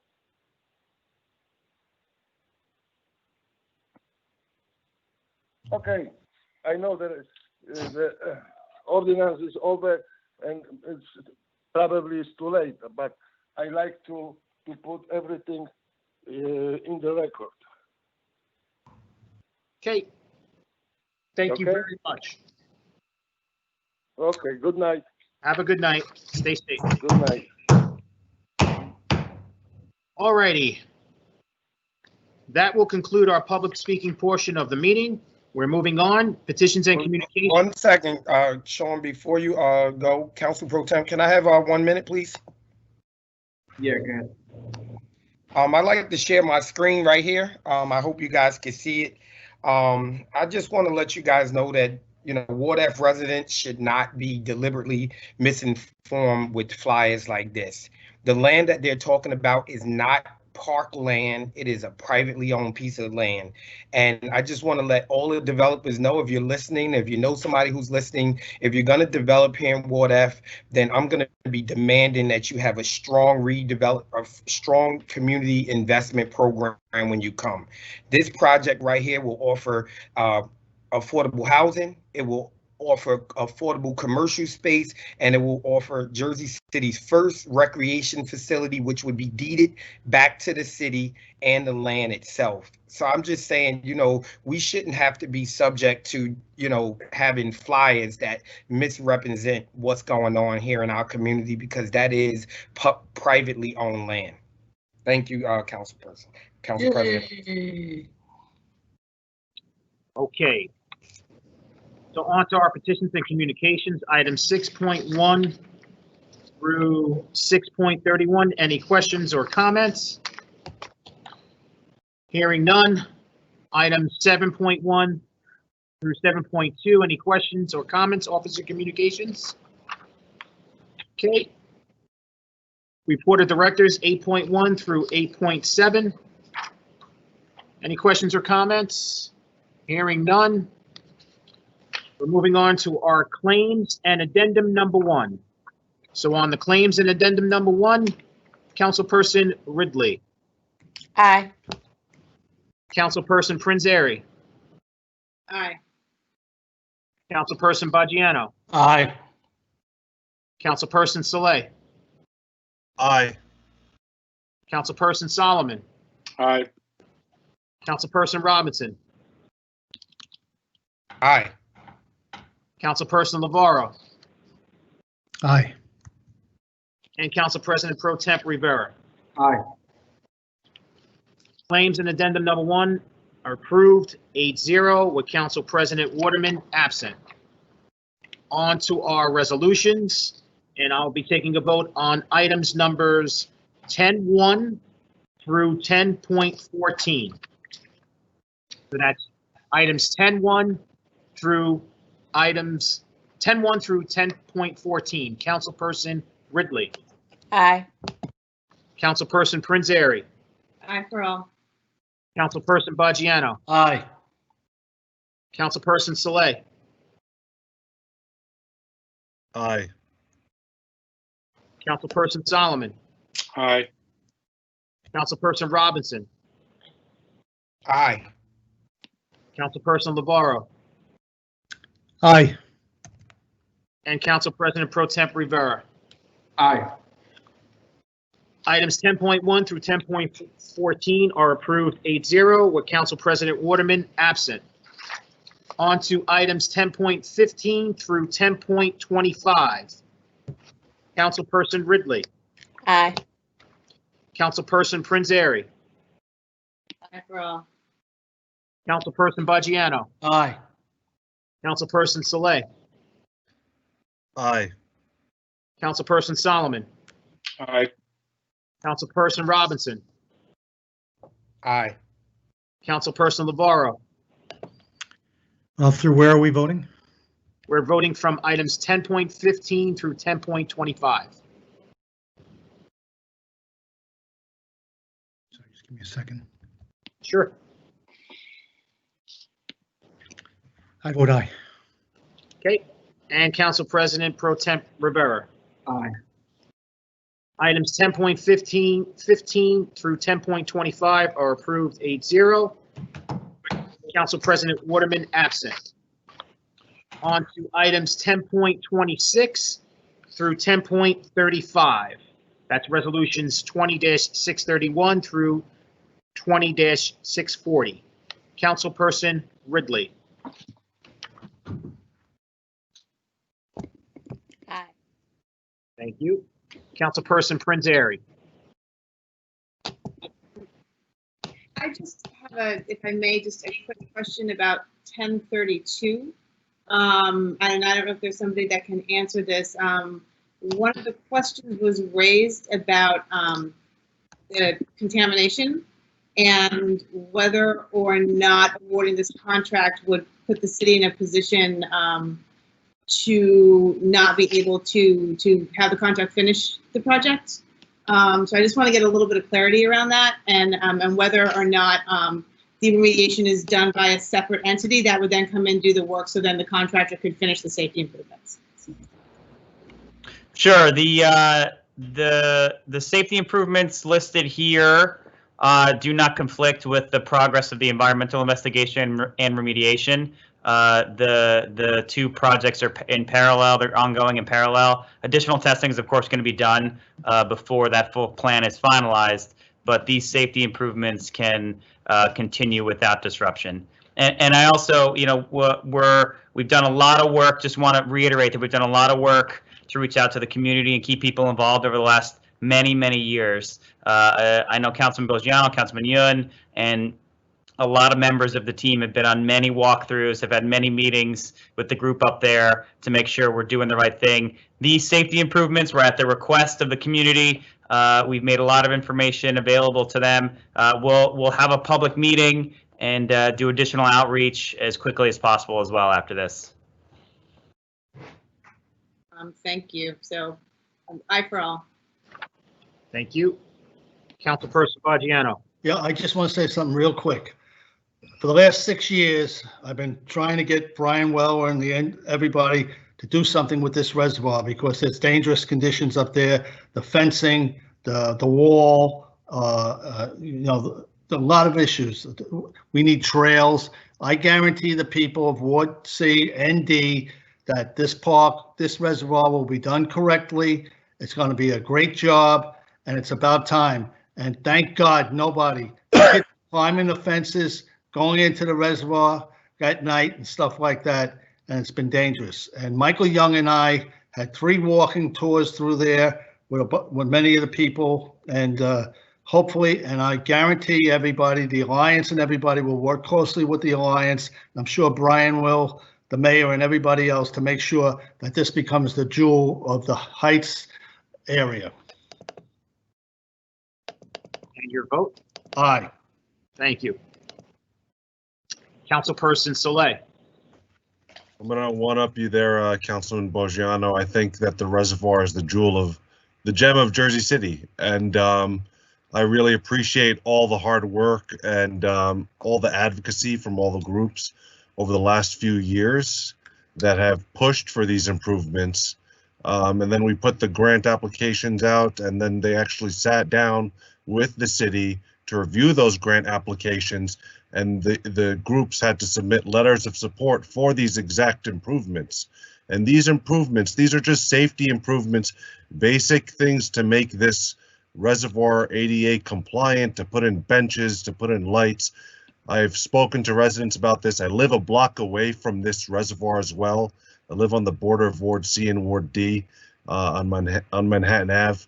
And essentially, you know, this is just the first step. And I don't think that there's anything controversial about what's happening here. It's going to be done with care, and it's been done with care for a long time. And I spoke with the city officials. I spoke with Cynthia. Cynthia essentially told me that she helped write the grant applications with the city, that these were things she knew also were coming down the pike. I spoke with her when we opened up the reservoir earlier when I was appointed, and she was aware that this was going to happen, that we were going to close it down. And Boggiano, during the budget hearings, he was pushing for this. He's like, Brian, when are you going to put out the RFP, you know, for the reservoir? He's been pushing for this for a really long time. And I'm not going to stand and impede the progress of this reservoir. It's going to take time to make it even better, but this is the first step. And really, you know, I have a sister with Down syndrome. I would love for her to go visit the reservoir. My other sisters, they were able to visit the reservoir as part of PS 28. And we need to make it safe for all individuals. So with that, I vote aye. Thank you. Councilperson Solomon. Just very briefly on 32, lot of questions raised, and I'm very, you know, respectful of the community members that raised them. I do defer to my colleagues in Ward C and D that this is their, you know, they have spent a lot of time on this. So with that, I vote aye on 32. And then let me just be clear, Clerk, how far are we going up to on this one? We are going from 1026 through 1035. Okay, I'll just vote aye on all then. Thank you. Councilperson Robinson. Councilman Boggiano, listen, since I've been on council, he's been pushing for this to get done. You know, he's always pushing and talking about the reservoir, and I know it's very dear to his heart. Councilman Yoon, you know, bless his soul. It was also dear to his heart, and I see, you know, Councilman Soleil is picking up right where he left off with making sure that this is done.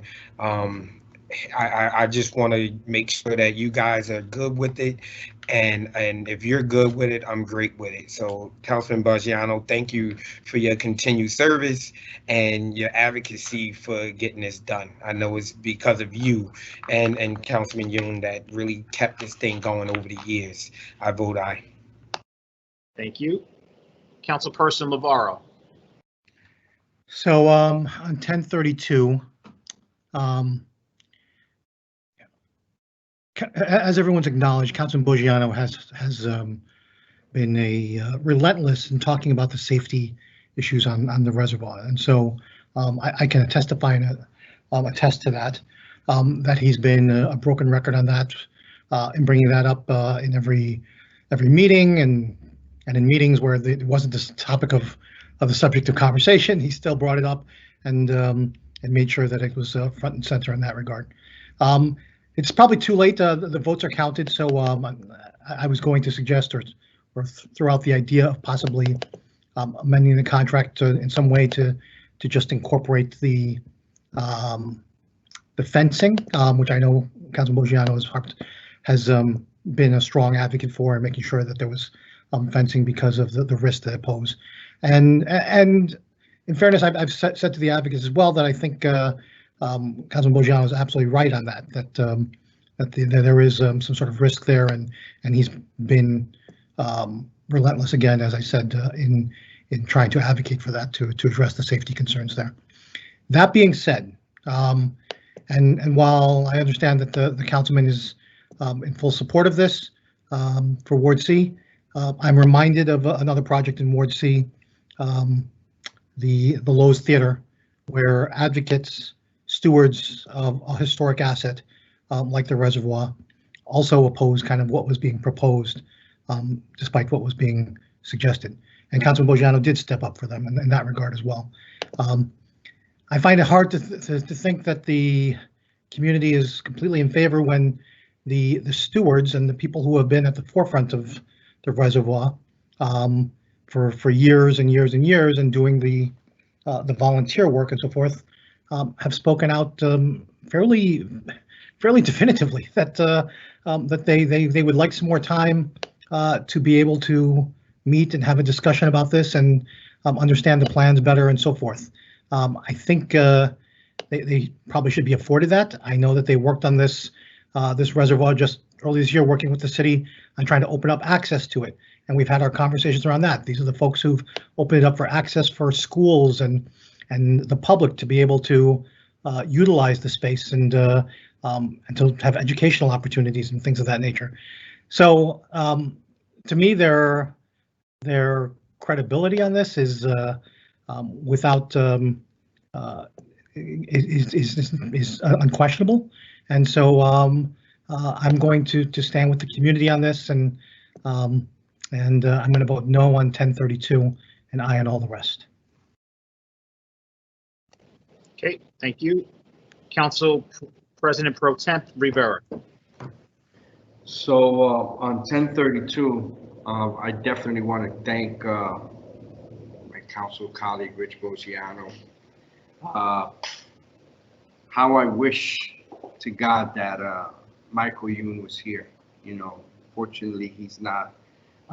We're talking about two gentlemen that I've actually, you know, went on a couple of tours with them, you know, at the reservoir. But we're talking about two gentlemen that, at least the 7 years that we've been, you know, here in office, have been like religiously advocating for this. And you know, I could never vote against that. You know, here we are at the time to push this through, to start making the reservoir impactful more than what it really is. And Rich, I want to personally thank you for that. You know, and like I said, I really wish that Mike was here, but I know that he's looking down, you know, saying thank you to all of us. So with that, I vote aye on all. Thank you. Okay. Just to recap, items 10.26 through 10.31 are approved 8-0 with Council President Waterman absent. Item 10.32 is approved 7-1 with Councilperson Lavarro voting no and Council President Waterman absent. And items 10.33 through 10.35 are approved 8-0 with Council President Waterman absent. On to items 10.36 through 10.45, with the exception of 10.37, which has been withdrawn. Councilperson Ridley. Aye. Councilperson Prinzary. Aye. Councilperson Boggiano. Aye. Councilperson Saleh. Aye. Councilperson Solomon. I apologize, Clerk. BA, can I ask you a quick question? Sure. For 1044 on the body cams, do you have a sense of the sort of software that maintains it, And, basically, I know there's sort of policy questions, but are we able to sort of access the footage, and in the case that we wanted to release it to the public, be able to do so, in a very quick period of time? Yeah, there is a process for that. We store the footage in secure servers locally that are backed up. The challenge is, though, that when the footage is possibly being used for an investigation, that it is confidential until that investigation is complete. And so it depends on the situation and the footage being requested. But there is a process for it. It's just a little murky in that sense. When you say murky, you mean in that sense that it's sort of based on the details of the investigation about whether it's released to the public, but there's no technology issue. It can be released. Oh, no. Yeah. No, there's not. Right, exactly, right. Like there's not it's not an ask and you shall receive. If it's related to an investigation, there are elements of that footage that need to be redacted and maybe required to be confidential. We also have to spend a lot of time internally to redact certain portions of the video and to, for example, censor any faces of private citizens or any information that might be private. And currently that happens at the public safety department's responsible for creating that and getting it out. Is that through Director Baker's office? Yeah, it is, and through the public safety director's office. We do have some software that helps with redacting. It's expensive. It is still a manual process. Someone has to watch every minute, every second of the video, and look for every face and everything in the video that may be sensitive in nature, and redact it. Can I share something? And I'm sorry, Councilman Solomon. These statements, BA, would it be okay if the Corporation Council chimes in on that and gives a not to say that you shouldn't do it, but with respect to cameras, if we can get that that information from the BA, from the Corporation Council. Sure. Yeah, I'm happy to step in. I think everything the BA said is accurate. I would also add that in addition to there are sensitive issues and confidential issues, sometimes there are crime victims who appear in those videos. The city can be held liable for damages if the identity of a crime victim is released. Sometimes there are issues with confidential informants in videos that need to be redacted to protect that informant's identity. So there are a number of things that might delay release that are of that nature and require that redaction. But as Brian said, it is a matter of, as far as the technology goes, it is not going to be problematic as far as a retrieval process. Got it. Thank you both. And then one more question. If I'm correct, it's 700 cameras. Are these new cameras or are these sort of replacements for old cameras? Or could you just help explain the number and what they're going towards? The policy is to have a body camera on every uniformed officer, and I believe this is an expansion of that to make sure we have it for every officer. We can confirm offline after this exactly who has them and who doesn't. I'm actually not sure at this point. Okay, yeah, I'll put it in writing and then follow up, and that's fine on my end. I think if you can, I'm sorry, let me just chime in. I think if you confirm with the public safety director as well as the police director, these cameras might be just part of the uniform of the day for all the officers. Right? Yes. Got it. Perfect. All righty. Thank you for answering those questions. So with that, I'll vote aye for all. Thank you. Councilperson Robinson. BA, I just have a quick statement on that 44. Just trying to figure out how we could keep those cameras on the officers.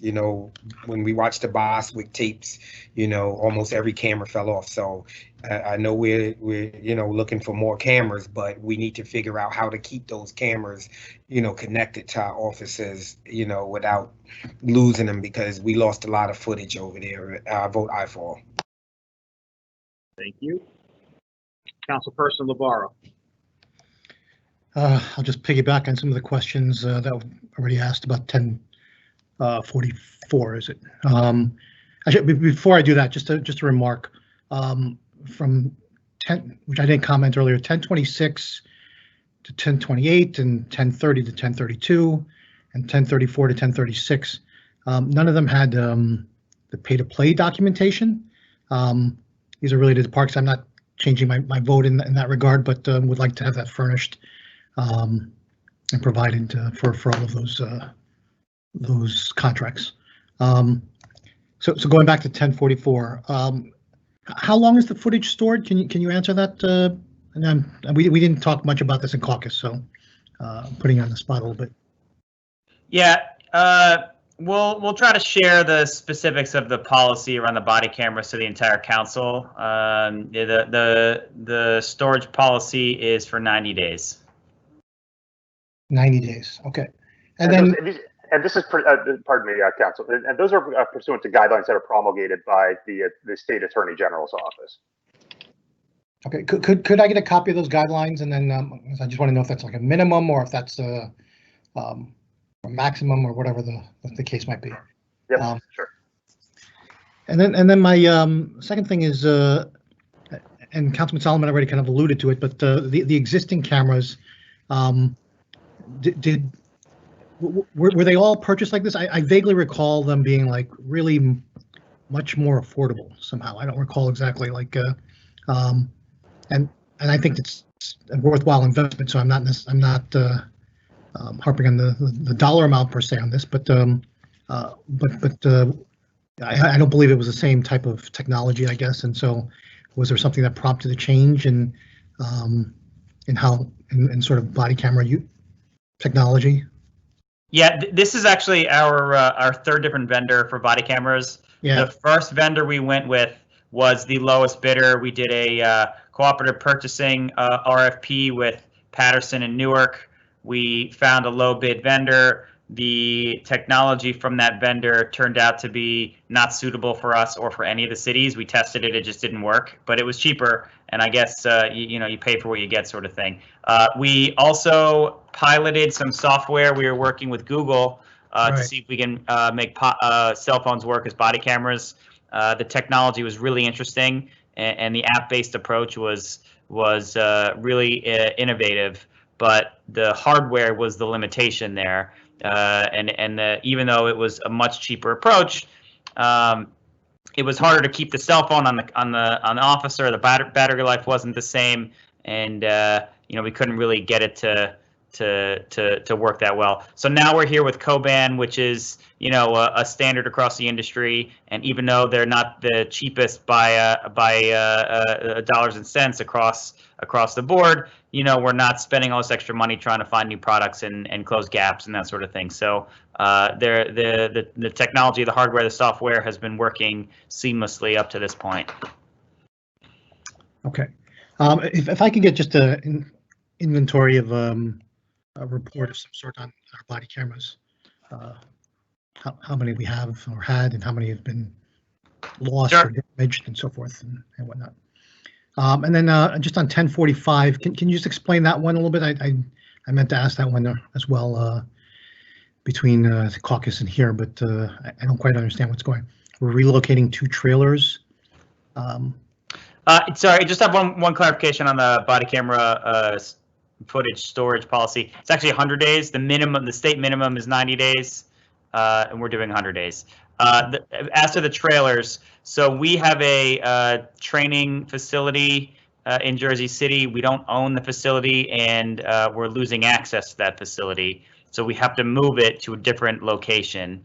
The trailers and some other equipment need to be moved to another location, and this is part of that. It's a requirement for police officers to have this training.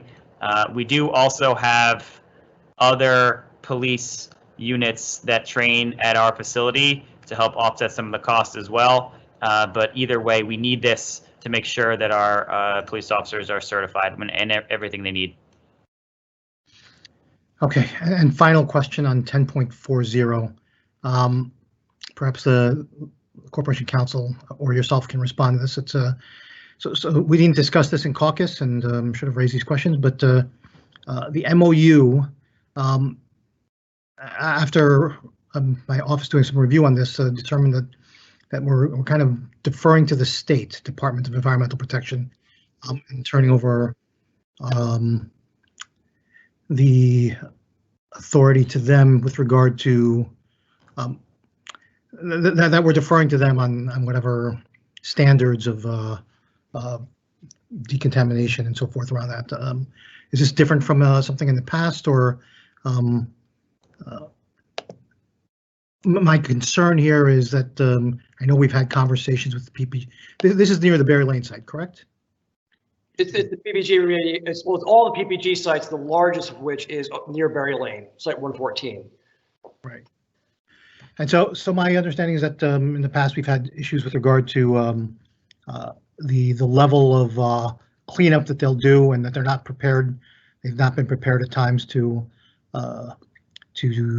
clean up the land so that we can be able to do more, have a better use with the land, or that they're only willing to go so far, and that kind of limits the possibilities for that land. Can you speak to that question and what this MOU does in that regard? Well, the PPG project, like the Honeywell project, is a citywide project at various sites to clean up chromium in the soil and in the water. And what specifically this MOU does is it's a signatory for all. It was the signatories for the consent decree from years back. It includes PPG, the DEP, and the city. There's a site administrator who oversees the cleanup process with all of those parties, in addition to a consultant that the site administrator has giving him information regarding the cleanup process. What this MOU says is when DEP determines that the cleanup has reached the level required by the consent order and by DEP regulations, there's a consent judgment compliance letter that the DEP issues saying that this particular plot of land, either soil or water, usually soil comes first, has met the standards. And what this MOU says is, in some cases, there's environmental institutional controls. A great example is, in some places, there needs to be a cap on the soil as part of the institutional controls moving forward. Though the cleanup has reached the level required by DEP to receive the consent judgment compliance letter, there needs to be monitoring of the site moving forward. So what this MOU says is, when the DEP says the site has been cleaned up to the standard, but there are requirements for controls moving forward, it's transitioned into the LSRP program. An LSRP is a licensed site remediation professional, so it's not that the site's not being monitored, it's not that the site's going to be clean, it's moving from the consent judgment process into the LSRP process. There has to be a process to move out of the consent order, the consent judgment remediation process, into a process moving forward. This only happens when the DEP determines that the site is worthy of a consent judgment compliance letter to say that it's met the required standard under DEP regulations. All right, come on. Okay. And does that, so are we still, I mean, what's our role inside of this MOU then, I guess is my question. Well, as one of the signatories to the consent to the consent order, the city is a party to it. So we need to approve of this MOU just as DEP is as a signatory and as PPG is as a signatory. But I mean, as the cleanup proceeds, like what's our role? It's clear to me that DEP has to be able to evaluate them and then ultimately sign off and then send it to the LSFRP status and so forth.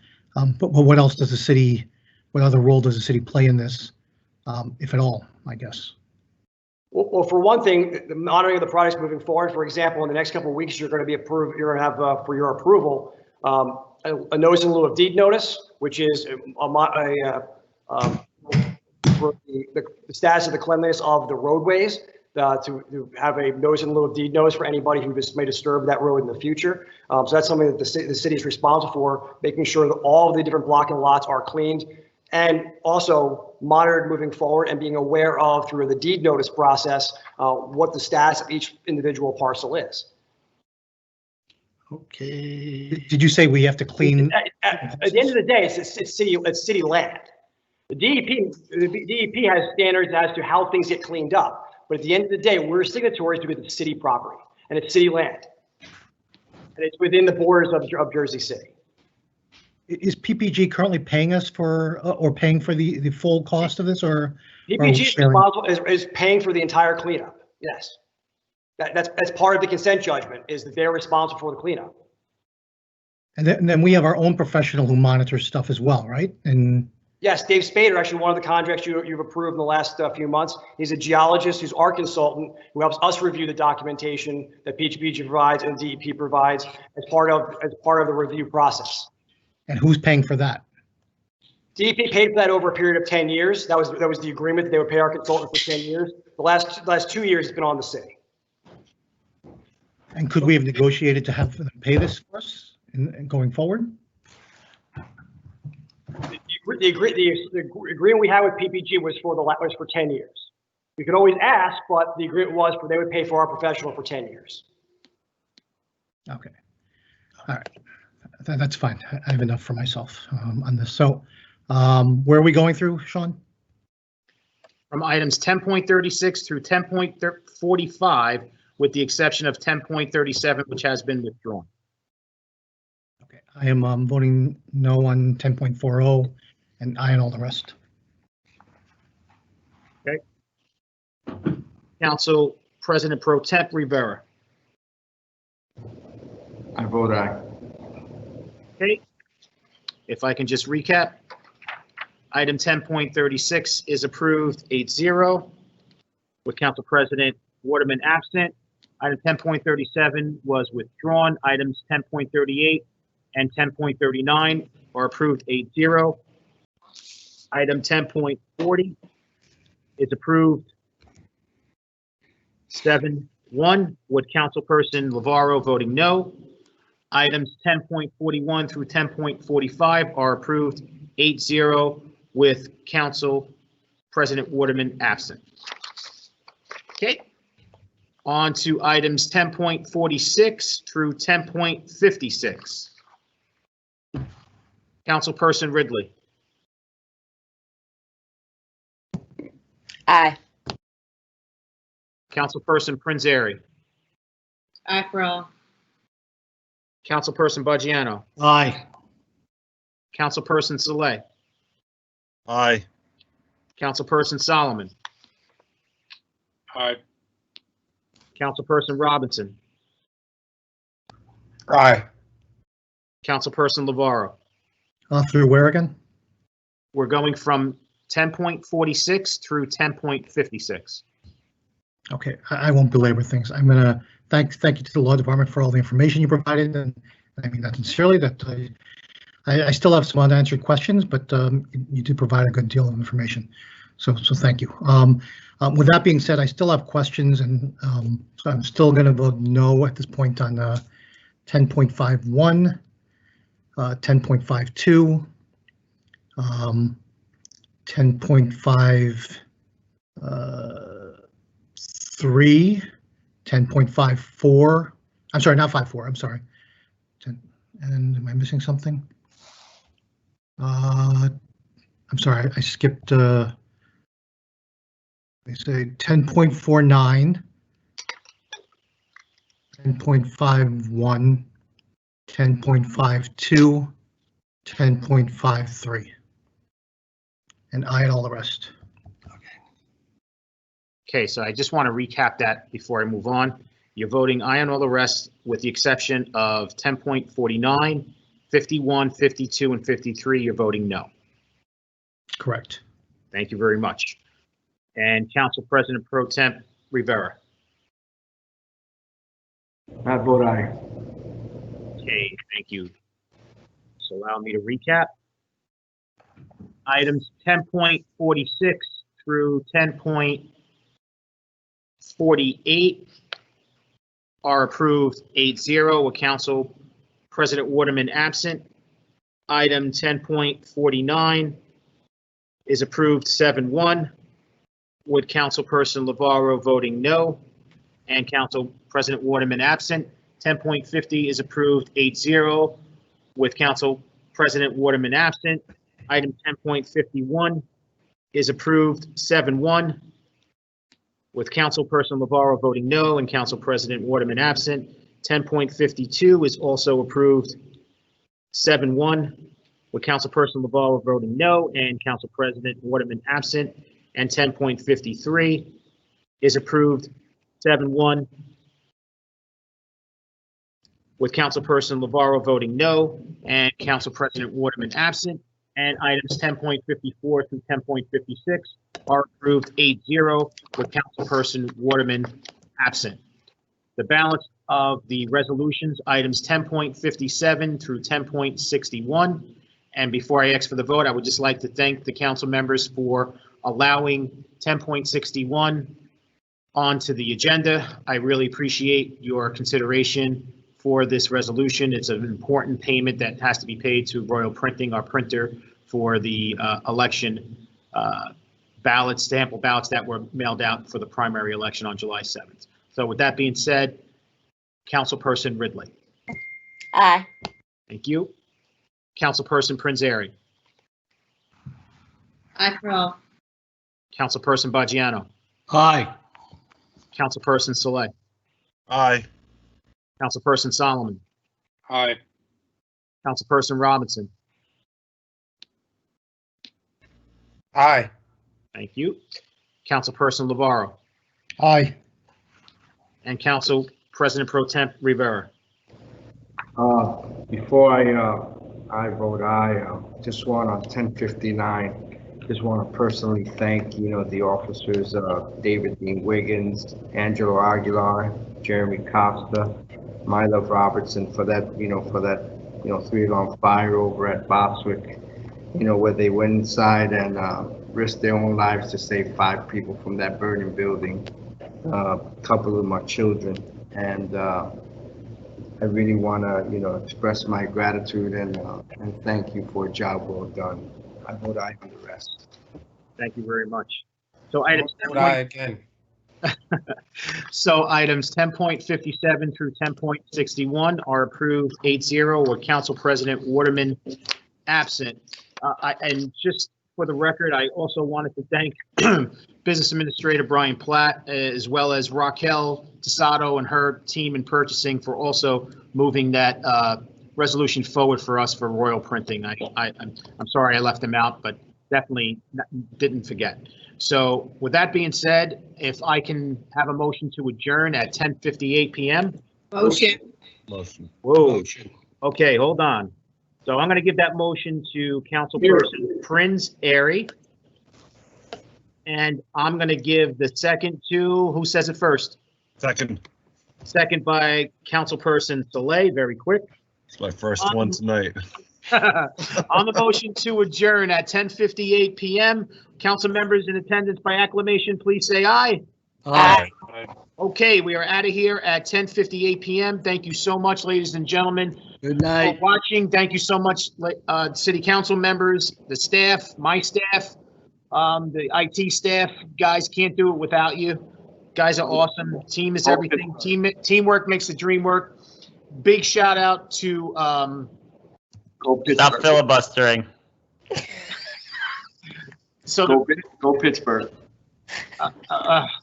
I got to stop. So big shout out to Cultural Affairs for tomorrow for holding the nice ceremony that they're going to have at Exchange Place for the 9/11 Memorial. Always remember, never forget all those lives that were lost. You're with us. All the families are with us in our prayers, and we'll be thinking about you guys tomorrow, as we do always.